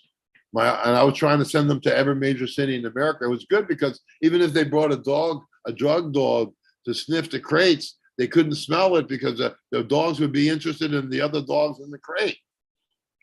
So it was a foolproof scam. And in those days, you didn't need a social security card to open up a bank account. So we opened up bank accounts in false names and then just, sent them to a custom broker who picked them up and brought them to a veterinarian who put it into a 2-week, check. They put it through a check, like what do they call a separation? When you quarantine, they could put them into a 2-week quarantine. And after they came out of quarantine, we went and picked them up. They'd been a long way out of customs by then, And then I sent. Well, you got to read my book. It's a complicated story. I sent two dogs to the airport, and one going to Philadelphia, one going to Boston, and there was some well before that, and they got stopped, and I didn't know what happened, why they were stopped, right? And the reason that they were stopped was that somebody that was working for me went to start doing his own thing, and he copied my methods, right? And he built 2 Lhasa Apso dog crates. And when he took the crates to Kathmandu, to the airport at customs, he offered them a bribe. And so, a certain amount per kilo. And the custom officer looked at the guy saying, "Why are you offering me money? You're sending a dog." So inside that crate, we got like 6 kilos. He says, "What?" He says, "You mean that guy in Boda, Pietri? He's been sending those dogs for 5 years. He's never given us a fucking dime." Oh, dude. So I cried like a baby, but I got my crates back. I paid him $5,000, got them back. I didn't get in any trouble. And then I said, I'm not going to be fucking doing this anymore and paying these fucking Nepali customs. So I had the army guys bring my crates for me to Calcutta and ship them out of Calcutta. I had an Indian crew that did all the work, and we hired 2 hippies who ended up writing a story about this. And they aggrandized it. They were just dirt poor hippies. Were lucky to get $200. It was out of the blue. In India, $200 you could live for 6 months in those days. And so I told them, I said, that my army boys delivered. There was a treaty between Nepal and India. There's no customs. So they drove me across the border. I told them, wake me up when we get to customs. There was no customs. I woke up on the trunk road, a few hundred clicks from Calcutta. So I had a problem. I knew the hotel people and everything. I didn't have a problem, but I was in India without a visa on an American passport with on an Irish passport with a Nepali visa. So I had to sneak back into Nepal over the border through the jungles. So I was running out of dogs. I had my black mastiff and I had this one crazy mastiff. And so that one, I told my buddy Prabhakar, who's dead, I died at 99 years and 11 months. before he died. Nearly made 100. Before you send the dogs, give this one a meatball with 2 quaaludes inside, a quaalude inside, right? So we knocked that dog out. So when he gets to Boston, I told my friend in Boston, I said, man, that dog is crazy. You're not going to be, when you open the crate, you're probably going to have to shoot that dog to get to the hash.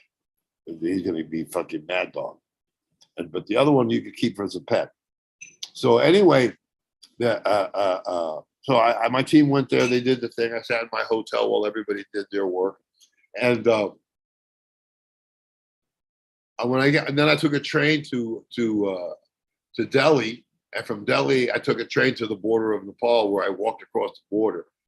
And but in Delhi, I got a message. We used to send messages in the old days when we were young and stupid. Happy birthday! You know that your shit made it, right? So there was no happy birthday. There was 2 guys. My one guy said knew that I had ripped him off. I said, what do you mean I ripped him off? I loaded the fucking shit myself. What the fuck are you talking about? I went back to Kathmandu. I got somebody to come across the border and lead me across the jungles back into Nepal, where I had a visa and I was legit. Went back to my house in Boda and trying to find out what the fuck happened. And then one of my friends had just got back from London and had arrived the next day. He came over and he brought me the article in the London Times. Was a hashish running dogs about my one crazy dog. What happened was that they didn't send the dog the first day out of Calcutta. They missed the flight in Delhi. They made it to Calcutta, but they missed the London flight. So they sat in Delhi for a week, for a day. And so when they got on the plane, the dog had woken up and he had eaten through the crate. And so I was one of those crates where I was making the tops heavier and the sides lighter, And so the top and bottom. So he was loose in the cargo hold of a BOAC flight coming into London, and they couldn't get the baggage out of the plane because they had a mad dog in the fucking cargo hold. So they called the RSPCA to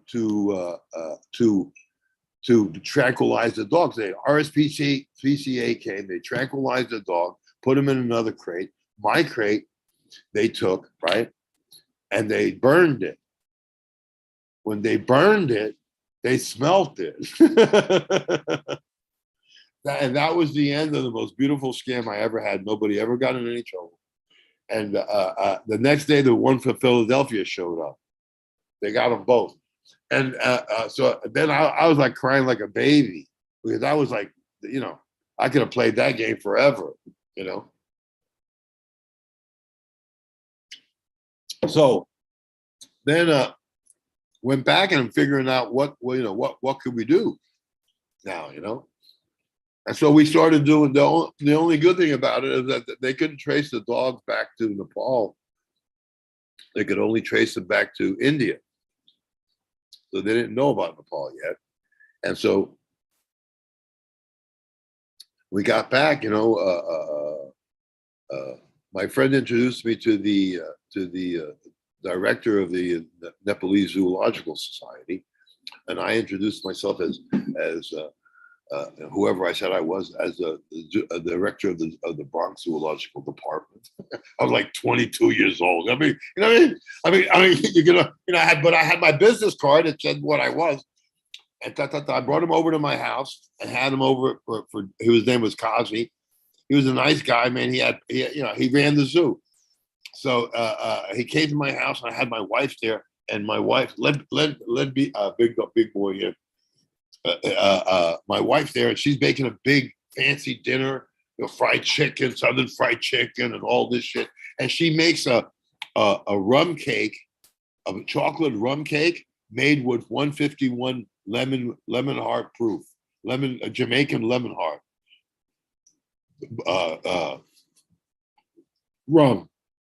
So we're all eating dinner. He eats a piece of that cake, and nearly drops over dead. I'm screaming, "You killed my connection! You killed my connection!" I mean, but he came out of it. And so The deal was this. The deal was this. I had an order from the Cincinnati Zoological Society, right, for 4 lesser pandas to the Cincinnati Zoological Society. The first pandas that were ever sent out of Nepal, right, were my hash makers, my hash carriers, and so so what we did is we got 2 chimpanzees from the Ringling Brothers Barnum and Bailey Circus, trained chimps. You know, when they get to be like older, they're hard to handle and they get nasty. So we got them for $5,000. Even the Cincinnati Zoological Society, they even paid for the price of the fucking chimps. Right? The Cincinnati Zoological Society sent the chimps to Nepal. And so the chimps, I'll tell you there's a whole story about the chimps. The chimps were a big hit in Nepal because they put them on, they'd never seen chimps before. They were like humans. They'd never seen anything like that before. And these chimps were trained Ringling Brothers, Barnum and Bailey, professional fucking trained chimps. You know what I mean? They were no joke chimps. They were addicted to fucking tobacco. They smoked cigarettes. So they were begging the Nepalis to give them a cigarette. When they gave them a cigarette, they went through their whole circus routine. So they were trained chimps from the Ringling Brothers. They named them Concha and Conchi, and every day they would come, brought more people to the zoo than any attraction ever. And there was a running commentary in the Rising Nepal newspaper of the antics of the chimps, right? So when we sent the chimps, I had a bunch of fucking already made dog crates, right? So I managed to take the dog crates apart to reuse the hash, but the hash was really dry, so I mixed with about 10% opium or something. And so it was opiated. The only time real opiated hash ever came out of Nepal is because I did it. I did it myself. And sent the chimps back to, I sent the pandas back to the Zoological Society, right? Boom. Oh, they were picked up, no, nothing. They were brought in like they were the kings of Sheba, right? No problem, right? And so I could have sent that. I had an order. I had 2 North American black bears in exchange for I had 2 people, one who did the chimps and another person who came up with the bears, right? And so I exchanged 2 North American black bears for 2 Himalayan black bears, right? So bam, we got a couple of bears from the black bears. Those are easy to get, not as expensive. And they sent them to Kathmandu, and then I built crates especially for these Himalayan bears, right? And so I sent the Himalayan bears. I should have just sent the bears then, and just used whatever hash I could have gotten instead of waiting for fresh hash. I waited for fresh hash. In the middle of waiting for fresh hash to come down, I get a message from a friend of mine who had a mishap sending a sloth bear out of Madras, India. So he said, "Be careful what you're doing because this guy went down with that and he's in jail." And so I called up my friend in New York and I said, "Hey man, this happened. I'm going to cancel this fucking show." He said, "No, don't cancel this show. Fucking send it." I said, "Well, it's going to be you're responsible." He says, "Oh, I'll be responsible, but make sure you fucking send that thing." Boom. So we sent the bears. And then I have a picture of me. I bought a baby elephant. I was getting ready to send that baby on. I saw that elephant 20 years later. He was huge. I got to ride that elephant. I didn't get to make the money, but so anyway, we sent the 2 bears. The bears, because of what happened in Madras, because they were going to New York too, with the sloth bear, they got drilled, right? And so they were discovered. So they sent it to the bears were coming to an animal farm in Northern California, right? So we were watching people were watching the animal farm and saw that they were being watched, right? So what they did is they sent two pickup trucks. One went one way, one went the other way, and they picked for a really rainy, foggy day up in northern Cal. And so what they showed up in two trucks and blew the people who were watching the deal go down, blew their mind. They didn't know what to do. Either go with one truck or go with the other, or can't go with both. The last thing that we said was, don't go on the CB radio. Don't use. We should have pulled the CB radios out. One guy made it, and the one other bear, right, got caught, right. So it was hashish running bear. I have the articles in my book, so I'll send you books. And the one bear made it, right. 3 weeks later, there was a hunter in Northern California who had a hunting license for bears because they have a bow season there, right? So this poor Himalayan bear, he's fucking shell shocked, right? He gets hunted, you know, and the hunter sees the dog. He says, "This ain't no fucking American. What kind of bear is this?" Like he thought maybe this is some kind of freak or something. And so they took the bear to the ranger station, right? Say, look what this is not, is this an American bear? No, that's Joe's hash running bear.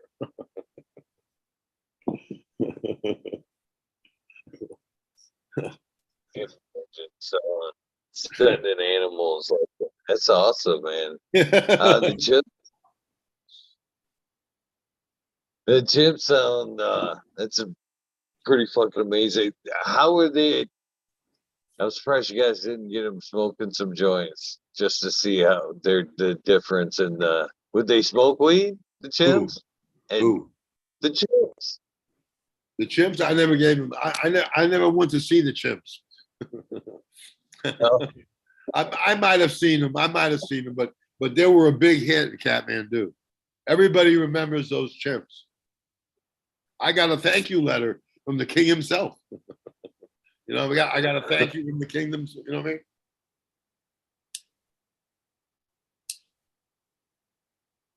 So those days, Nepal was like wide open.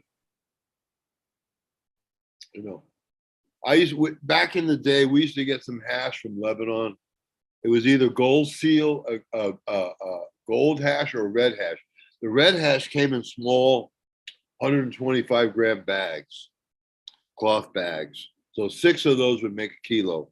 And the other ones came in 200 gram bags or 500 gram bags. And you needed 5 bags for a kilo or 2 bags for a kilo. And but the red was the gummy red. Somebody told me, yeah, we used to, the Lebanese used to dry the shit on the stalk and then bring it into the process. But I think that the red was taken care of more. But I don't know. But and my guys didn't dry it like that. They cut it down and dried. They dried it as much as possible outside then inside. I don't think they dried it all inside basically. But you know, the hash was so fabulous that I can't even tell you that you know, the taste was so fabulous, the aromas were so fabulous that you just don't see that anymore. And every, you know, like the Lebanese had a certain flavor and a certain taste. The Afghani had a certain flavor and a certain taste. The Paki had a certain flavor, certain taste. They all had little different looks, but basically made the same.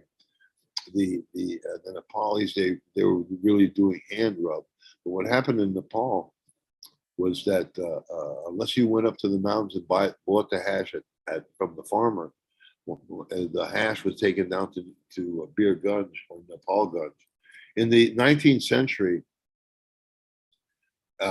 when they discovered all the remedies that they could use with cannabis was exported legally from India and Nepal to the English and to the American pharmaceutical companies. So in Nepal, they had border towns. One was called Nepal Gunj, and that's where the British came to buy their Nepalese Gunj, Nepalese ganja. They called the town Nepal Gunj, and that they had certain areas where they did that trade, and but it was totally legal. They'd come there, and they buy, a certain amount of weed by the ton. Thousands and thousands of tons were being shipped out of India and Nepal, and they paid tax. They paid, it was very, very cheap. They probably paid maybe, who knows? I mean, they were selling it. Libby was selling it to pharmacies for $1.60 a pound back in 1910. You know what I mean? The cheapest that a pound of weed would cost you at a pharmacy, it went up to around $10 just before the war, and then after the war it came down. But during the war, they made it illegal in 1939, 1940, but it was still readily available in the shops for a few years after. In fact, it was still ready.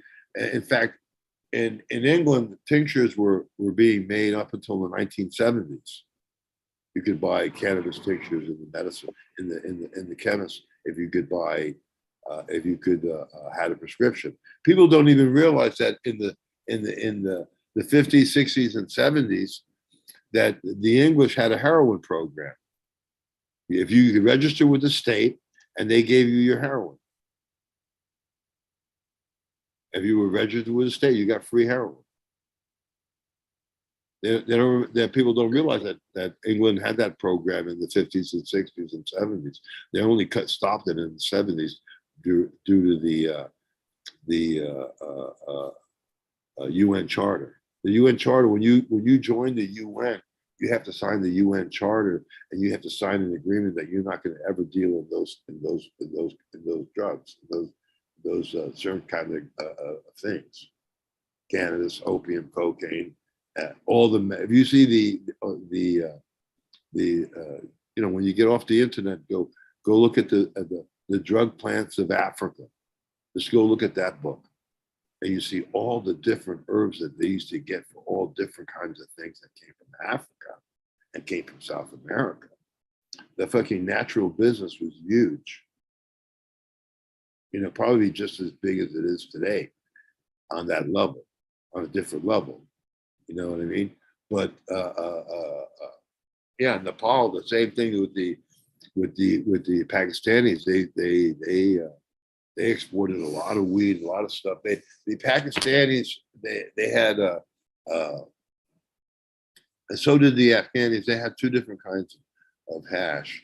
They have hash that was, that total indica that was just knockout drops, and then there was hash that was F1 hybrids of cannabis, sativa, cannabis, indica plants. So those were what they were making the hash from. But they had a different type of hash. They had the indica hash, and then they had the gold, black on the outside, gold on the inside, golden hash. And then they had stuff that was black on the outside, green on the inside. It was good. It was second rate. But the same in Afghanistan. Afghanistan, they had a culture there called Charsi. A Charsi was a person who smoked hashish. There's an expression in Afghani. It goes, Charsi ne marsi, ekdo tin leko marsi. The hashish warrior never dies, and when he does die, he'll take 10,000 men with him, kind of thing. You know what I mean? And so they had the Charsi, and the Charsis were farmers, and they all had their own style of growing. When you went into a coffee shop in Afghanistan, it was strictly men, and they had a hubbly bubbly in the middle, and basically people talk news, world events, current Afghan, political shit, whatever. But it was like a place for gossiping, and everybody would. The big thing of it was, and everybody drank tea. Nobody drank alcohol or coffee. It was tea, sweet tea, and people would take turns smoking, putting out the best of what they grew into the hubbly bubbly, which the Afghans are really big people. For a smaller guy, they would have to put a stool, and you'd have to stand on the stool to smoke the hubbly bubbly. And people would smoke that hubbly bubbly from the first time, and they'd pass right the fuck out. That's how strong that shit was. So everybody was like, grew their own shit. And then whatever they could grow that they could sell was like a side business, sort of legal in Afghanistan at the time. And so they had they had a dried ball of a goat, a dried sack of a goat, and inside they would have their resin. They had a little container that would hold their matches. They had all these little growing things, working things, and then they would take the resin out of their sack and they would hand press it in front of you. And then when they had a hand pressed piece, then they would put it on the hubbly bubbly. Normally, you know, a lot of stuff fit on those hubbly bubblies, so you took a hit off of that. And so that was the scene. There was Charsi scene. It was a smoker scene. You know what I mean? Only men spoke. You never saw any women smoking in there. You saw a woman smoking. She was with a band of hippies and that kind of stuff, but not in the men's smoking shop. It was a man thing. And so everybody really took pride on who smoked the best shit and who had the best taste and shit. So it was really a smokers kind of groove there. The Afghanis, they were allowed to they started actually commercially producing tons and tons and tons of hash, and the king allowed them. And then the king got thrown out. He went on a vacation to Italy and never came back until the Mujahideen had taken over. You know, after the Civil War, the 2011, 2001, the plane bombing, then they brought the king back to try to bring some semblance to their government. But that was the smoker scene. And the same thing in Pakistan. Pakistan was a more commercial scene. Afghanistan was a more farmer scene. It was much more commercial in Pakistan. The English had a farm that grew plants in Afghanistan up until like the late 60s, late 70s, the early 70s, late 60s maybe, where they would send they would make tinctures and they would send it back to Europe to have it processed into their tinctures. And you know, in Afghanistan at the time, they were still going by the old laws. So anything that you called your own medicine, they sold you at the pharmacy.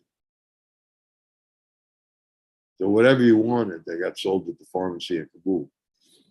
And Kathmandu was the same thing, but not as open and not as broad as the Afghanis. You know what I mean?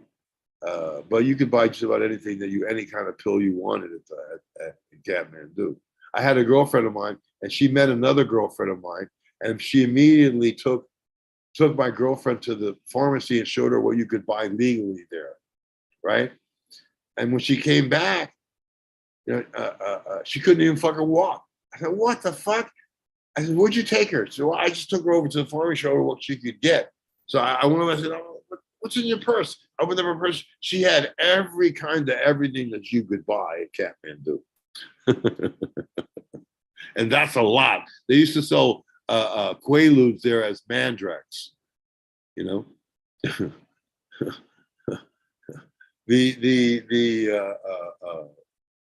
You know, it was a wild scene in Nepal, but not as wild as Afghanistan. Was very, very wild. But I'll tell you a story about Afghanistan. There was a runner back in those days called American Mary. She was a professional runner. When she dressed up to do a run, you know, and she did a run for me once, and she dressed like the little old lady from Pasadena. You couldn't even tell it was her. She had a whole costume, a whole makeup, everything. And so she was in Kabul, and she couldn't leave from the airport. The airport was out. They had a guy there, Gunther, a German guy, and he was just chasing all the hash people. And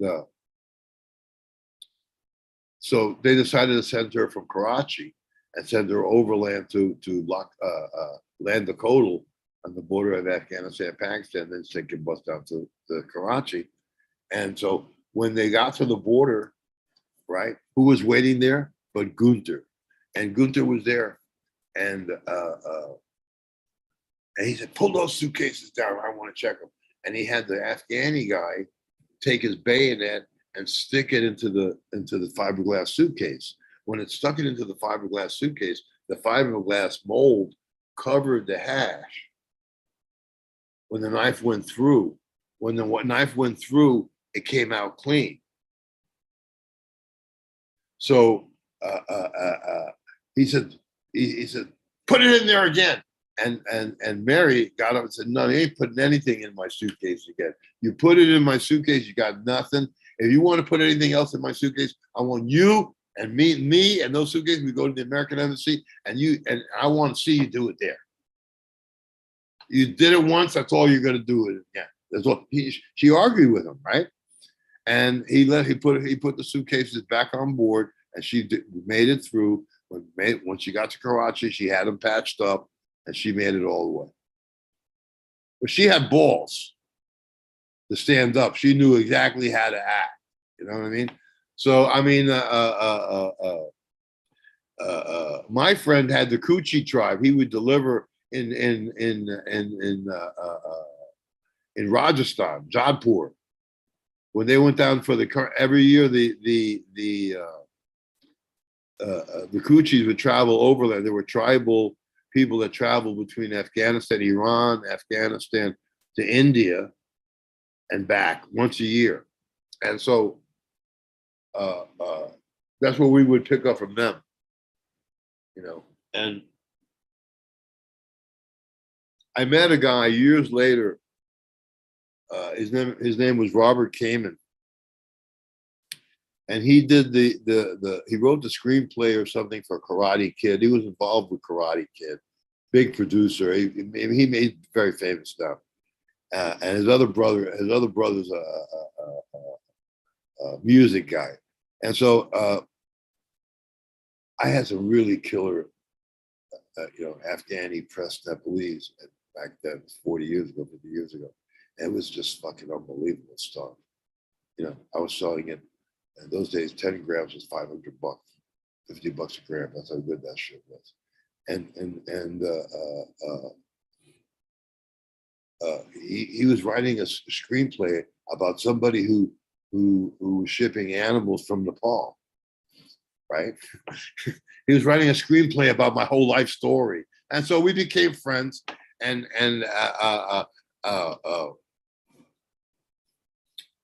So he starts telling me his life story. Now, when he went to college, he says, "Yeah, when I went to college and I got my went to get my master's, I went to study the Coochie tribe in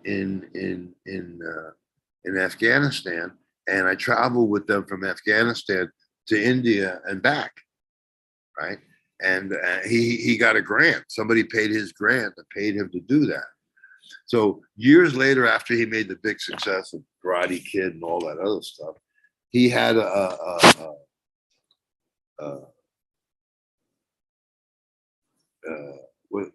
search where you can background check and see if they have anything on you. What is it? What they do to you if you have to pay for it? What's the word? Jeez, I'll think of it in a second. But he had this test. He had his background check. What is it? Freedom of Information Act. The Freedom of Information Act. He sued them. He sued for any information that the government had on him. Right. So when he went to look about his grant that he got to go travel to Afghanistan to go with the Coochie tribe, to go to India and come back, he realized he found out for the first time that the CIA had paid paid for his master's degree because they wanted to know how those fuckers got to India themselves. You know what I mean? The world is a small place. Are you talking? I can't hear you. It is a small place and increasingly smaller. That's for sure. The internet's making it increasingly smaller. Yeah, people don't even realize. They think that this is the first time that cannabis has been legal here. No, no, no. It was always legal here until the Food and Drug Act in 1909, when they had the freedom the Food and Drug Act. Then they made it where you needed a prescription to get it. So you could buy your weed up until 1940 right from the pharmacy. Really? Yeah, and you know, I don't know how it in comparison to how it is today, but it was a lot easier to be legally addicted back in those days than today, but it's cheaper today than it was in those days. I mean, a 6-pack, a $5 bag of whatever those kids are using, fentanyl, whatever, $10 bag is it's cheaper than a 6-pack. That 6-pack is cheaper. I mean, the drugs are cheaper than a 6-pack, and they're so fucking strong. I'm surprised you haven't heard about butane addiction. No. Yeah. Uh-uh. Yeah, just put it in Google. Butane causes cancer or butane addiction. And you'll see it. They have documented cases of it. And it really fucks up with your respiratory system. So yeah, the what did somebody say to me the other day? He says,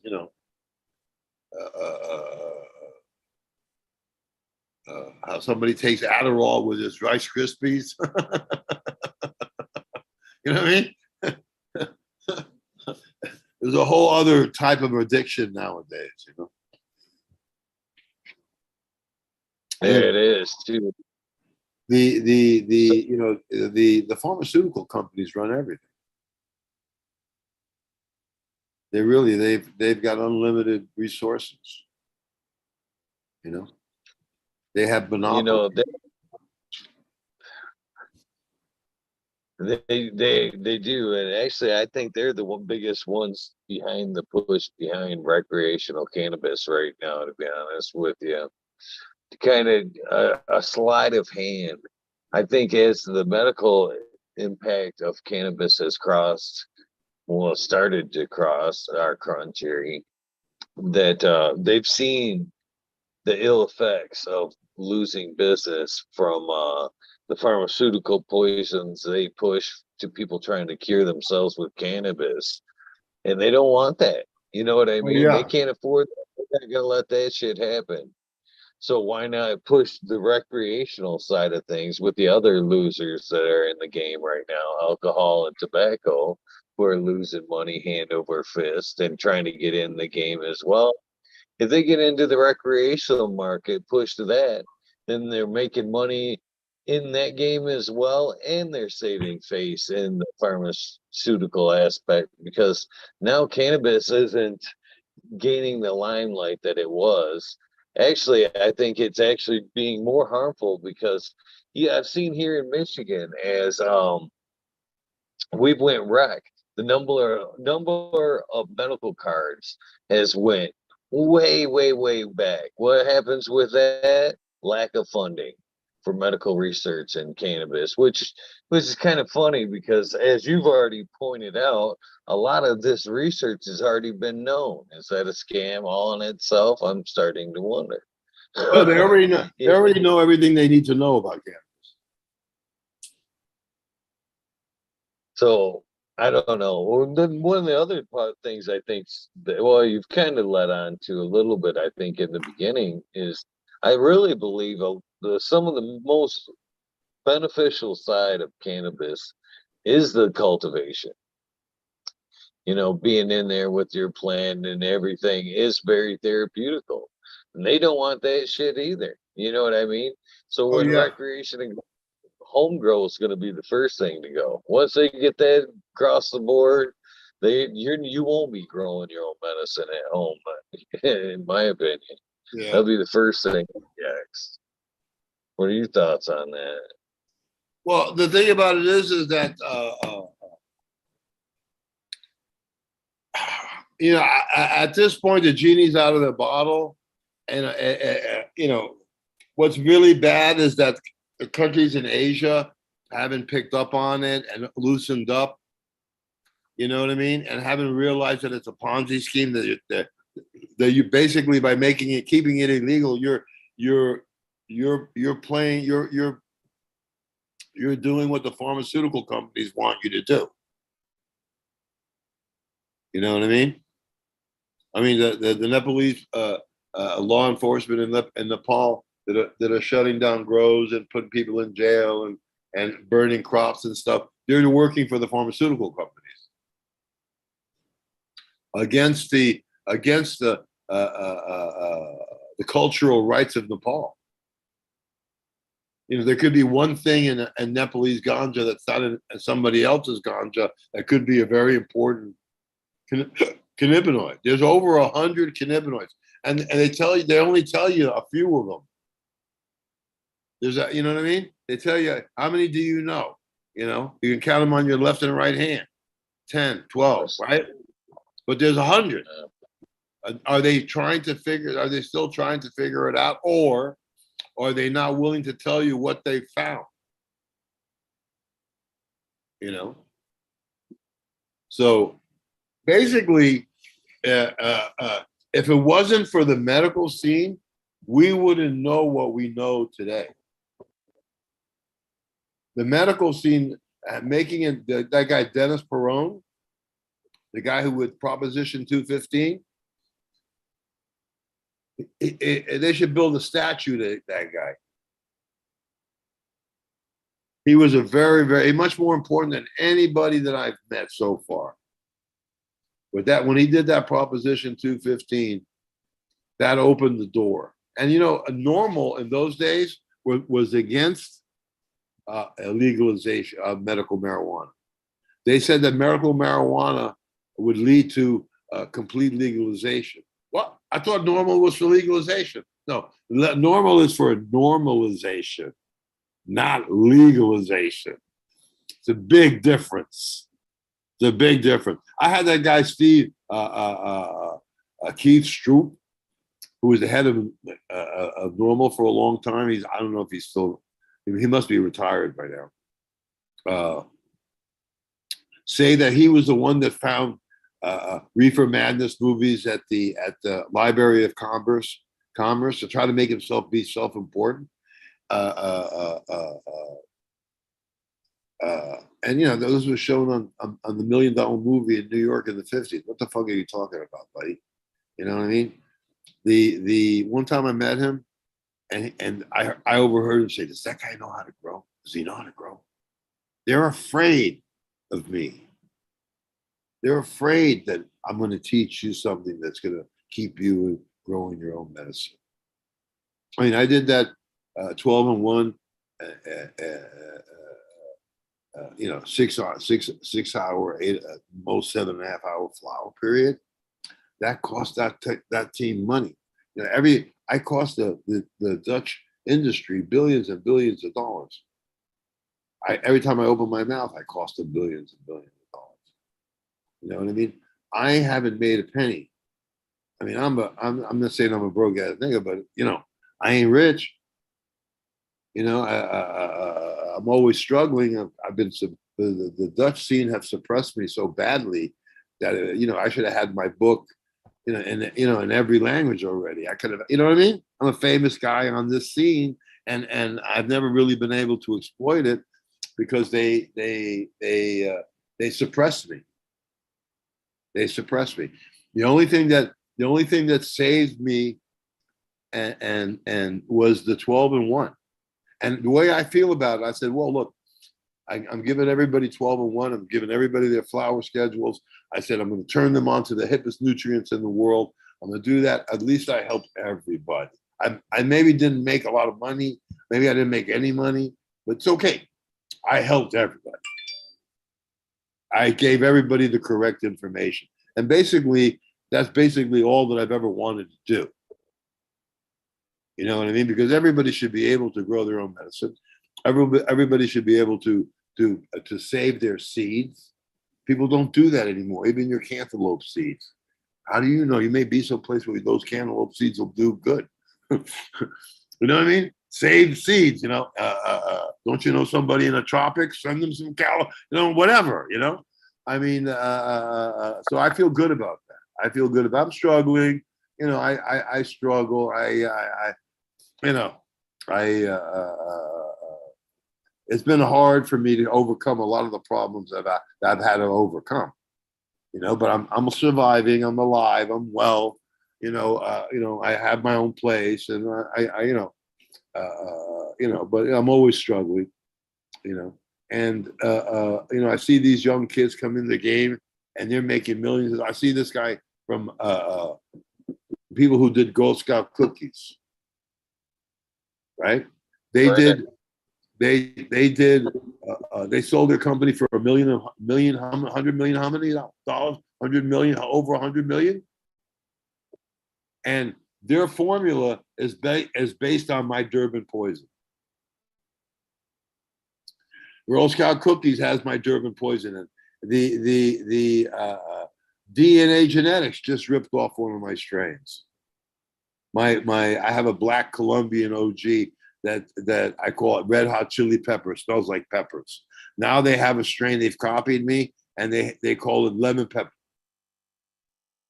I mean, I'm probably the most copied, the most person. I mean, it's unbelievable.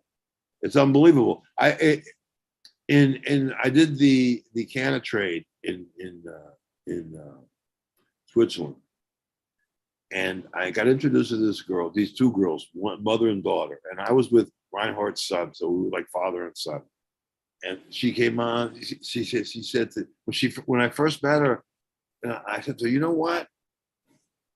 To me, I think you're an industrial spy, because I had just been through the thing with Lawrence Shearnock being the question and answer to see where my knowledge was. When they knew that I was very knowledgeable, that I had been on every level.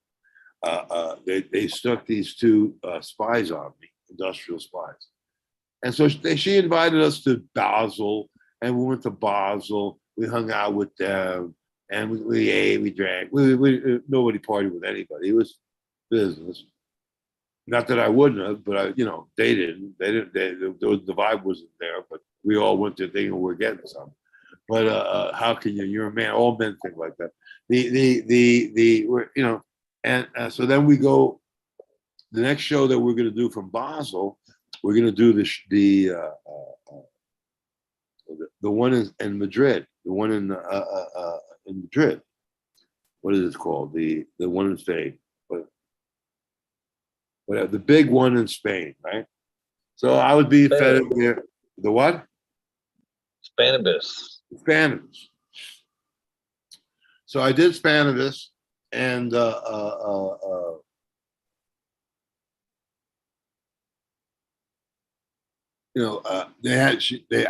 was being interviewed on the radio, and as I was being interviewed on the radio, the two girls were with us. As I was being interviewed on the radio, I started talking about Dutch marketing fraud and all this other shit. That lady pulled the mic on me. She was an industrial spy. So I've had that happen to me since day one. And then now all the people who put me down, oh, he's just talking, it's crazy, Joe, it's this, it's that. Now that the truth be known, I'm not so crazy anymore, am I? But I'm still a danger to those people because I'm going to tell you the truth. They have these like Nikon does, Canicom does. They have these instructional hours. You can go in and take a class, right? And I have yet to ever be invited to one of those classes. Those people that are on that scene, they don't want me talking to anybody. And I've had that happen to me. I had it happen to me in Oregon. I was there. I had about 40 or 50 young people. They were all surrounding me, and I was talking about the good old days and the laws and this and that. And this one guy who owned the property named Kareem, he shut me down. He said, they didn't want me talking to these young kids. They don't want me to tell them that bubble bags are a fake or the biggest consumer fraud in cannabis history. You know, people today don't even know that they used to have a legal heroin program in London, in England. You got legal pharmaceutical quality heroin from the government of London. You could be a registered addict. And it was easy. Once you're a registered addict, all you need is your shot to keep you from not being sick. After a certain time, when you've been addicted for a long time, the only thing you need is for one to not make you sick. You don't have to be loaded off your ass. You can take 1 shot, 2 shots a day to make you function. You know what I mean? People ask me, why the Portuguese, why are these legal programs, or why do they work? They work because for the first time, when you have a legal program like the one in Portuguese or the one they had in England, and you give the people an injection site, what they're going to inject, their medicine, you take everything out. They no longer have to seek the money to get the medicine. They no longer have to seek the medicine. They no longer have to seek a place to be able to do the medicine safely. They're all covered. They got a grow spot, a place where they can shoot their drugs. It's supervised by doctors. If you OD, they'll wake you up. At the same time, you'll get some kind of counseling to help you get off. But why do people get off of drugs when they're in that situation, right? They get off drugs in that situation much easier than any other situation, because for the first time in their life, they have time to think. They have time for self-reflection. They have time to think, to look at the world working and everybody working and running and doing, and they're sitting there stoned on their ass. They realize for the first time that their life is passing them by. Before, when they were addicted and they had to get it, pay for it, do all that other shit, they never had time for self-reflection. By the time they scored it, got high, enjoyed it, then they had to go back onto the circle again of getting the money, getting the drug, getting the shot. It's a big vicious circle. Once you cut that vicious circle out, people go straight and they never go back. But you got to be able to bring them down to that level where they can really start looking at themselves. You know? And there's some people. Go ahead. Talking, yes, the other day, there was like a coach, a health coach, cannabis coach, but I had asked about self-love. She was a mindful coach as well. You know what I mean? Yeah. And yeah. I pointed out the fact that I asked her to talk about self-love and people, teaching how to teach themselves how to love, because I pointed out that's the reason a lot of times addicts start, because they can't find that in themselves. Yeah. So they turn to drugs to kind of cover that shit. Yeah. Yeah. It's funny. They're going at addiction completely the wrong way. But addiction nowadays is America is a different place. When you had the riots, were you in Detroit when they had riots there? That was way before me, sir. When they had riots in Detroit, I mean, that was some serious shit. I mean, people just rising up because they're frustrated. They can't get up. They can't. They've been down so long. It looks like up to me. kind of thing. And whenever that happened, like the same thing in New York or the same thing in other places where they have riots and people get out of control, they let pure heroin come in and stone everybody off. Unbelievable. I've seen it happen a few times. Then when 9/11 happened, for the first time since the 1980s, since the 1990s, more than 25, 30 years, since a load of Lebanese hash came into New York, a load of Lebanese hash came into New York during 9/11 just to calm everybody down and give out the some hash so people could have some PTSD. Who had PTSD could mellow the fuck out. And I walked into High Times and somebody pulled out a bag, a cotton bag that hash used to be put, Lebanese hash used to be in, and it had the cedars of Lebanon on the thing. That guy Danny Danko trying to he's so self-important because he worked at High Times. He pulled out that bag and he said, "What is this?" Like he was testing me, and I said, "That's the cedars of Lebanon. That's Lebanese hash. It's a Lebanese hash bag." Then he realized that you're talking to the real deal, dude. There hasn't been something I haven't that I haven't done in the cannabis trade. And so Danko, it was funny. They had the off. That when what was his name? The guy who ran High Times, the guy who started High Times, he committed suicide supposedly.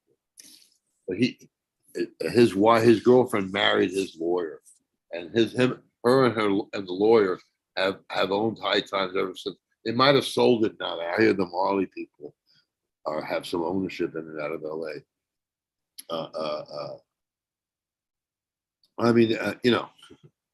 They were going to Amsterdam and flying into Amsterdam, and they were selling cups. If you wanted a cup, you would have had to pay High Times money.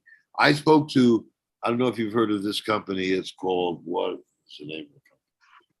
I'll think of it in a second, but it's a big company. They've got like 40, 50 cups. So I asked them, I said, they do dabs, they sell cartridges and stuff. I said to them, how much did you have to pay to get all this cups? He said, well, I think I spent about $5 million. But when he did a cup, he rented a whole like disco area where he put on a disco and shows and gave everybody free highs. Yeah, he got a cup.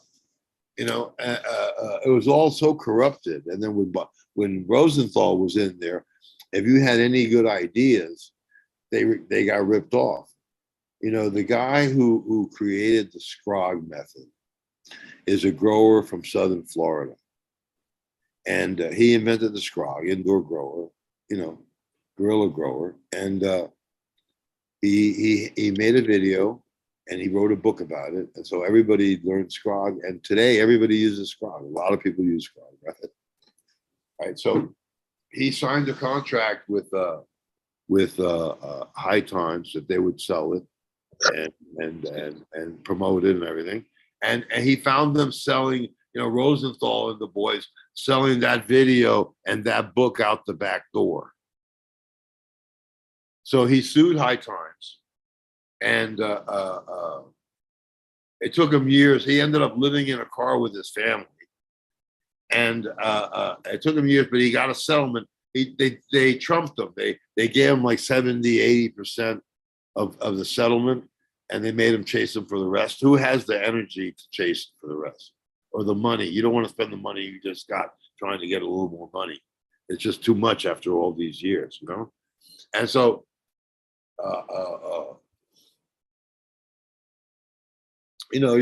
High Times has been really, really a detriment. They haven't been good to you. They haven't been good to us.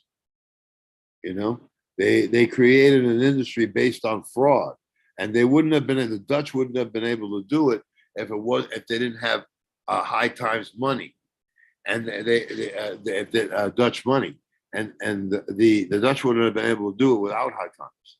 But they needed the Dutch. The Dutch made so much money, they corrupted everything. You go there now, and most of the businesses that are out there now are Dutch owned. Have you noticed that? Have you noticed it? I have not noticed that. Yeah. Well, if you go in there, you'll dig a little deeper. Dig a little deeper. But the Dutch has been the worst thing to happen to Canada. You go to to Angola, and you buy some seeds, think you got something, and then you sequence them, and all you got is a skunk hybrid. They went around and put their seeds in everywhere and every country, so that one day they can say, because they have a genetic marker, which is skunk number 1, that all the strains and all the medical strains belong to them. You know what I mean? And they have them. I won't be around, but there's going to be a big fight in the next. After I'm gone, there'll be a big fight over genetics and who controls what and what controls who. And, you know what I mean? Because cannabis is such an important medicine that there's too much money in it. That's why I wrote the article, Cannabis, the Goose That Lays Golden Eggs. And that's what it is. Cannabis is the goose that lays golden eggs. Now, if you ain't got golden eggs, you ain't going to make any diamond eggs. That's for damn sure. Okay. You know what I mean? And they basically in Oregon, you have one big grow, and they'll have like 5, 6, maybe 10 dispensaries selling their own shit, and so there's no quality control. You have to really suss out all the shops, all the dispensaries that for the people who sell homegrown for real, not that commercially grown stuff. But now that we're here, we've been talking a while, but I want to spend some time, because not only do I want to go over 12-in-1 again and how it's going to keep you in business, as I want to talk to you about growlikejoe.com. Growlikejoe.com used to be my seed company. I still sell seeds, but you got to contact me and do it on the privy. But basically, I have a horticultural service. I do consulting. So you can hire me and I can come in and show you where you can cut some of your expenses and bring your production costs down. So, but in there, I try to promote. I do promote the best nutrients on the planet, and I don't use any of that Dutch shit. I mean, I go into these places, and they got 12, 14, 18 different boxes of shit that they're putting onto their plant. Go to growlikejoe.com, and on the second page where it says nutrients, go either to a hobbyist or to a commercial grow, and go and look at those nutrients. It's called dripping stone, and the nutrient is called the One. It's a 1-part formula. It's ionic. When you mix it, it completely dissolves. It's clean. It's made with the strongest natural nutrients that can be purchased today. Right? If you're a commercial grower, it costs you around 5 cents a gallon. If you're a hobbyist, it maybe costs you 8 cents a gallon. It basically is like cannabis blood. It's like the blood of the cannabis. We were going to call it Sangre de Maria in South America, but everybody's Catholic. You couldn't use Maria. Plus, it took in South America, if we wanted to sell the One in South America, we'd have to have it tested in every country, which would be like 30 countries. I'd have to, it's crazy. But yeah, you here and you have the One. The One has everything that you can that cannabis could possibly need at the best quality. The minute that you start using the one, you see that because you're using cannabis blood, you're giving it blood infusions every time you feed it. Your grow is faster. All of a sudden, what a grow that you had, you say your grow was 4 weeks, you're already there before you get to 3 weeks. Right? And then your plants are bigger. And it's easier.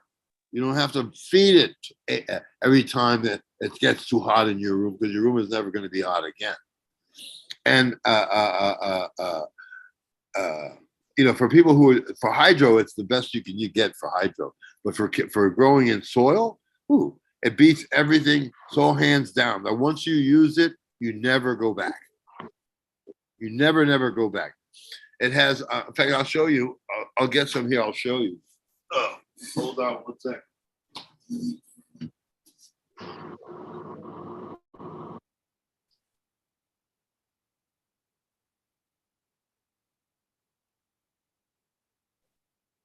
I do suggest you guys follow that link there, the Chico Man. This is what it's called. Everybody Can you see it? This is called the one. In all my years in the cannabis business, I've never seen anything that can even come close to that. And someone like you, if you bought one of these like that, it could last you like 3 years. You know what I mean? I mean, if you don't have a big grow, you don't need a large amount of this stuff to have it grow. But it makes everything of your grow faster. I have a friend of mine here, and he's been using the one, and he just says, "Wow!" He can't even believe it. He said, "This is just the easiest, best, strongest, most effective stuff I've ever used in my life," and you can see it right away. And you feed this throughout the whole thing, and then in the last flowering stage, you add some of the other ingredient that goes along with that in the flowering stage, and it doubles up your production. And on top of that, when you go look at that page, if you go to the next page, it has Ultra Gold. Ultra Gold is a biostimulant. It helps you produce terpenes, and so if you're using it, you'll have a 15 to 20% terpene cannabinoid production increase. So when you use it, you get that snowball effect of trichomes. You ever see the plants where they look like snow cones? That's the effect you get with this biostimulant. The combination of these two, well, just using the one is so good that once you use it, you'll never go back. So they give you a 10% discount, and they ship it for you for free, and you'll never buy anything again. This will be your nutrient of a lifetime. It's specially made for cannabis. It has everything that cannabis needs that's necessary. But so right away, if I teach you 12 and 1, 6 on, 18 off, or 7 on, 17 off, never more than 7.5 hours on. I think 6 is what everybody likes the best. I'll have cut your production costs down 60 to 70%. I mean, a lot. Then you start using the one, then I'll cut your production costs down to 75%. You know what I mean? So what used to cost you $1 to grow, now it's costing you 25 cents. And the product can't get better. It's as good as it gets. It's all really dependent on your genetics. If you want to talk genetics, I have a seed company. It's called Gold Crown Seeds. I've been doing it since 1970. First time I did a seed run, Laotian Acapulco Gold. But I specialize in African medical strains, and so I have a lot of stuff. I get copied all the time. Thin mints, that's my strain, my Durban OG. Someone bought my seeds and renamed them Thin Mints. He made a lot of money on that strain. Now they have a mint strain, Kush mints. They have, you know what I mean? It's just crazy, you know. I hate to give it. I hate to sell them because I know someone else is going to make the money and I'm not. But I'm happy to make a living. My African strains are basically medical sativas that have medical effect and get you way higher than you probably have ever been in cannabis. Because I have the psychedelic stuff. I've got the real medical strains for people who have Parkinson's or MS. I've got cures. I don't have a cure for it, but I'll help you feel your legs again, and I'll give you the energy and the focus you need to survive. And so I have those strains. And if you contact me, if you go to growlikejoe.com, you can contact me there, and then I can call. You can call me. Then I'll get on the phone with you, and I'll tell you what I got. Right now, right now I have a THCV line that I haven't released yet, but I just can't tell you how outstanding it is because you know the THCV is an appetite suppressant, you know, the cure for diabetes too. You know, it helps you control your obesity. I mean, in America, people are too fat. They need to be smoking my THCV plants. You know? And so those plants are really good. But I have a bunch of stuff. I got my sour goo OG. My sour goo OG is like I have that in a TV form, THCV form one too. But that's like sour diesel, Af gooey, and OG Kush. That the mother was 14 and a half pounds. So the plant is huge. You know what I mean? So the mother of that plant was 14 and a half pounds. It's 17 to 18% THC, 5 to 6% CBD, and altogether it's 26% cannabinoid profile. So I give that to people who have PTSD because one, they need to relax all the time, and two, they need pain killing all the time, and three, if they smoke too much of it, they fall asleep, and for the first time in their life, they sleep. Well, not the first time, but for now they're sleeping much more comfortably because they're smoking. They're sleeping under a relaxed feeling. There's no stress. The stress has been taken out. You're relaxed. You smoke too much, now you go to sleep. So I have a bunch of stuff like that. I've got New York City pot. What I call New York City pot is my THCV because it takes your pain away, it takes your hunger away, you know, and it gives you the Energizer Bunny effect, you know. So that's a really good one. So I'll go over. I've got all original stuff, everything I've got from Angola, from the Congo, from South America, from India. I've got stuff I haven't even worked with yet. So I'll be bringing out a lot more stuff here soon. And I may start doing shows again. I don't know yet, but maybe I'll start doing shows. Yeah. But yeah, the one is you know, and so it has two recipes, one for hydro and one for soil. You cannot compare this with anybody else's nutrients. I did a study with advanced nutrients. That's the most overblown bullshit that you've ever seen in your life, and it's so fucking expensive. And there's some people who won't buy anything unless they cost a lot of money. Have you met people like that? I have. Yeah, I have too. So, oh man, but my nutrients cost me $500. How can yours be better? You know. Anyway, I grew mine side by side with advanced nutrients, using same soil, same light, same everything, except nutrients. My plants were 40% bigger, right?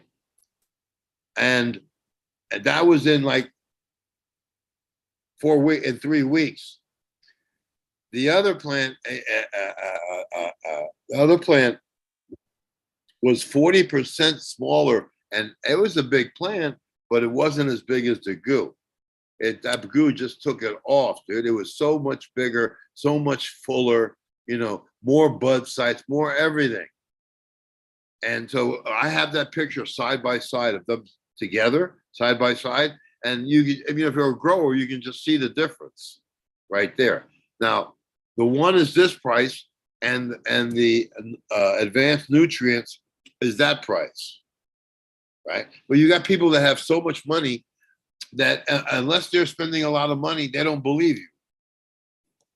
You know what I mean? So I mean, it's sort of crazy. But with seeing is believing, put them side by side, I've got the results. See, I do that with everything. I test everything. I smoke everything. Anything that I sell, I smoke. If I don't smoke it, I ain't selling. I smoke what I like.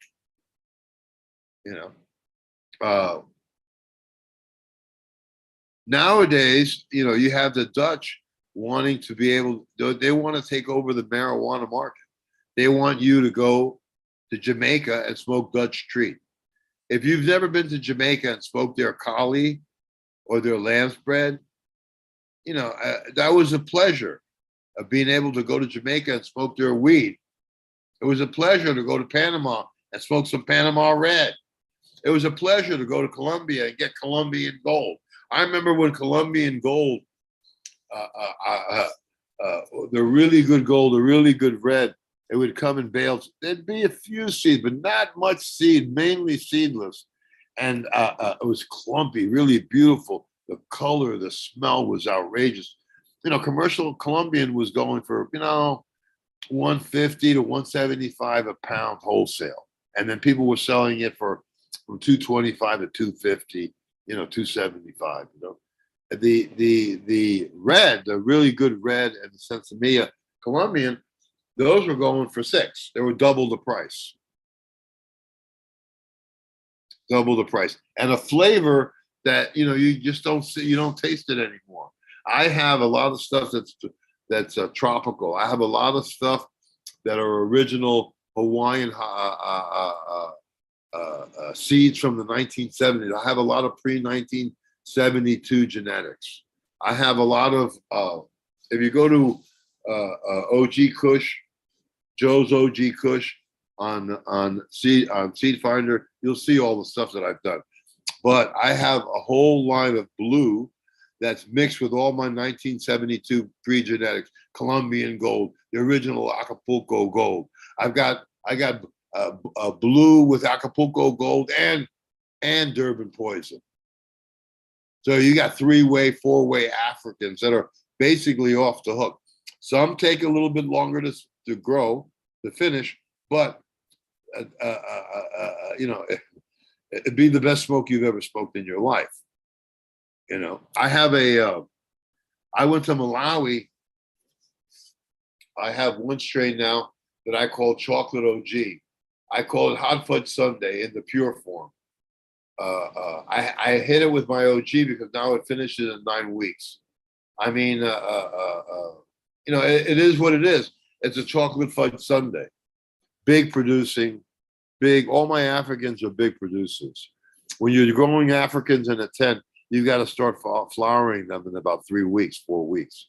Even if you flower them in 3 or 4 weeks, they'll outgrow your tent sometimes.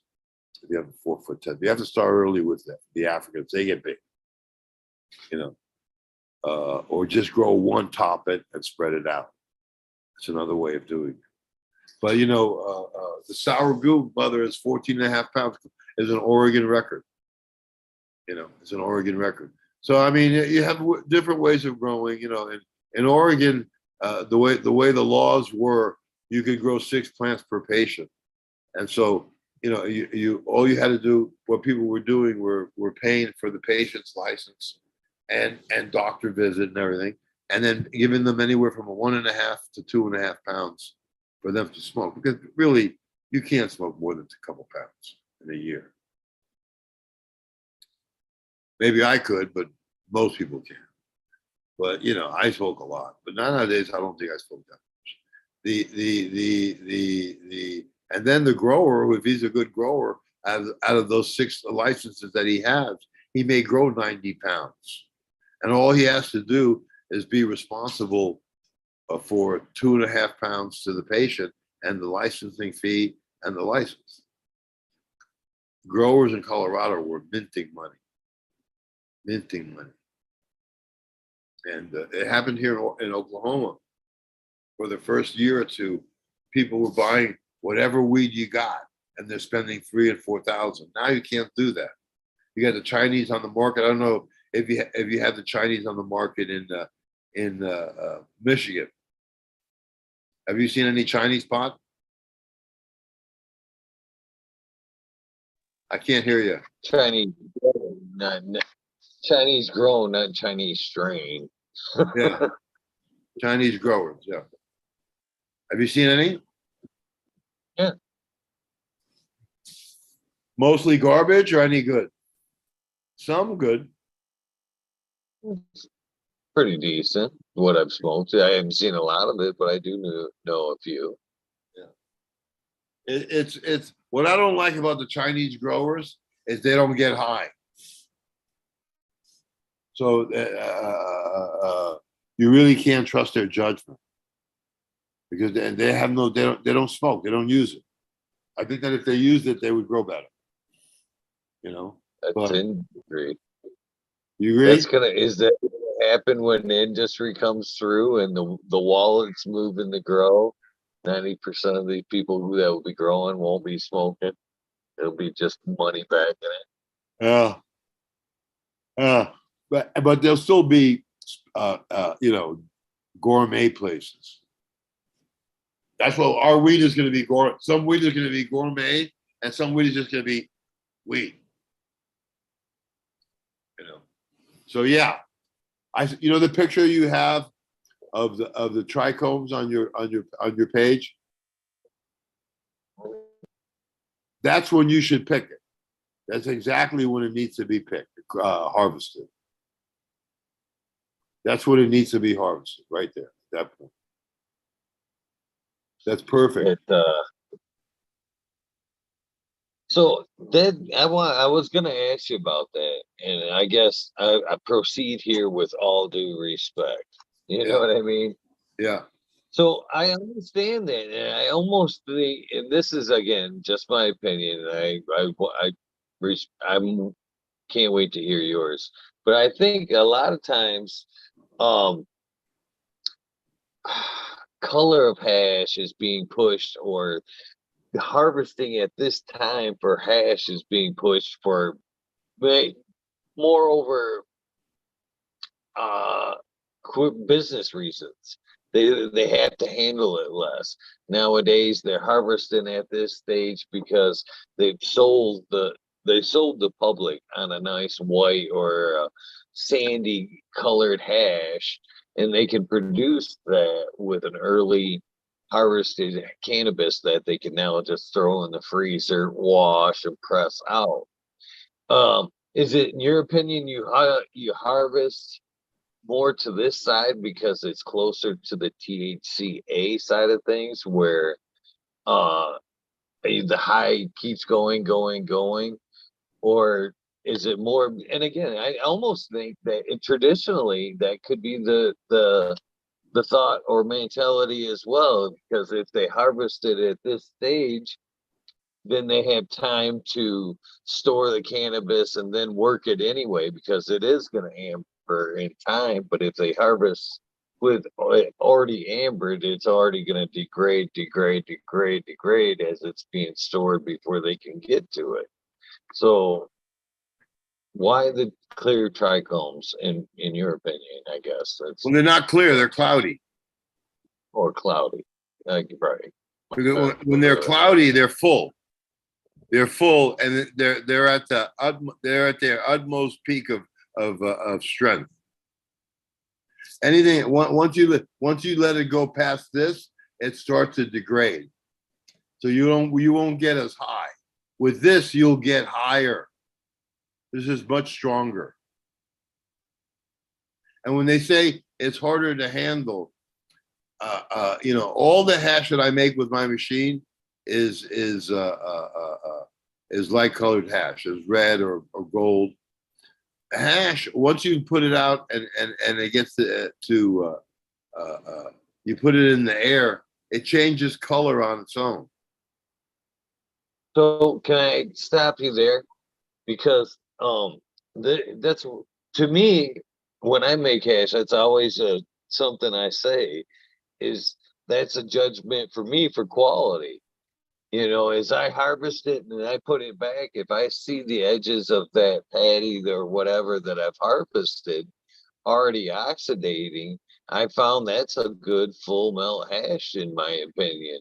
Is that oxidation that we're talking about a sign of quality, in your opinion? A quicker oxidizing head? Well, oxidation, basically it just because the plant it's in the air, fresh air. Oxidation, it changes a little color. The hash gets darker. It will say you have blonde hash and you have it outside and it's oxidizing. It gets darker on its own. You don't have to do nothing to it. I like to catch it when it's this level. I like to catch it when it's white and creamy. But on this level, you have to keep it refrigerated. That's that's why people say, oh, it's easier to handle. When somebody says that it's easier to handle, that means that they're not really interested in your head. They're interested in how easy it is to handle, pack up, and sell. You know what I mean? What do you think? I still Well, I can't do hear you. believe that. Oh, I'm sorry.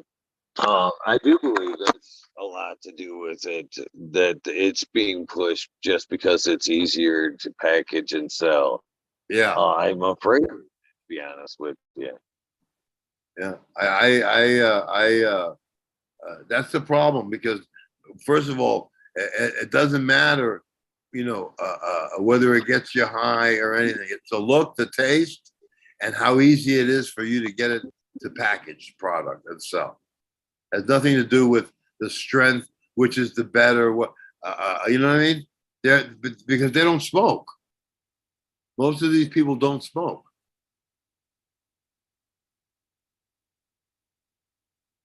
Are you there?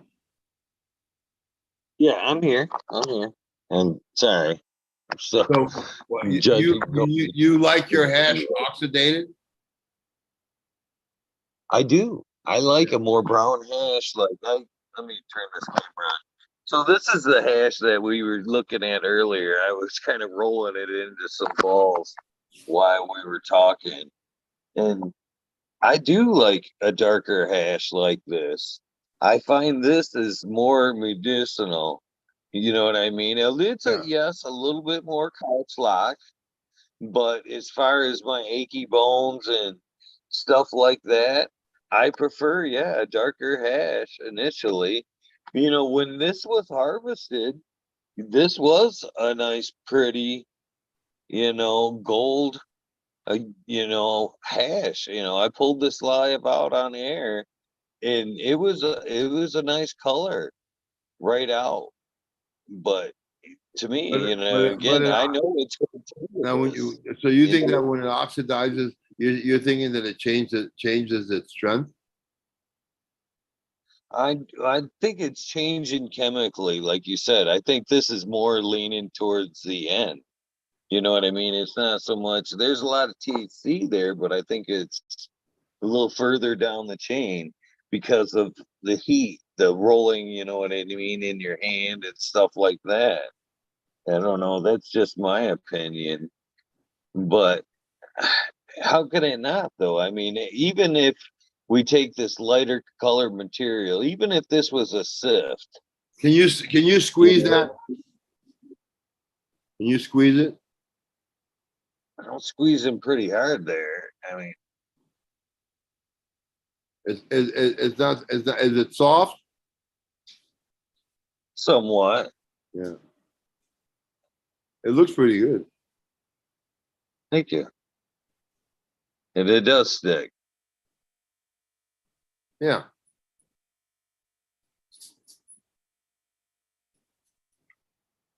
What But what micron bag were you using? this here is a 73 grade. Right here. This one's a little harder. I had to put everything I got into that bad boy there. Huh. But it's stuck. I can't even get my fingers apart. There we go. Yeah. Is that from the same run? All from the same run? These were from two runs, two separate runs I did in the machine there. Nice little plug.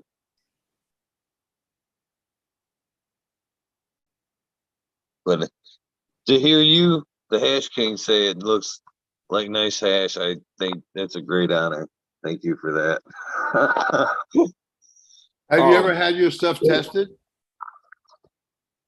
Not in a long, long time. Not in a long time. But this is all just for personal use. You know, I make this for me. And like I said, I actually, out of that video the other night, I pulled, honestly, 11 and a half ounces between the four grades out of that run, which I think I did pretty well. And again, I'm a novice. I'm trying to learn. You know, I listen to my elders, people like yourself that give me tips. I take that shit for true. You know what I mean? The thing that you could do, the thing that you could do is Take it down. I can one time I can walk you through the process of doing it without bags, and then you can try it and see which is better. Right on. Do you is there a set of screens that you prefer? And what grades do you suggest? What Well, screens? I don't use bags, so I really, but No, I know that a lot of people are hung up on the 73 micron bag, so they catch it at 73 micron. that's what this is. I was jokingly saying yesterday when we were weighing this out and I was showing the different grades because the 90 grade pull and 90 grade is somewhat still dabbable. If you've got a quality resin, 90 is dabbable, but you never see, you know what I mean, in the market, the 73. I think the 73 stays with the hash maker themselves. That's their secret stash is the 73, in my opinion. Yeah. Well, you know the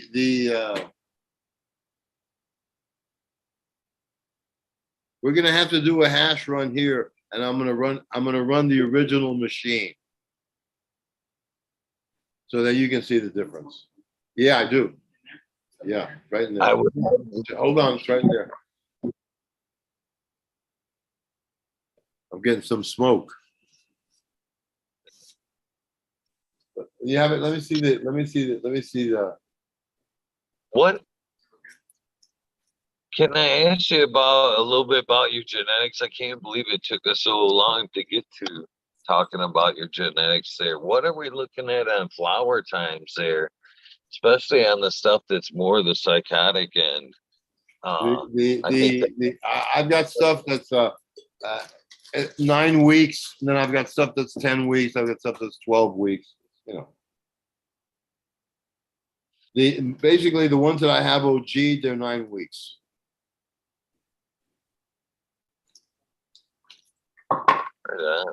not a bad flowering time. Why Yeah, is it everybody's flowering afraid to go times. to the line? Flowering times are basically depends on your lighting schedule. If you have the right schedule, they'll finish faster. So a lot of times when I say, oh, it's 9 weeks, it's 8.5 weeks. Oh, I say it's 10 weeks, it's 8.5 weeks. The OGs that I have with my Africans and my Indians, they're normally finished between 8.5 and 9 weeks. Now I have some sativas, they'll take a little bit longer. When I do sativas, that point with a sativa, I could put the light up. I could put the light on to 7.5 hours. I would stick at 7.5 hours, and then bring it down to 6 hours. A month before flowering, before finishing. But yeah, the sativas can use a little bit. Can take more sun, and the indicas finish don't need as much. The most a plant ever needs is 7.5 hours. And in the books, they say that the most a plant can take is 7.5 hours. And there's other papers that I found. It says the plants don't need any more than 6 hours of sun to have maximum flower. Let me see if I'm on my computer, so when I'm on my computer, I can't go back and forth to the stuff that I have written down. I'm not that literate.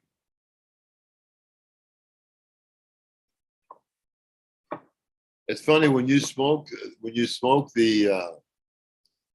THCV, it immediately takes your appetite away. Yeah, you basically almost have to force yourself to eat or remember to eat.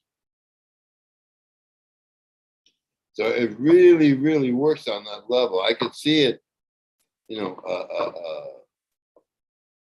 really working with people who are obese. People who are obese, they never stop eating. They're always got something in their mouth. With this stuff, it takes that urge out. You don't have that urge for food. In fact, what you have to do is sort of like force yourself to eat.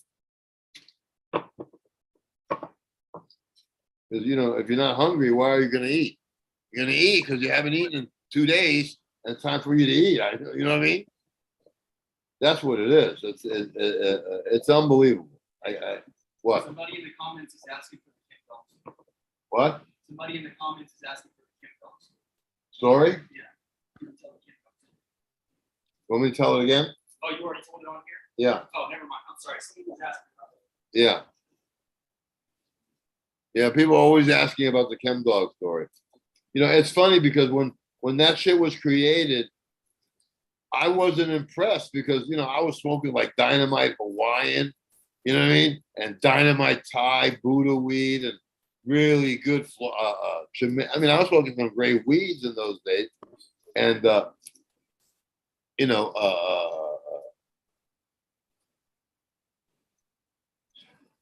I just nothing comes close to that Hawaiian. I haven't seen anything that comes close.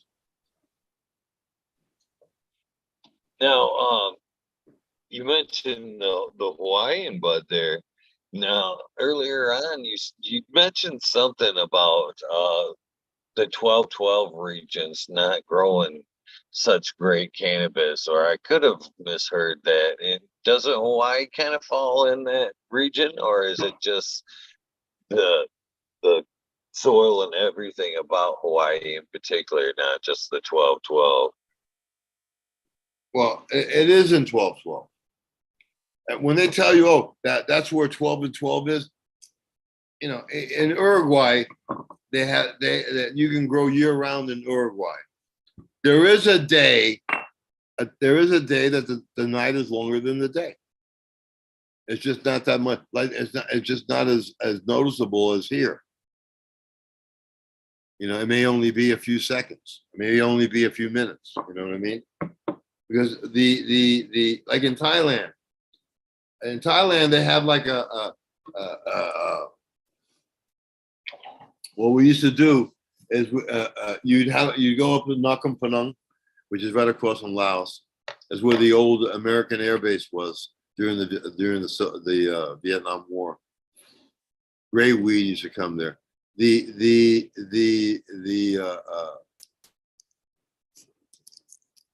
There they had plants that were 20 and 30 years old. Okay. And so how do you keep a plant for 20 or 30 years? Well, what happens is that once the plant has flowered and you've got all the flowers out, right? And you harvested it, You just leave some leaves, cut off all the flower, just leave the leaves and let the plant alone, and it'll re-veg its own. And it re-veges its own and grows another crop. So you can have the same plant going for decades. It never dies because the root system is immense. You know, you'll see people who have plants. Oh, that plant's been there for like 60 years, and it's growing. It's funny because, and then once it gets re-vegged and starts to grow, it grows even bigger and stronger because now it has an unbelievable rooting system.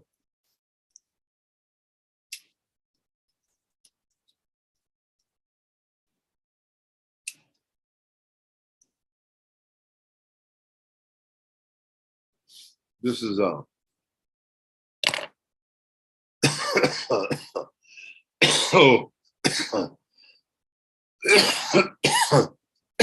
Can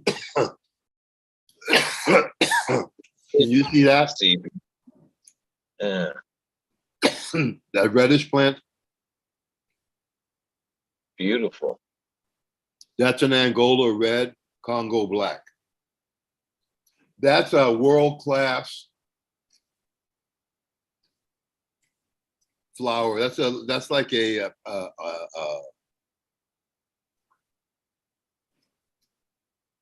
orchid type flower.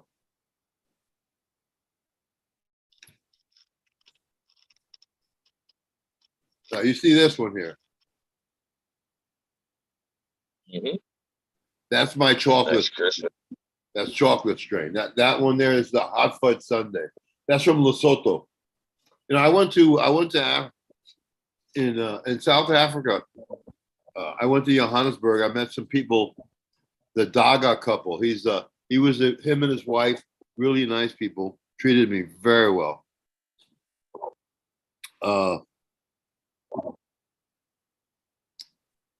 He brought me a lot of good seed. We Lesotho, Swaziland.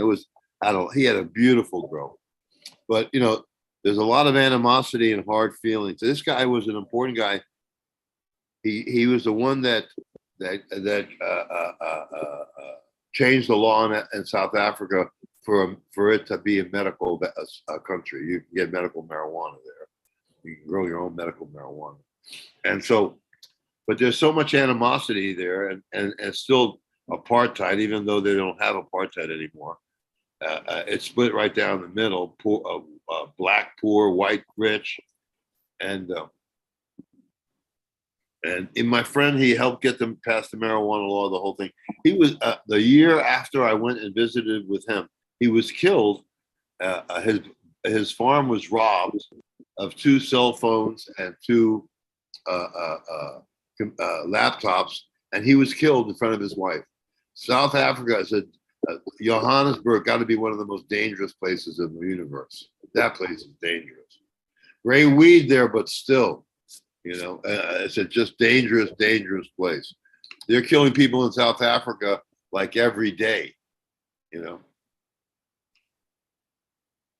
So it's and they don't advertise it. They don't tell people of the murder rate there, but they're killing white farmers there. Yeah, in some respect, they've had everything robbed from them. You go to Johannesburg, and you're on a mountain there. By the way, that mountain is gold. That's one of the richest countries in the world, and the people there, buck ass naked poor.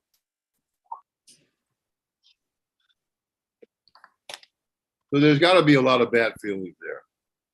I was lucky that I was with him and I was in a safe compound.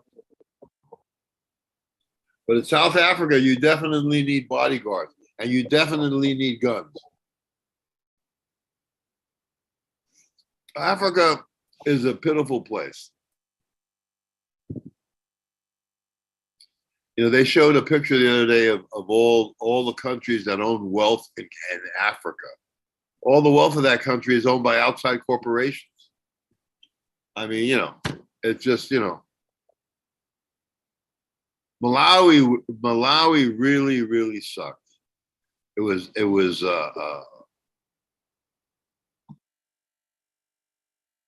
was super Christian country. Everybody has an angelicalized name. Every form of Christianity is there. You every block has 18 churches. I mean, it's just like ridiculous. You know what I mean? And the only thing that kept me alive there was that I would hear the mosque in the morning at night call for prayer. And then I remember I was in Asia. But there, everybody has angelicalized names. Everybody has a Christian name. Everybody has gone to Catholic school. Everybody, you know what I mean? Or Christian schools. It's just like they're really confused, you know. But in South Africa, I met some black people that they have a herbal medicine. There's a union for herbal medicine for what they call witch doctors. They give in Africa, a witch doctor is an herbal medicine guy, a medicine man. So I met the whole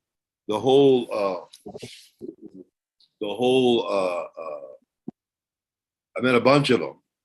And the first thing they wanted to do was buy my book. I'm going to get a copy. I'm going to get it. I'm going to go show it to you. Hold on one second.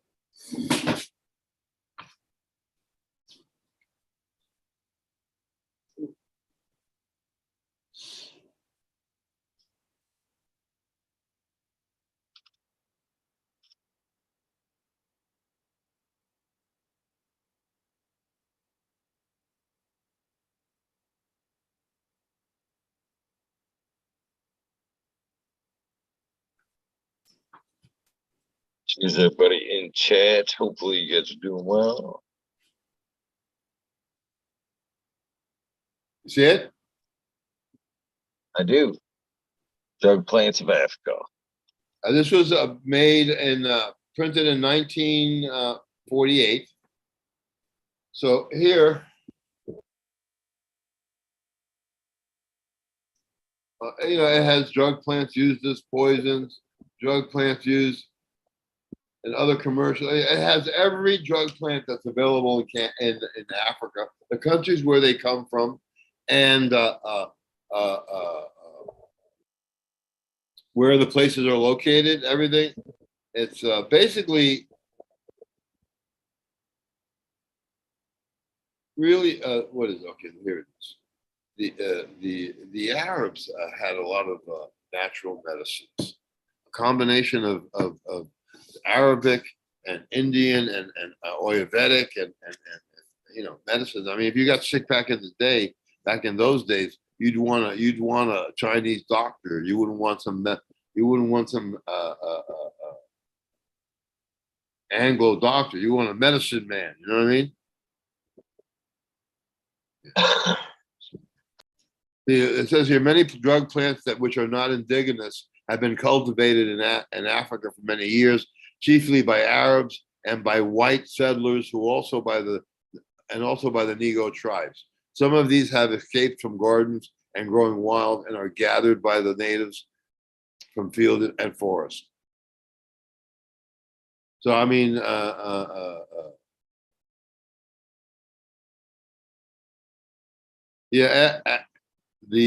the opium and hashish was introduced in Africa many years ago, hundreds of years ago.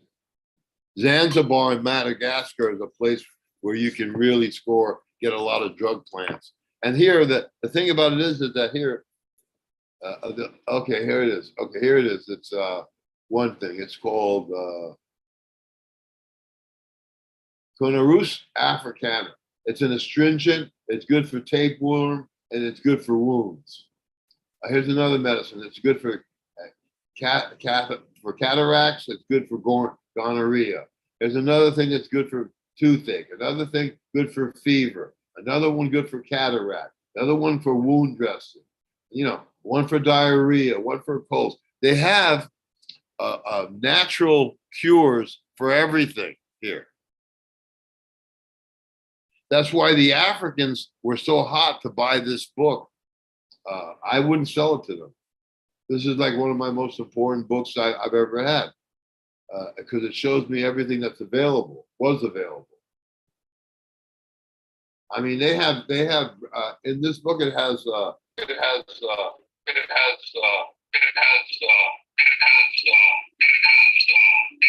What happened? It's repeating. It's not mine. Oh, it is.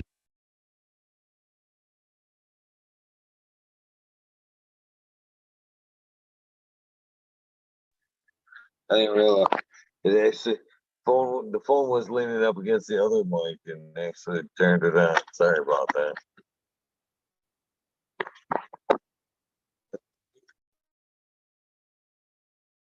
Then they have a section here of plants that are resin producing plants.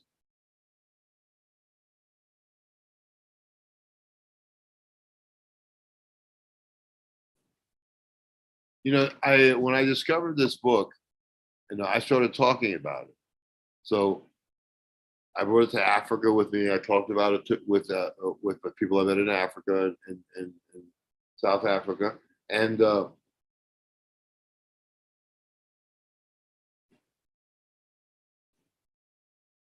it's for me it was a game changer because I got to see the bark of the clove tree is used in treating syphilis and rheumatism, and that of a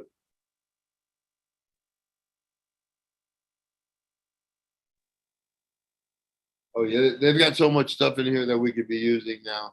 It's incredible. When was the last time you saw a mortar and pestle? Never. You never saw Never. one. You never saw one in a drugstore. Uh, I no. guess I date myself. Yeah, the corporatization, the corporatization of cannabis has the cannabis quality has gone out the window. You have to grow your own now.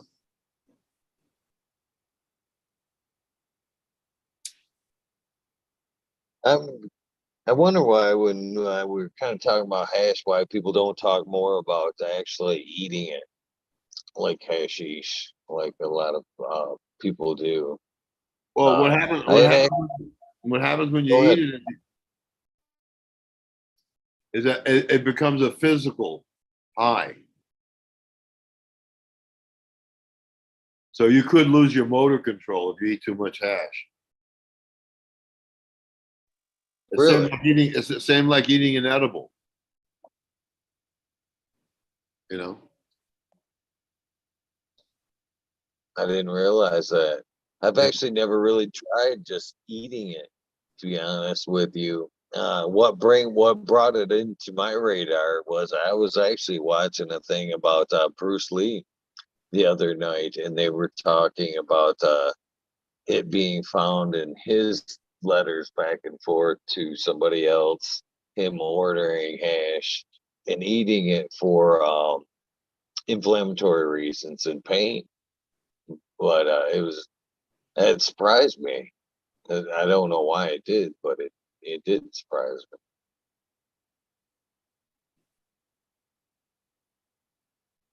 Yeah, I have a you know in Malawi.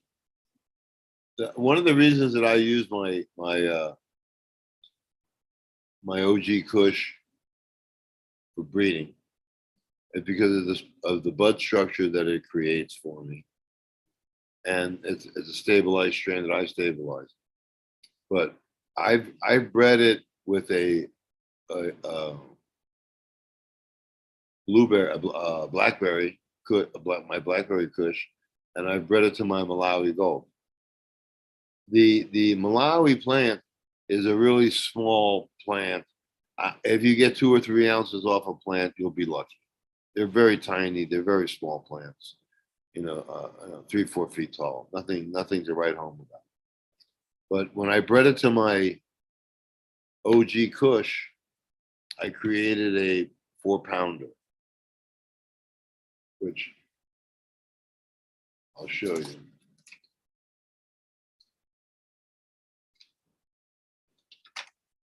You can see it right here. See it? It's the one on your left. The one big with the one big bud.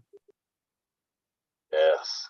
Yeah. Pretty. That bud was 4 pounds. The Africans actually like this better than my than their original Malawi gold, because Malawi gold doesn't produce shit. With that, it produced this one right here on the bottom here over here, right? That's my triad. That's a three-way African cross. That tastes like licorice. It's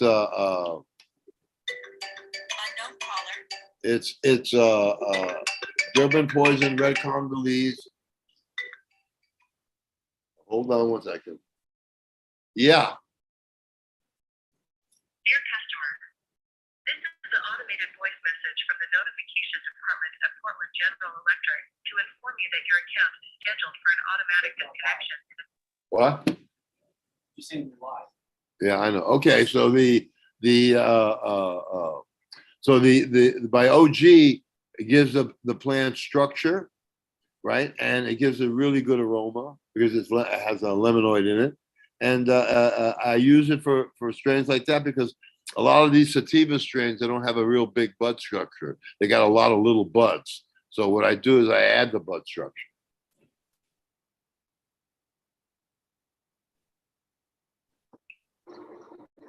That's a huge ass bud right there. Yeah. You saw it, huh? Yes, I did. This one here is the Malawi. This one here is a three-way African cross that tastes like licorice. Tastes like anisette. You know what anisette is? No. It's Italian liqueur. It's a licorice liqueur.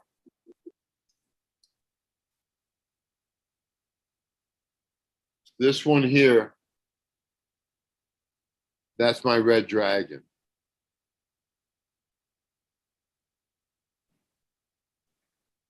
That's a two-way African cross. Red Congolese, Nigerian hash plant, OG.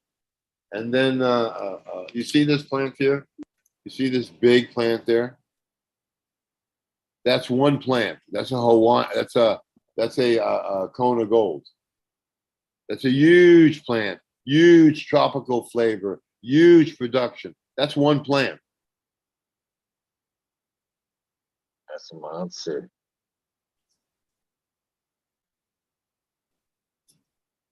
So are you genetics bred outdoors or do you breed indoors? I produce seeds, so I produce seeds outdoors. I produce seeds indoors. You know,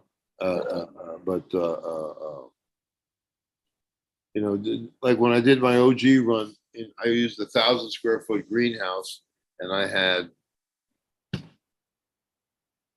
maybe 30 different mothers, 30 different females, plants, all different. And I put like 4 OGs in there with it. I put an OG in every corner, and that's how I bred them. Yeah, we've been talking for how long? 4 hours? Five and a half, good sir. 5.5. You think we should cut it? Well, yeah. Well, it's up to you. You know what I mean? I let the guests run as long as they want to go, but I'm getting some Just tell your Chemdawg story. I'm getting a bunch of requests for the Chemdawg story, so I'm gonna go ahead and do it again. Okay. okay. In the 80s, I ran a warehouse in Colorado, and I had a big scene going on. I was selling a lot of Jamaican, Colombian, Thai, every type of seed that was available on the market. That really good Mexican weeds were back on the market, and Jamaican was all seedless. Anyways, I was in the middle of the country, so I was getting weed going east, going west. I was moving a lot of weed, and basically was one of the major players in the state of Colorado at the time. And so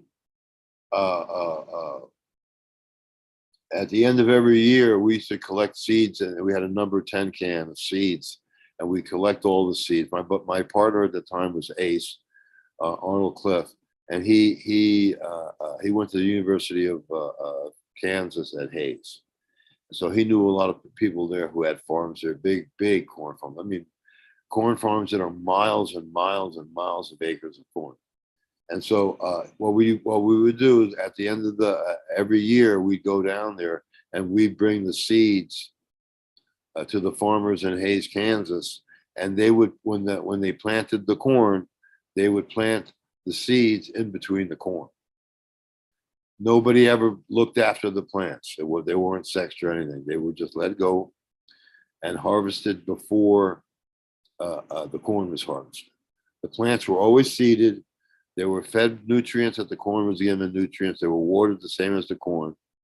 And so in those days, I was only selling super quality weed. And so this weed was seeded.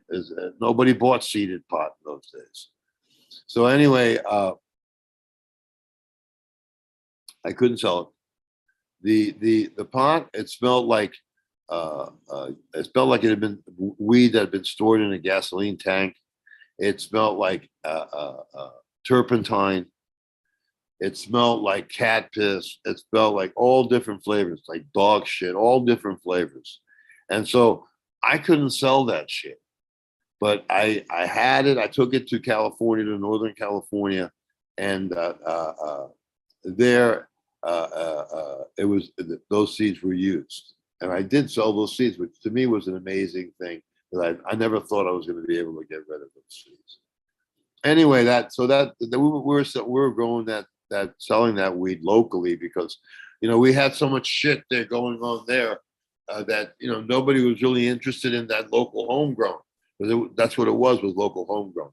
And so apparently Chemdawg came up to Crested Butte and he bought a bag, and in the bag there was some seed, and that seed was what he started Chemdawg with.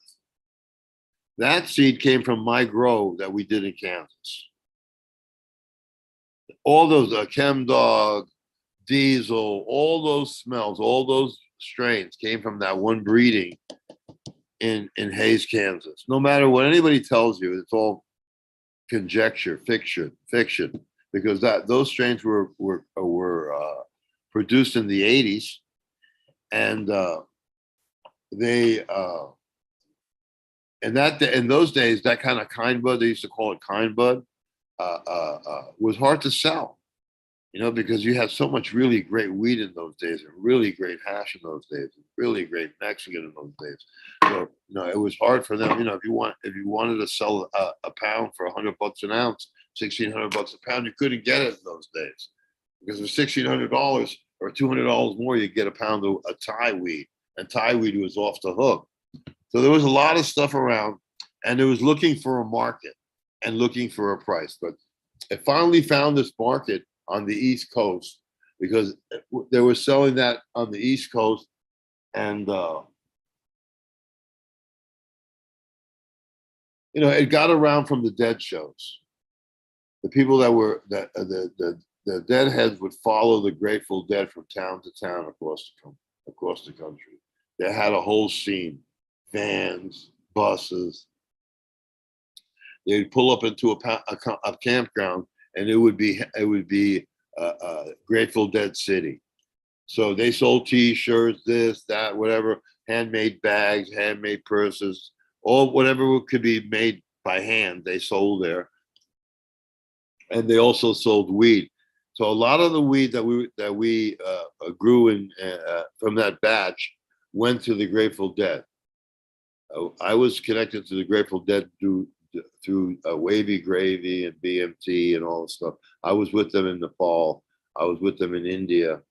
They were in Goa. BMT was in Goa. A couple of them were in Goa, but Wavy Gravy and all those guys were in Kathmandu. And so I knew them real well. But that's not who I sold the seeds to. I sold the seeds to a guy, Steve Shore. He's an old hippie guy, and he had grows in Northern California. From there, those seeds got spread out all over the world. But that whole connection was with the Grateful Dead. When the Grateful Dead came to town, I used to get backstage passes and stuff. One time I went to a Grateful Dead concert. They were playing Manhattan, Madison Square Garden, and I was in the elevator going up to the room where the way, you know, what do they call themselves? Well, Wavy Gravy, BMT, that whole, you know, group that were there. They were like bodyguards. They were, you know, they worked for the Grateful Dead. So I was going to this room, and there were some hippies on the elevator, and so I was on the other. You know, we were all clean cut at this time. We were no longer hippies. We were businessmen, and so they got real paranoid. And then when the elevator stopped and we got off the same floor, they were even more paranoid. And then when we walked to the room, to the suite where they were about ready to drop dead. And then when they opened the door, they realized that I was one of the people that they were coming to visit. I'm one of the group, and so they were relieved. But several years later, this is going back to this century, 21st century. It was in maybe within the last 10 years. Within the last 10 years, I was doing shows. I was doing the Indo Expo in Denver, and so I had thousands of Chemdawg seeds. I mean, Chemdawg. I had Chemdawg 91. I had a lot of Chemdawg and Chem 91. And so everybody who bought seeds at my booth, I gave away free Chemdawg seeds. And anybody who went to my table got free Chemdawg seeds. And so I was giving them away free. And Chemdawg, whoever he is, was there trying to promote himself. And he got flustered because I was there giving seeds away that he's selling. So he came with a couple in his entourage to talk to me. And he really had nothing to say, because this is what I told him. I said, those seeds, they're from my grow that we grew like 20 years ago. You bought that seed from Crested Butte, a bag seed. Every stick of pot in that town came through my hands. So what you're talking about now has nothing to do with reality. This whole Chemdawg thing, sour diesel, all these strains, they came from that one grow where we put those seeds out in Kansas. And people who can go back that far will reiterate. And if you want, I can bring the people here today that's still alive. And basically that's it. I mean, he had nothing to say. He had nothing to say because, by the way, I ran Crested Butte at the time, and I ran Colorado on a certain level. You know what I mean? So there was really nothing that he could argue about. What's your mute point? I mean, I've been in the business since '63. Who the fuck are you? You know, these kids that they don't know anything about the drug war. They really don't know, and they come out with all this information. Everybody's trying to make a name for themselves, right? And mostly the people back in the day were either dealers or smugglers, you know? And so now you have this whole new group of people that want to make a name for themselves, you know? And people believe the bullshit, you know? I mean,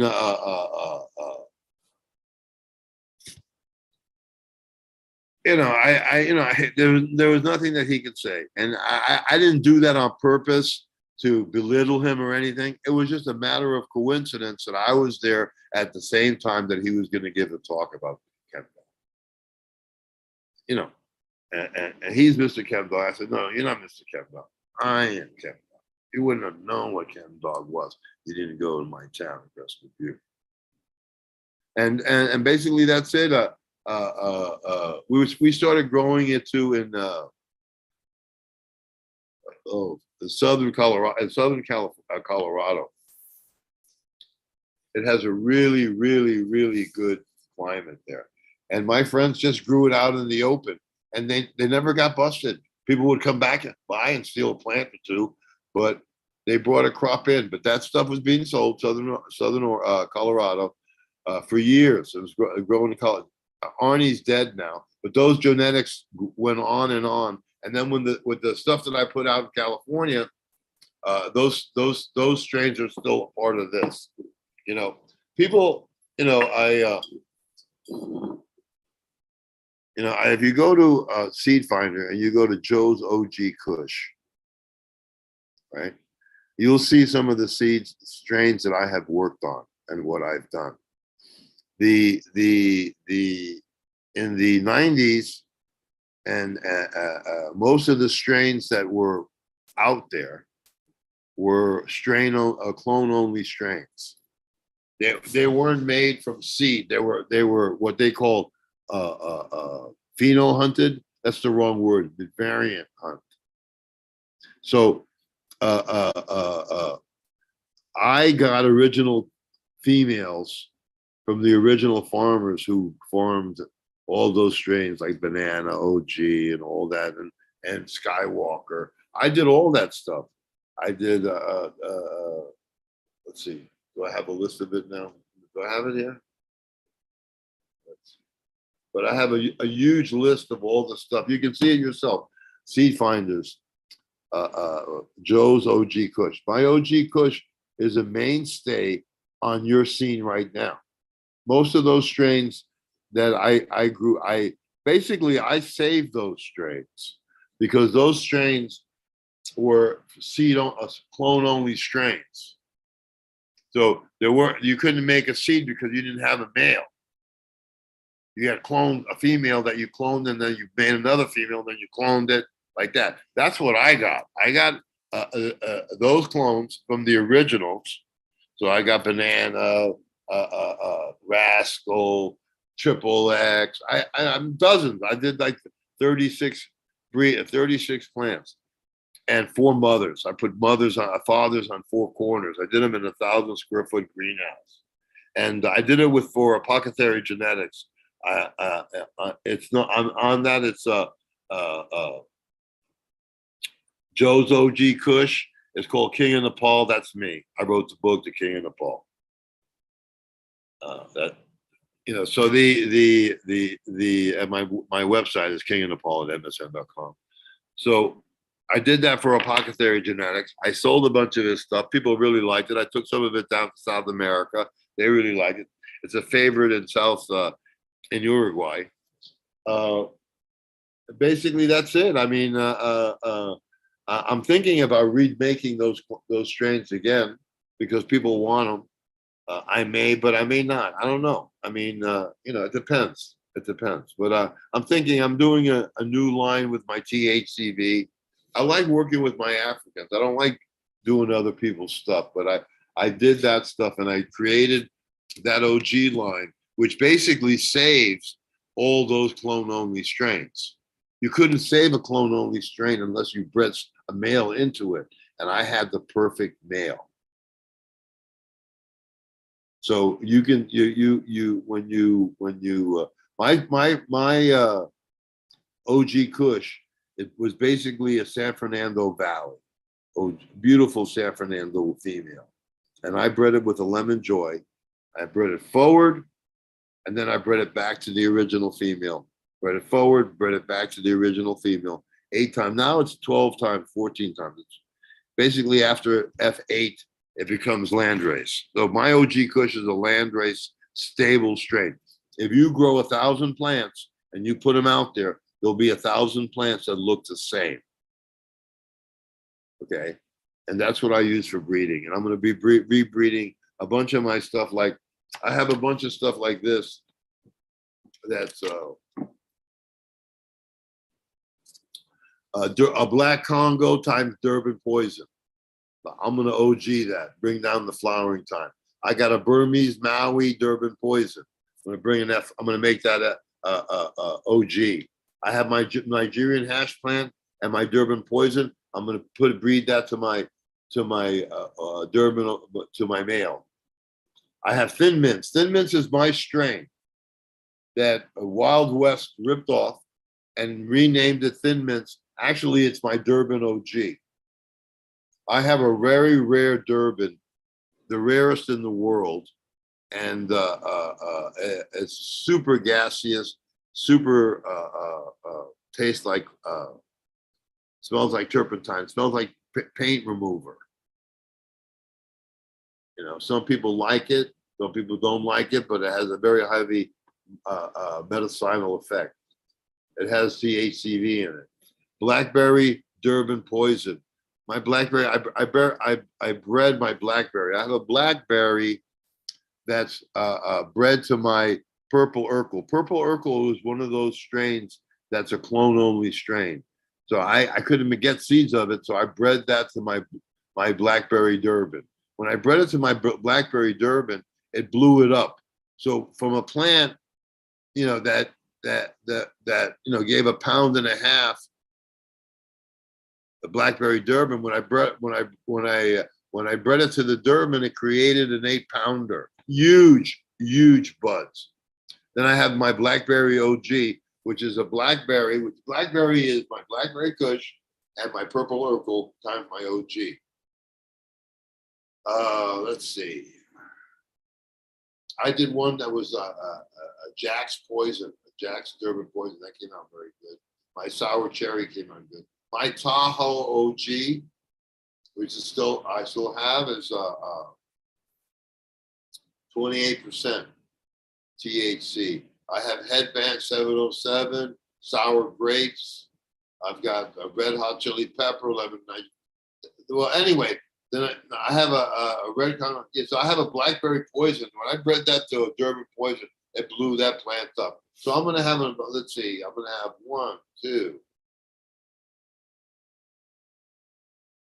3, 4. I'm gonna have 5 new OG lines coming out.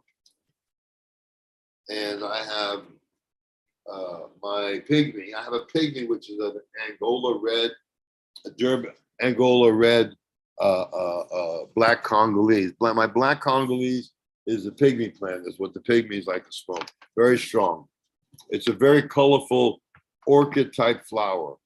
I'm going to be hitting that with my OG because that takes like 12 to 14 weeks to finish. I have a Black Panther, which is my Nigerian Yoruba OG, and that is the energizing bunny.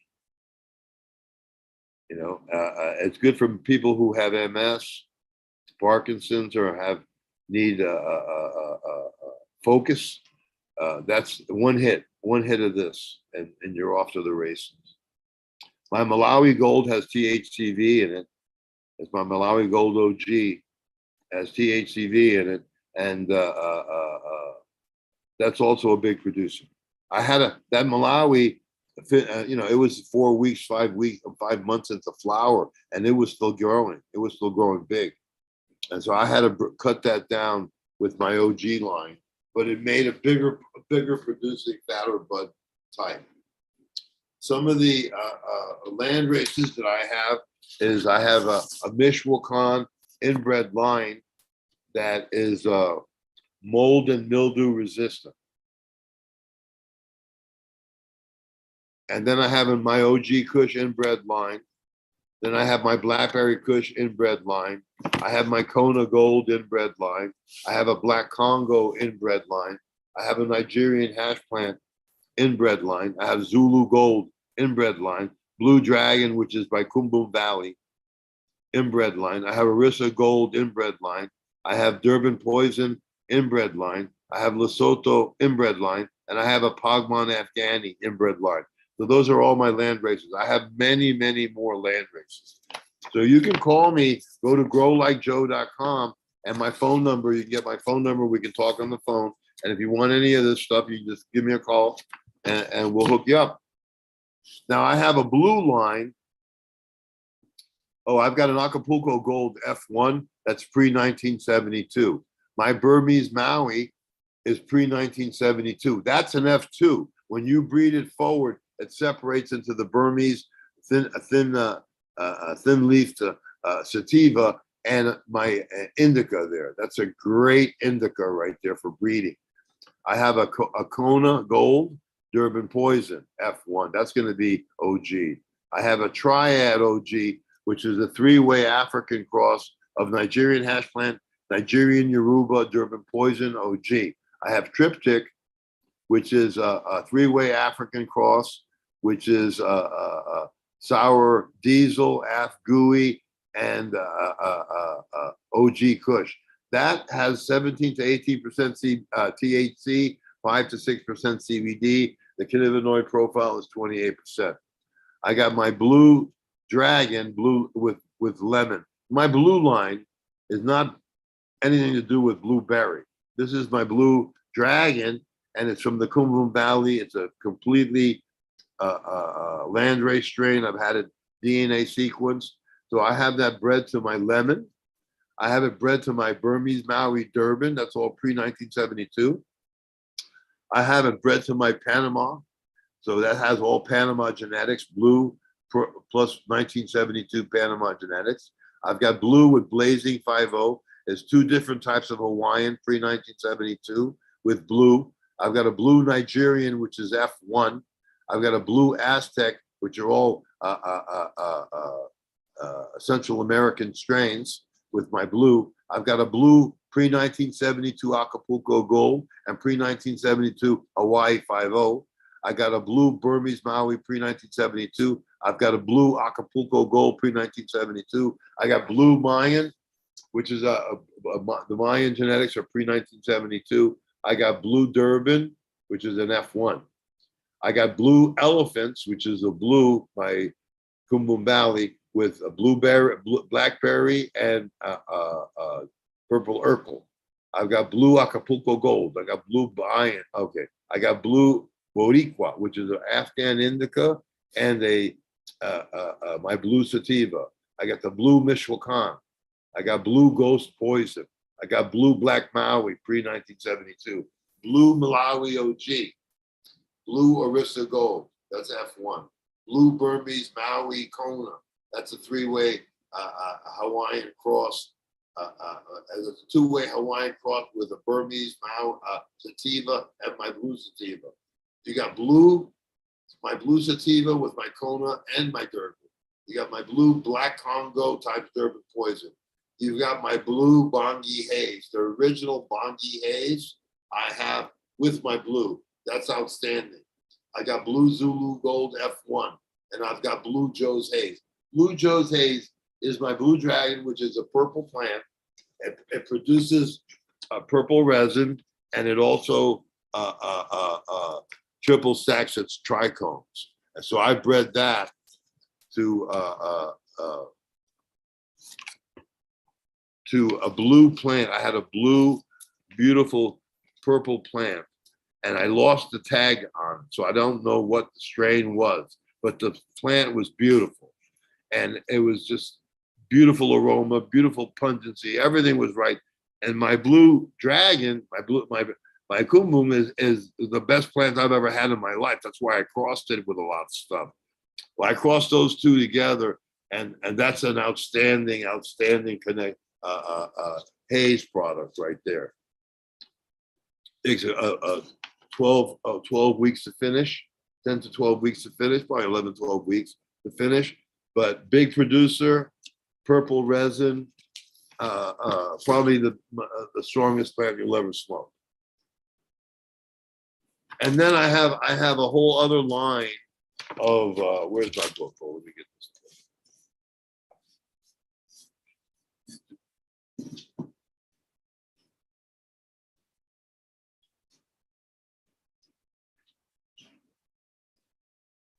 Cheers, everybody. See two crowns for today. I've had some requests. I've got some requests. This guy in the comments is trying to say, "Oh, read this or affidavit or whatever about you," so you should address that. About me? Well, he's talking about the Todd McCormick smear. Okay. There's a bunch of people in the comments saying. Okay. I have a THCV line that I collected in Malawi a while back, and I bred that to my red Congo. I bred it to my Lesotho, my hot fudge sundae. I bred it to itself. I bred it to my Malawi OG. That's probably going to be 5-6% THCV. I bred it to my Angola red. I bred it to my black Congolese. I bred it to my sour goo, and I bred it to my red dragon. Then I bred my red Congo, my sour goo, and my red dragon Nigerian hash plant back into Durban poison. So these are my THCV strains, and this is an amazing thing. When I release this, it'll make a major improvement on cannabis. You know, I mean, you can just see the how instrumental I was for you to have the strains that you have today, because I saved them. They were only clone only strains. But this THCV line, you know, people be this is the most important work I've ever done. Okay. Now some of you people have requested for me to talk about Todd McCormick. Okay. I first time I ever met Todd McCormick was in Miami. You know, I had just been spit out of the gulag. And so, you know, I was living on Miami Beach, and I went buying some rolling paper at a head shop, and I gave the guy at the head shop a copy of my manuscript to read of the King of Nepal. And so when he read that, he said, "Man, you should come to this conference at the University of Miami. It's about medical marijuana. Everybody's going to be there. The drug enforcement is going to be there. All this other going to be there. People want to hear you speak." So, so I got an invitation from the head shop. They had, and I was on the dais. When I got on the dais, I was sitting. I forget the name of the lady. I'll think of it in a minute. She's the one that has one of. There were two people there at that seminar that there were one of the last few people that still had a medical marijuana license from Jimmy Carter's presidency. He created medical marijuana. You got a license in that day, and that license was good for life. And they send you a big can full of pre-rolled joints. It's all garbage, free to your house for the rest of your life until you die. They're not giving any more of those medical licenses away. And when what's her name? But the two people who still have, there are maybe three people that still have the licenses, but they're like in their 80s. They're my age or older. You know what I mean? So, so Todd McCormick was holding I guess Todd McCormick was one of the people that was, well, what it was that some, I don't know if it was the University of Miami put the thing together, but Todd McCormick was there. I thought that he was one of the people that put the thing together or whatever. But I was sitting next to the drug enforcement, and I forget the name will come to me. Evie, Ellie, whatever it was. She's still living in Colorado. She's blind, and she uses it for blindness. So when I got on there, you know, I started talking. I mean, I've got the article on my webpage. Basically, I went on the attack. I just got spit out of the gulag, man. I just seen I just seen some of the dirtiest shit in my life. I couldn't believe it. I mean, there was an inquiry. I was chased out of Nepal. I mean, it was just like crazy scenes. The Thai scene was coming down. See, what happened is in the 80s, Ronald Reagan, people say to me, "How come we're not buying your great weed? We're not buying your hash anymore." Well, you will be, you should be, but you're not, because Ronald Reagan made changed the law where the police could get high. So when he changed the law where the police could get high as a way to infiltrate marijuana syndicates, you know, that's what happened. You know, somebody comes and buys 1,000 pounds from you, or 500 pounds. You think he's a good customer. Oh, I'm glad I met this guy. Actually, from then on in, he starts buying from you. and then you just got invited to Rico land, you know. So that they used that as a way of breaking up all the syndicates, which they did. They broke, you know, and there were huge marijuana syndicates, man. People were moving train loads full of weed that had the licenses. Were moving train loads. We weren't telling what was in the boxes, but you know, I mean, people were moving a lot of weed. There was weed, so much with Colombian weed in America at that time that the place America was flooded with Colombian weed of varying degrees. Everybody had it, and you couldn't sell it because everybody had it. And I've been through times of droughts here too, which I'll tell you about. So I went to the meeting, and I basically took over the because I started going behind all my experiences, what just happened to me in Southeast Asia, what happened with you know, the whole scene, all the fraud, everything, and I was getting a lot of attention, and the crowd stood up and cheered me because I was saying I'm standing next to the biggest enemy of my life right here. You know what I mean? I mean, I seen them. You know, I mean, they got away with murder in those days, and so you know, McCormick got jealous because I was getting all the attention. So because I've been around for a long time. So anyway, the next time that I talked again, he sat a Chinese girl in front of me, and all she would do while I was talking was open and close her legs. Open and close her legs. Believe me, he was a young college student. That was very distracting. So I got off subject because of that. But from that time, he hated me because I got more attention than him. So then he was busted with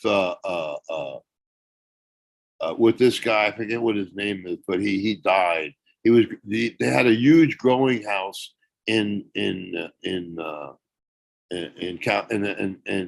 Cali, in LA, and it was famous. Everybody would go there. The pot was growing out the window everywhere, and they busted him and his friend. And his friend died, but he got 5 years. When he got 5 years for that, he went to federal prison, and everybody hated him there too. You know, and so he was a bunkmate of Freeway Ricky Ross, which I think was paid by McCormick to protect him in jail, because there was a few people that just wanted to. You know, you had people in jail, you know, for hundreds of tons, and he's in jail, you know, and he got a slap on the wrist. That pissed a lot of people off, and then his attitude pissed a lot of people off.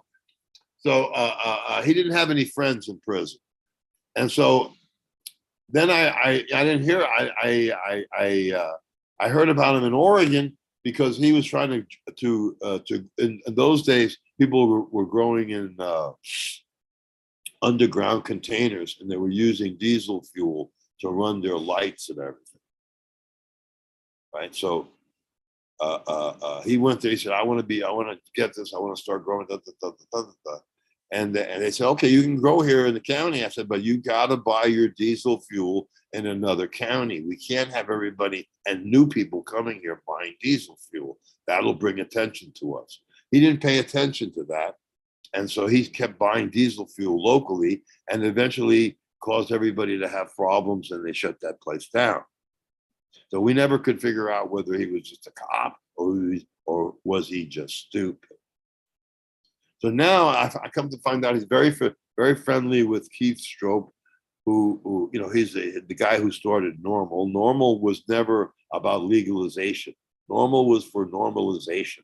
When Proposition 215 came out, the guy who did Proposition 215, he was a fucking genius. When he came out, Normal didn't support him. Normal didn't support Proposition 215. Normal said that it was a shortcut way towards legalization.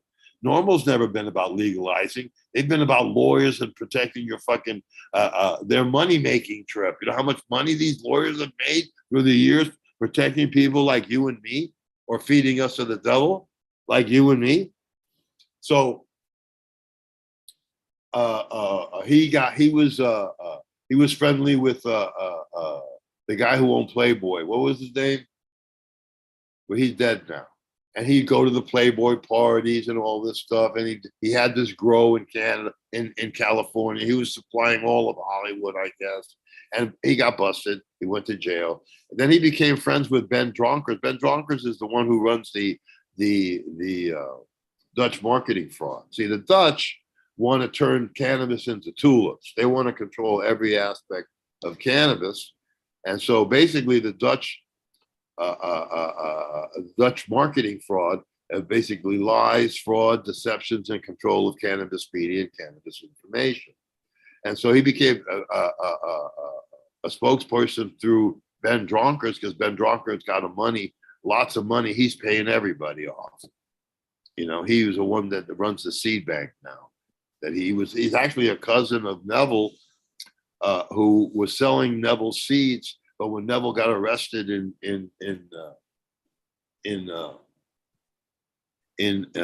Australia, they got him on an Australian passport, and he was an Australian citizen, but he was also a Dutch citizen because his family's from Holland, and so he had another passport, and so he needed money to buy his way, get bail. It was a big bail, and Ben Dronkers wouldn't help him, but ended up buying the seed bank and the castle from Neville, and Neville went underground and was living at the castle. At the time, in back in the days, when before the 1980s, when Haggard came aboard High Times, and all the people were sheep dipped from law enforcement through High Times into the scene, and all of a sudden people started showing up in Holland, calling themselves the skunk man. David Watson, Robert Connolly Clark. Robert Connolly Clark, he wrote the UN World Drug Report. You know what I mean? He came out in Grow Magazine, which is Todd McCormick's magazine. They support Todd McCormick, Ben Dronkers. They all give him money to give the propaganda. In the article, they came out about genetics. They came out and flatly said, yes, it's true that scientists worked along law enforcement, quantifying and qualifying the loads that were coming into the United States, or anywhere. Well, but the truth was they were DEA scientists and they were working for the government. And no one's been on the cover longer than he's been. Watson, the skunk man, has been on the cover longer than Donnie Brasco. So he got into it, that scene. I've been a nemesis to okay, let me go about this. Okay, so Neville was partners with Ray Kogo. Ray Kogo is a aquaculture, hydroponic specialist. His friend, his college friend, created the NASA formula to be able to grow vegetables in outer space using LED lights and aquaponics. So Kogo brought that formula to Amsterdam, and the first two cups in 86, 87, and 88 were won using that formula. The Dutch took that formula and broke it down to 12, so you have to buy 12 different products. When you buy tomato food, do you buy 12 different products? No, you buy one bag of tomato food. Well, it's the same thing should be for cannabis, but not the Dutch. They're trying to make all the money that they can. So people who come to me and they tell me about all the shit they're taking, I tell them, stop taking that stuff and get yourself a box of tomato food. Just use that, see what happens. They'll come back and say, oh, that shit worked good. I said it was cheap too, wasn't it? So Neville, when Stephen Hager has been calling Neville, he's an informant because he showed up on some paperwork out out of that bust from Neville, because Neville got busted because he did an article about what he was doing in Amsterdam and the seed bank in High Times, and Stephen Hager not wanting to take the blame for that because he took the blame for creating the cup. Actually, it was an idea of Watson's and Robert Connolly Clark of having a California type cannabis event in Amsterdam, which was always an intelligence gathering event, by the way, folks. So Kogo was Neville's partner, and working with Neville there in Amsterdam. He had a coffee shop with Neville and everything. And when Kogo came back to the States, he got arrested. He got busted on an indictment coming from Neville. Kogo never ratted himself out. Kogo never ratted anybody out. They already knew everything. They were indicted. He got found guilty. He got 5 years. He did his full time. Usually, when you're a rat, you don't do time. There was no rat there. The information came. In court in Sydney, right? There was a dossier that was written against Neville, telling them about Neville's activity, his businesses, and the whole big thing. And it was signed by Sam Selesny, which is one of David Watson's cover names. Okay, so everybody in Amsterdam knew that Watson was the police, and all those people were the police. The Robert Connolly Clark wrote a book on hashish, right? And he thanked Carlton Turner for helping him write the book. Carlton Turner was the guy that, under the Carter administration, started the federal medical marijuana program at the University of Mississippi. When Reagan became the president, he made Carlton Turner the drug czar. Those guys are on one name basis. They all studied under him at the University of Mississippi. He wrote his book on the information he gathered at the University of Mississippi. So Hager put the blame on Kogo. The blame is that he wrote that stupid article, and they blasted it out. It created a multi-billion-dollar scene in Amsterdam, but it ruined fucking Kogo's life, and it ruined fucking Neville's life. Neville, who was a drug addict, heroin addict, his whole fucking life. And how anybody can speak highly of Neville, I don't understand. I really don't understand. You know, when those indictments came down to Neville, the same paperwork came down to Kogo. He didn't tell him. He didn't tell on himself. He was indicted. You know, they got that information from Amsterdam, from the skunk man, from those people, because those guys were just getting rid of the competition. So, you know, for years, but now that Robert Connolly Clark and Watson have come out and admitted what they were, what they still are probably, a lot of that heat is off of it. Those guys, imagine you're being called DEA and CIA by the CIA and DEA. I mean, you know, they were covering their action. When I met Watson in Amsterdam at the 19th Cup, he told me I blew his cover.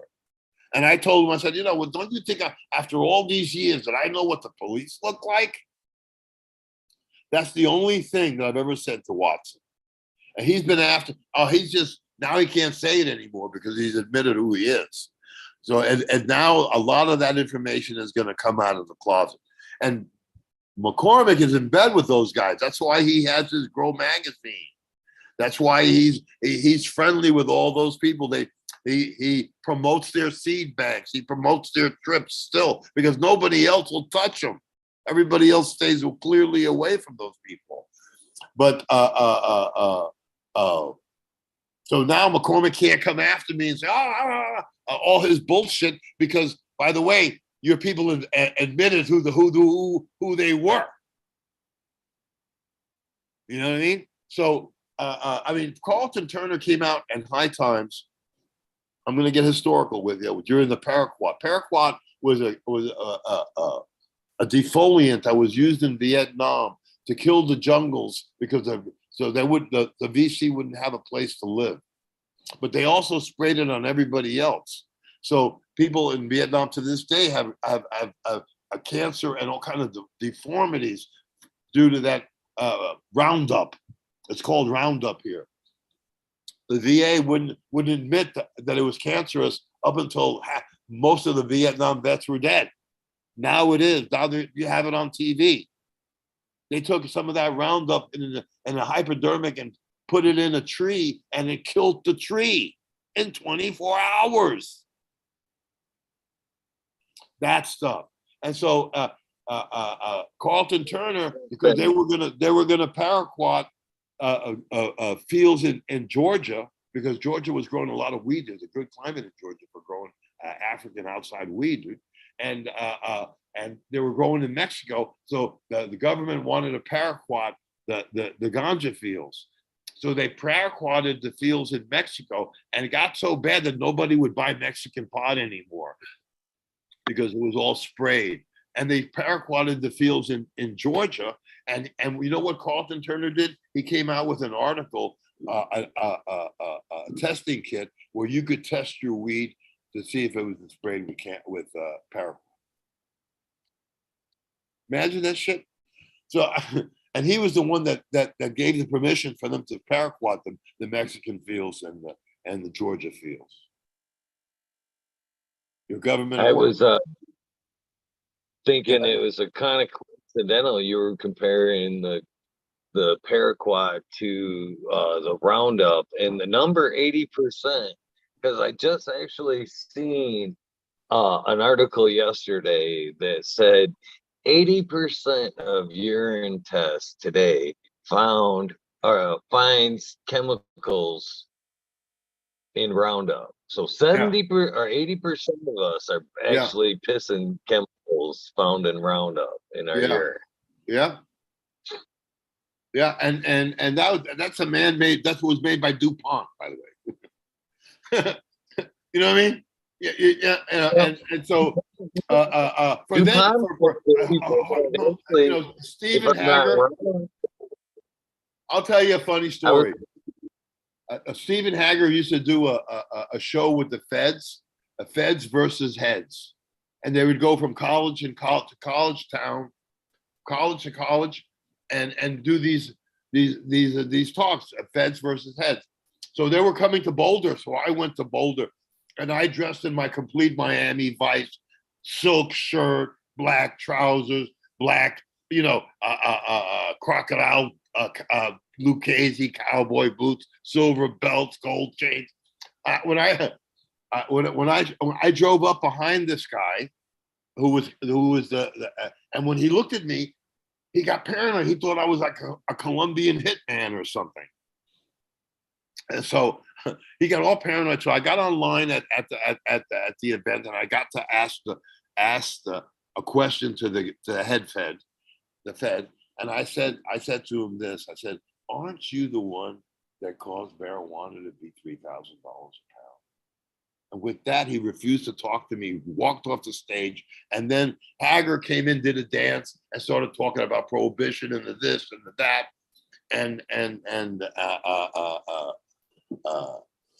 I never could figure out why Hager would do that, because it really made him look like a fucking idiot.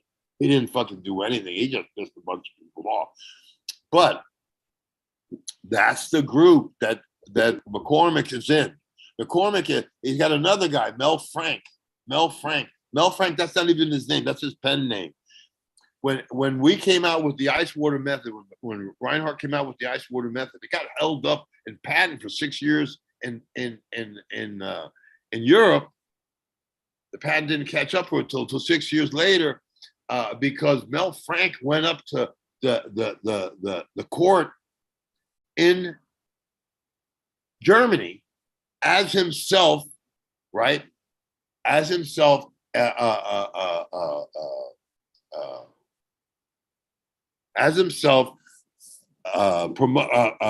defending Mel Frank, the guy who published that book and some of the books that published some stuff that they think was similar or something, and to try to prevent the patent from coming through, right? Now there you have Mel Frank in a German court under his real name, right, defending Mel Frank, who wrote that bullshit, and it was all bullshit. I mean, that's the kind of duplicity of these guys. They're so brazen. Here he was defending himself. He was Mel Frank. Now, of course, he wasn't telling people he was Mel Frank. He's telling them his real name. But he's Mel Frank. That's his pen name. This is the kind of scumbags that you're involved with on that scene. And McCormick is a fucking idiot. He got Ben Dronkers. He got all those people to support him putting a fucking magazine calling Grow Magazine, where they promote all the Dutch bullshit. So he's in with those guys because he ain't got enough money to fucking start a publishing thing and doing what he's doing. He's getting support from Ben Dronkers. Robert Connolly Clark used to write under the pseudonym R in High Times. And so he wrote a bunch of articles about this and about that back in the day. But no one knew that R was Robert Connolly Clark. He never exposed himself. He never exposed himself till he wrote that book from the University of Mississippi on hashish.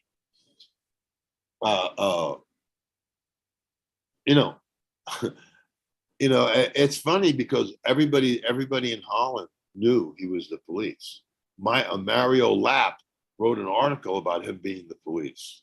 We did an investigation and hired a private detective to suss out, because he said that he was part of the Sacred Seed Company and that Collector's Choice and all this shit. And then he said, yeah, 1978. 1978, that motherfucker was still in high school. You know what I mean? So that's how you catch these people in their lies. When you just put their birth date, how could he have been doing that when he was only 18? You know what I mean? Because, okay, so 1978, that would have made him in his early 20s. No, that would have made him in 1978. 57, 57. He was 10 years younger than me. Maybe more than that. Okay, so when you look at the dates, then you can tell the truth. But I've been on the scene since day one, dude. So, I know that R is Robert Connolly Clark.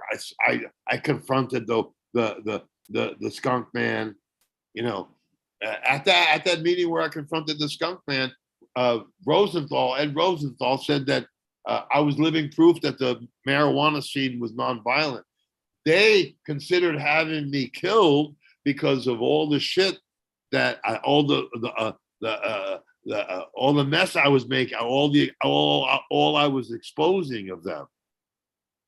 There's one guy in Amsterdam. It's called, what's his name? I'll think of it in a second. He started the first head shop, a grow shop in Amsterdam called Positronics. Right? But you guys don't know that the first person to teach, he started a seed bank there too in those times, but they were growing seeds in the canal, on the boats on the canal. It was a flop. Cannabis has never been a scene in Amsterdam. It was always hash and tobacco, and pussy and fucking, gambling. Amsterdam had always been an R&R center for the soldiers that were in Europe. When you went to Europe as a soldier in those days, you did an 18-month tour, and you got a break. You went to Amsterdam to party where there was no holds barred. Amsterdam has always had that reputation. It's been a whore house for Europe for hundreds of years. You're going out with a girl, you meet her mother. Her mother was probably a whore, and her grandmother was. You know what I mean? It's that kind of scene there. So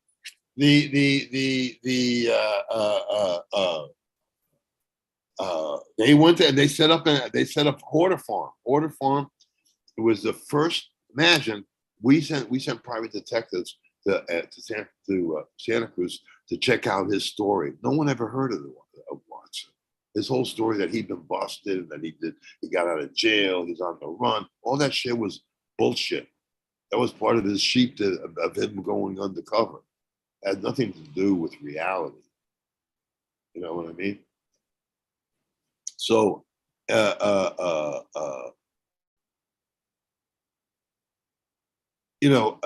whole scene, they actually, when Todd McCormick did the first THC Expo in LA, he only did one. I don't know why he only did one, but he only did one. He had me thrown out of there, even though I had 3 booths with icecold.org, because the Dutch did not want me talking my shit there at the LA thing. Arjan from Greenhouse Seeds paid McCormick we don't want Pietri here. I'm in America. This is America. This is my fucking country. And I have this fucking punk ass making a decision that I can't be at a show where I've paid 3 booths. Imagine, put yourself in my shoes. I drive up there, all my shit's there. I was still able to keep the booze and people there, but I wasn't allowed in. That's Todd McCormick. He's a scumbag. He paid Jeannie, Jack Herrera's last wife, right? Jack Herrera's last wife, he didn't leave any money to. He left it to his kids, to Mark and to all his other kids. Todd McCormick paid Jeannie money so that he could be named as the editor for An Emperor Wears No Clothes, the hemp book by Jack Herrera. His ego, his mind has no bounds. He has no rules. Everything's in play. I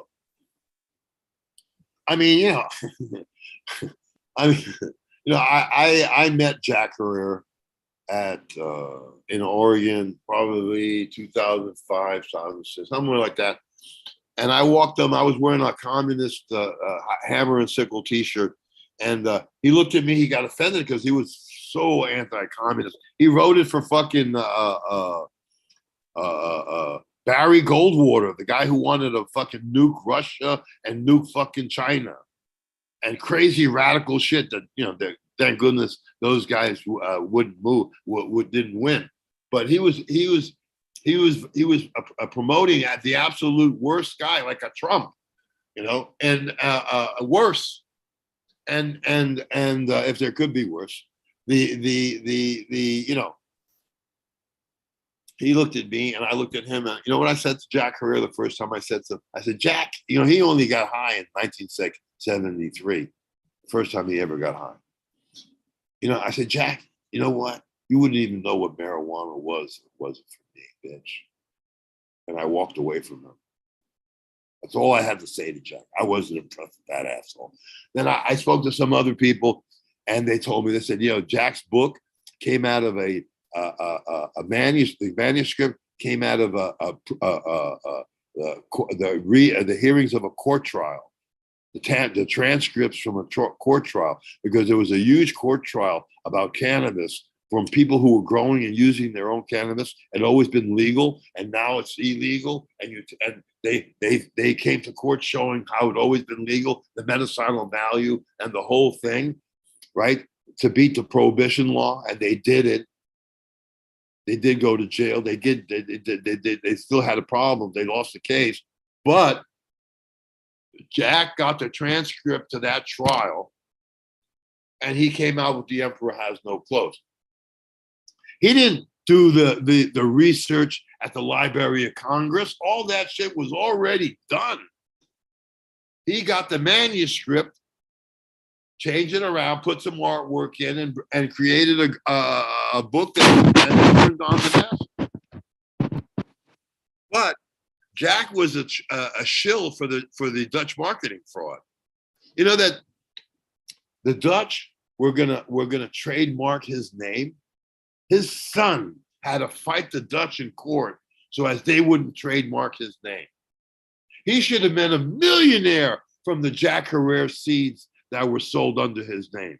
He wasn't broke, but he didn't have no money. He didn't have millions, billions.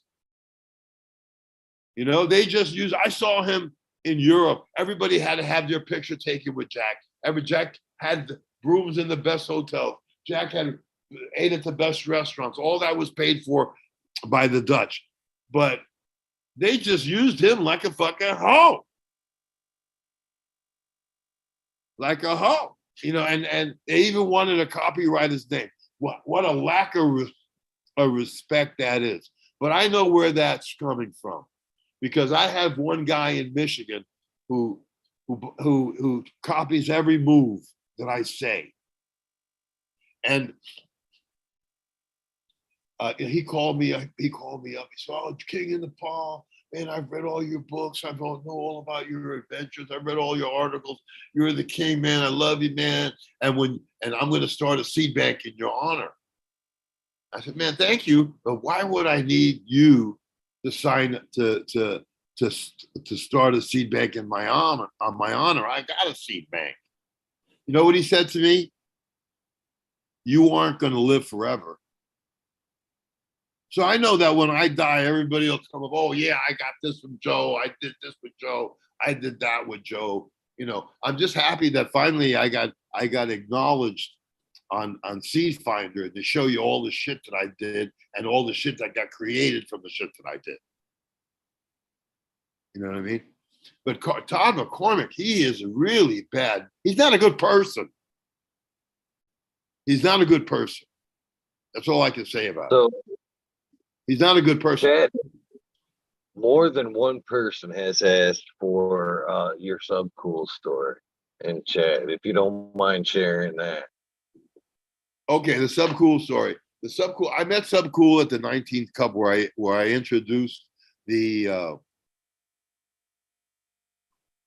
my Ice Wars edition where I outlined the Dutch fraud. Right, and so I had a booth on the stage, and DNA Genetics was next to me, and Subcool had a little thing going on over there, and he had some great weed. And he came up, he says, I remember him saying, "Man, I got sativas that'll make you tremble." I have sativas that'll definitely make you tremble. So I knew that he was really a farmer. I don't like calling people growers. I like people I like farmers. Growers don't know shit in this country. Growers have been led down a rosy path. They don't know how to fucking grow. I tell them, the 18.6, you'd need 2 suns to replicate that outdoors. A cannabis plant can only uptake 6 hours for photosynthesis when its tanks are full, and then it goes into photoperiodic control and shuts off the CO2 intake. So for the next 6 hours you're doing that, no one's making money, but the companies are. They wrote all new grow books. They came out with a book, Cannabis Botany. There's no such thing as cannabis botany. There's only fucking botany. We all have the endocannabinoid system.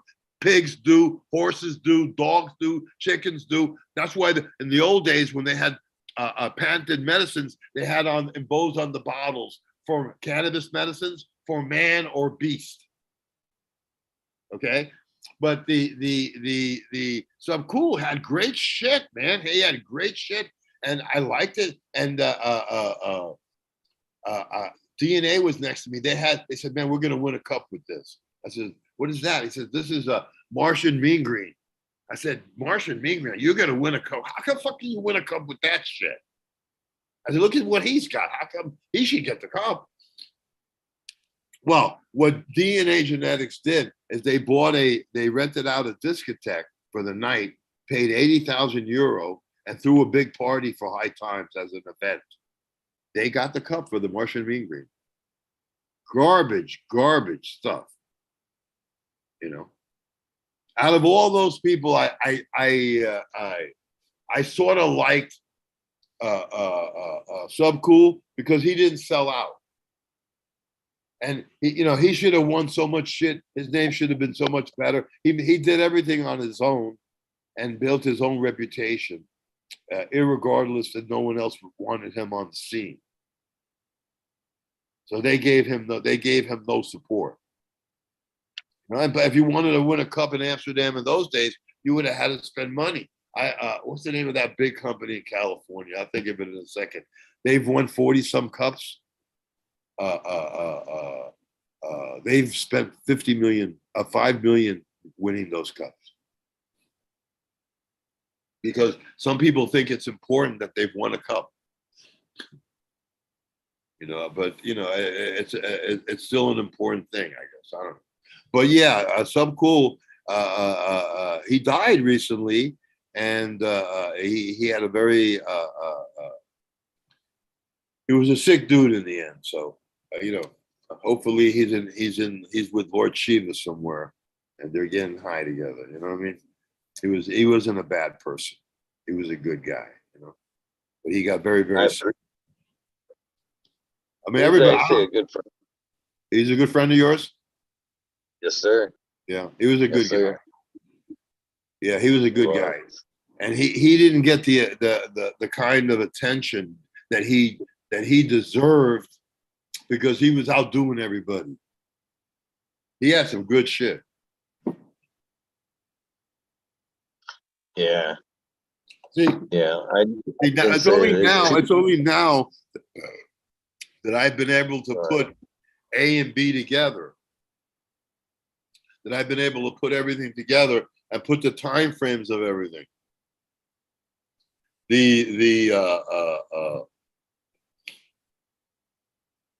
Yeah, he was the only nice person at that cup.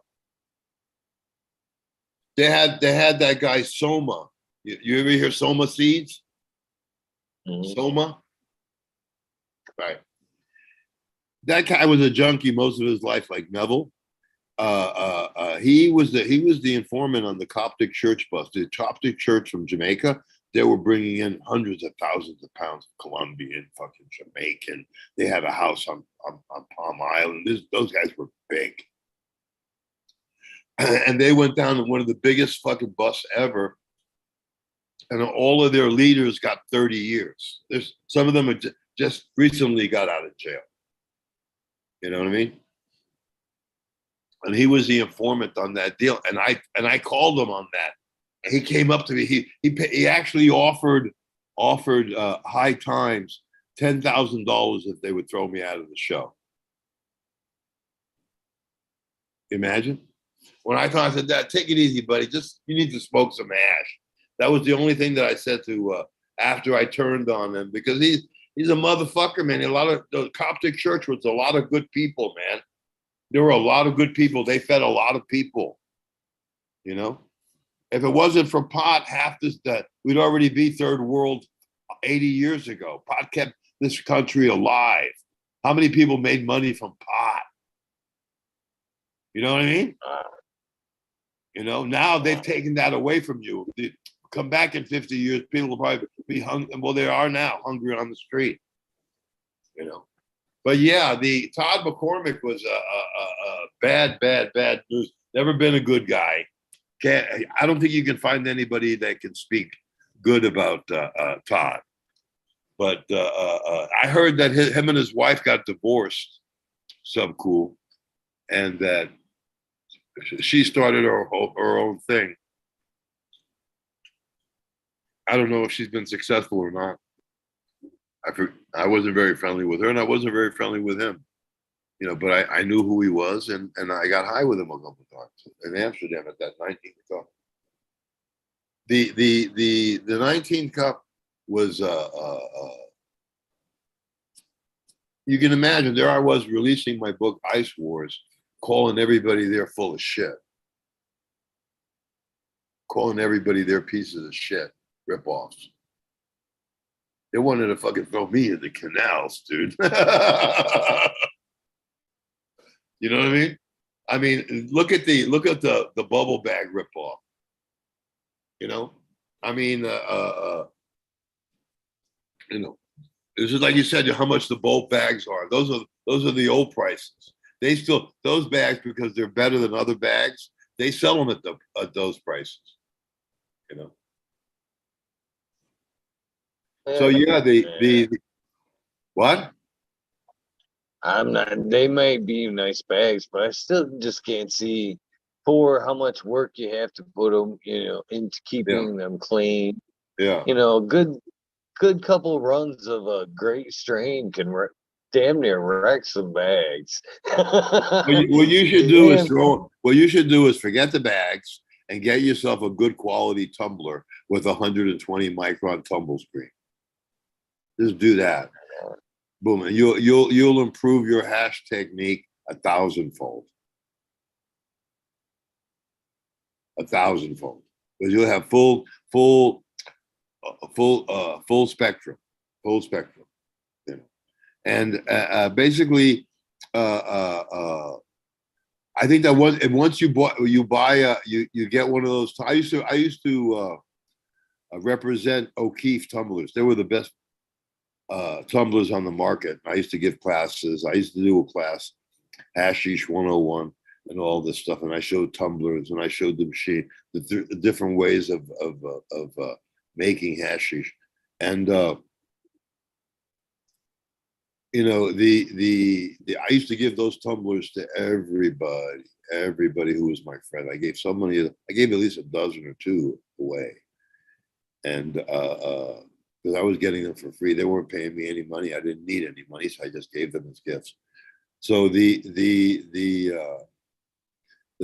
O'Keefe company came there, and just to be competition with Mila, they made a better machine, and Mila went and bought them out. Frenchie Cannoli, that's a figment of Mila's imagination. He came to this town, to the States, and ripped everybody he sold equipment to. That fresh frozen, the this, the that. All you need is to dry this shit and sieve it, and heat. Put a little heat. What I do when I have, first of all, if you sieved off all of the resin glands and you only have resin glands, all the oil is there. If you put it in a plastic bag and have some boiling water, let the water cool off after it boils, and just put the plastic bag in there where the resin doesn't get wet, but it just gets hot. You take that and you can press that by hand into the best temple balls you've ever seen in your life. So basically that's the Afghan and the Pakistani and the Lebanese method, where they separate the resin glands, and then they put them in a mold, and then they press them after heating them up a little bit. Sometimes you don't even have to heat it up. You put it in an enclosed container, and the shit just coagulates together. So you don't even have to heat them up sometimes. But I always heat them up because I want to have my plaques look consistent. And if you go to Nepal today, they do Afghan method, Nepali Afghan style, but Nepali hash resin, and it's better than anything that we used to get back in the day. That was the biggest improvement of making hash in Nepal, was teaching them that Afghan sieving technique. The best book about hashish is this book here.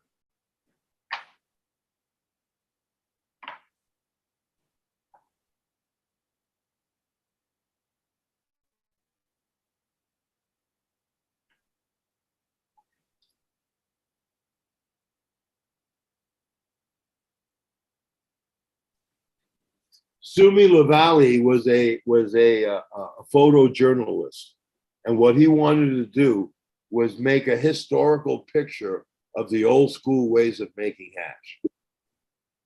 So this is the most beautiful book you've ever seen in your life. And it has all the methods. You know, you can see the Lebanese lady, the happy lady. She likes to have her job. This is the only book that I take for real. You know,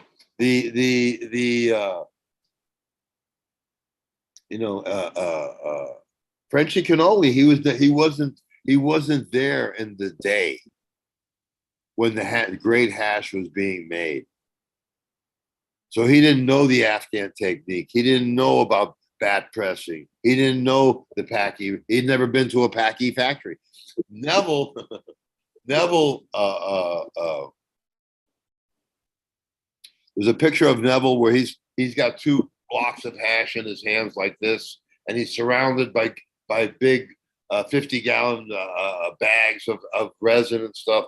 And the story goes that Neville went there and paid the Pakistanis to walk through the Afghan Russo War to bulk and to Mazar-e Sharif and collect the seeds there and bring them back to Pakistan and give them to Neville. No, nobody would do that, dude. If you want seeds, the Pakis will tell you they're Afghan seeds, you know, they're Pashtun seeds, you know, but they didn't go anywhere. They took a vacation down to Rawalpindi or somewhere and came back in 2 weeks and said, here's your seed.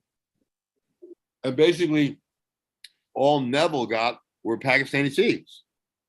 He never, and back in the day in Afghanistan, every farm had their own strains. Every farm had their great grandfather's hash, you know, that strain of stuff. So it was all very, very unique. And mainly there was no big grow areas until the king just said, yeah, grow it. But for a while you have farmers, they grow food, they raise sheep, you know, that kind of stuff, but they also grow a certain amount of hash, and some to sell and some to smoke. So, you know, if you wanted to buy like 100 kilos of hash, it might take you to go to 3 farms before you could get 100 kilos. You know what I mean? Because he made 30 and that guy made 50. You know what I mean? So that's how you got it. And then I'll tell you a funny story. There was a guy, I know, Big Ted, Big Eddie, and another guy, Mexican Tom. They were living in Pagman in Afghanistan. Pagman is like a suburb of Kabul, but where all the diplomats live, and it's very trendy and expensive there. And so, and more expensive than living in town at the hotel in Kabul, and private houses and stuff. And so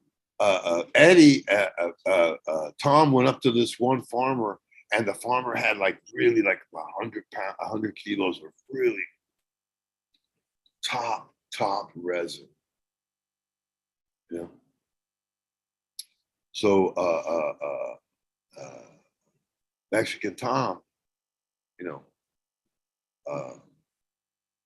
said, here, you know, here's some money. Hold it. I'm going back to Kabul. I'll get the rest of the money. I'll come and get the rest of the shit.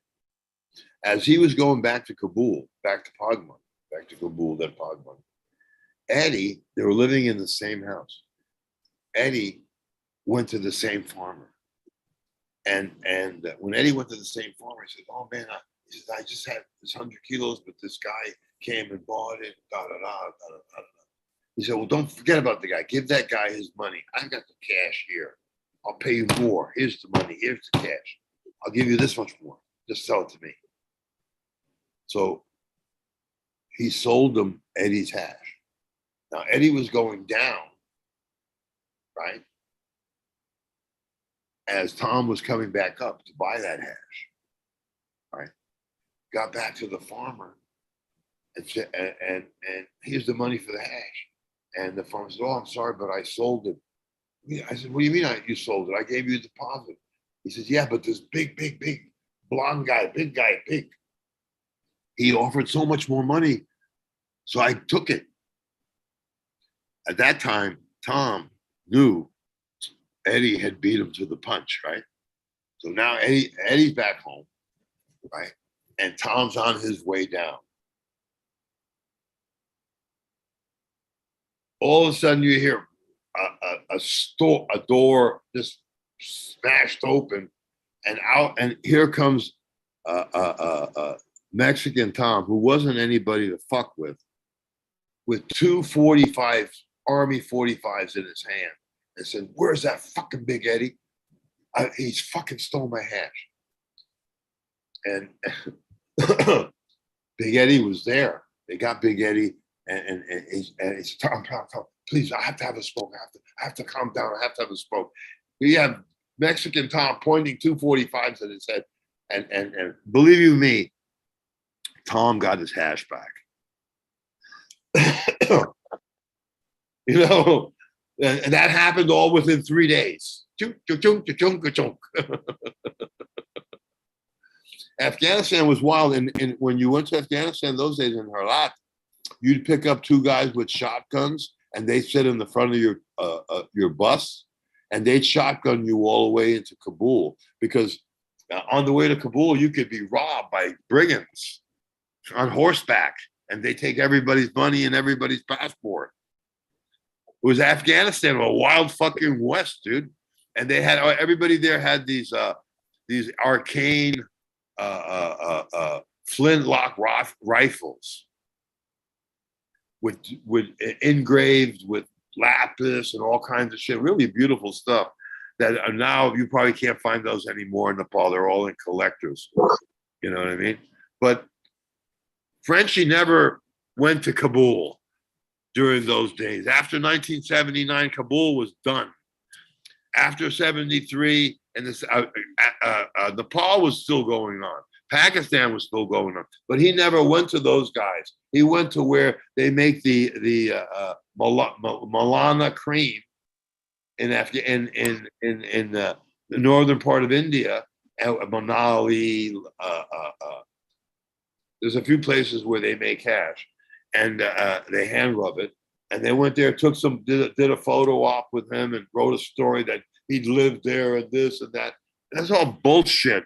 If he would have known about it's either if he would have been to Afghanistan, been to Pakistan, been to Lebanon, he would have pictures of it, you know. But he missed that bus. A lot of people missed that bus. That bus was over in 73. By 79, 80, it was long gone. And those places were dangerous places to travel to. They weren't the safest places in the world either. You know, I lived in the tribal zone. I'll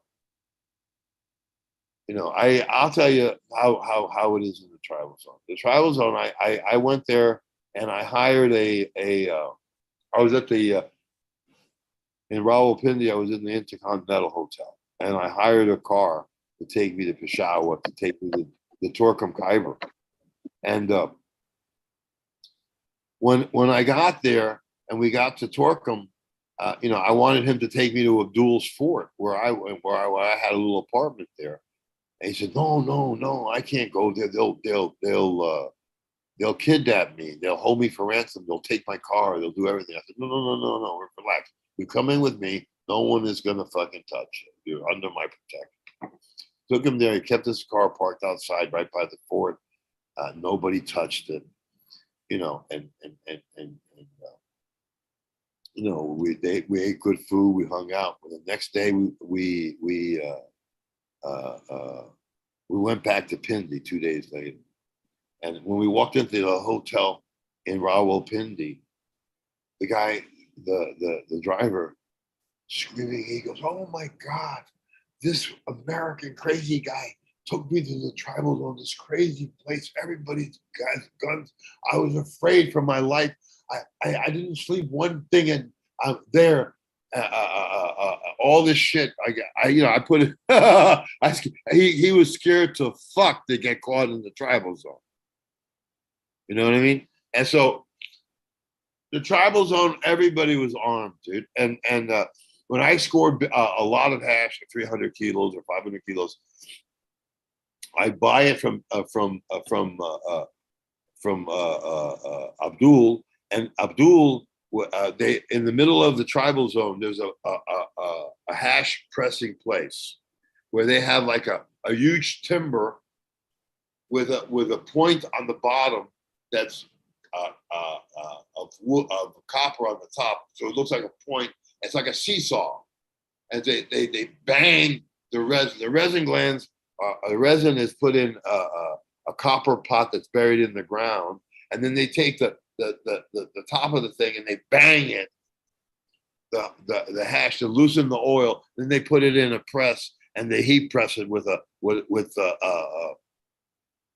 solid iron heated press. So when you get that hash, it's black on the outside but gold on the inside.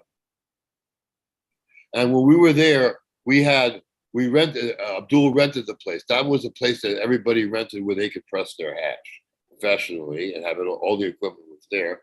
And he had like a half a dozen bodyguards there with AK-47s on every corner. And all the time that we were there, we were ready to go because 500 keys a hash, that's a lot of money in Pakistan. That's $5 grand. $5 grand to get you killed 8 times there.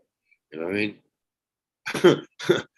I mean? It's a dangerous place, that place. And so we pressed our hash and moved it out, and we were successful. But it's that kind of place. You're in the a tribal area where there's tribal law. You know what I mean? You have feuds like Hatfields and McCoys there. You could live across the street from a guy who's your devout enemy because your uncle, your great uncle, who's dead 100 years, killed his uncle's cousin 110 years ago, some shit like that, And so it was a crazy, crazy place. So they wanted me to talk about McCormick. What did you say? No. Say enough about. I have to have the bathroom. I gotta go to the bathroom, Joe. You have killed my bladder.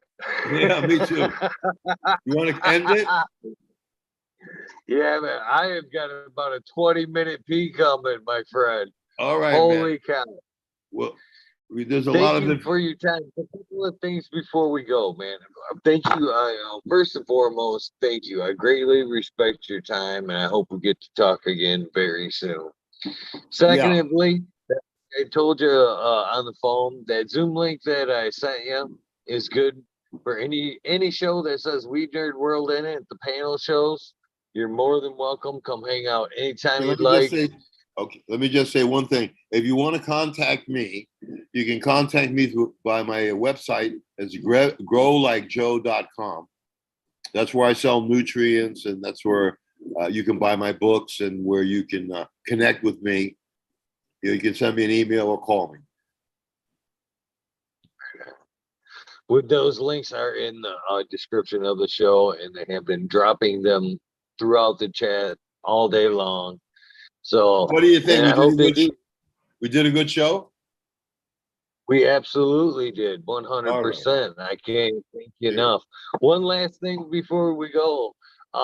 Basically, I'd like to get what I call a sound bite. My version of the sound bite would be, hey, this is Eagle, and I'm on fucking Talking Shit with Eagle, episode 681. If you could, please give me a sound bite for what will be a commercial for this show at some point. I am ready whenever you are.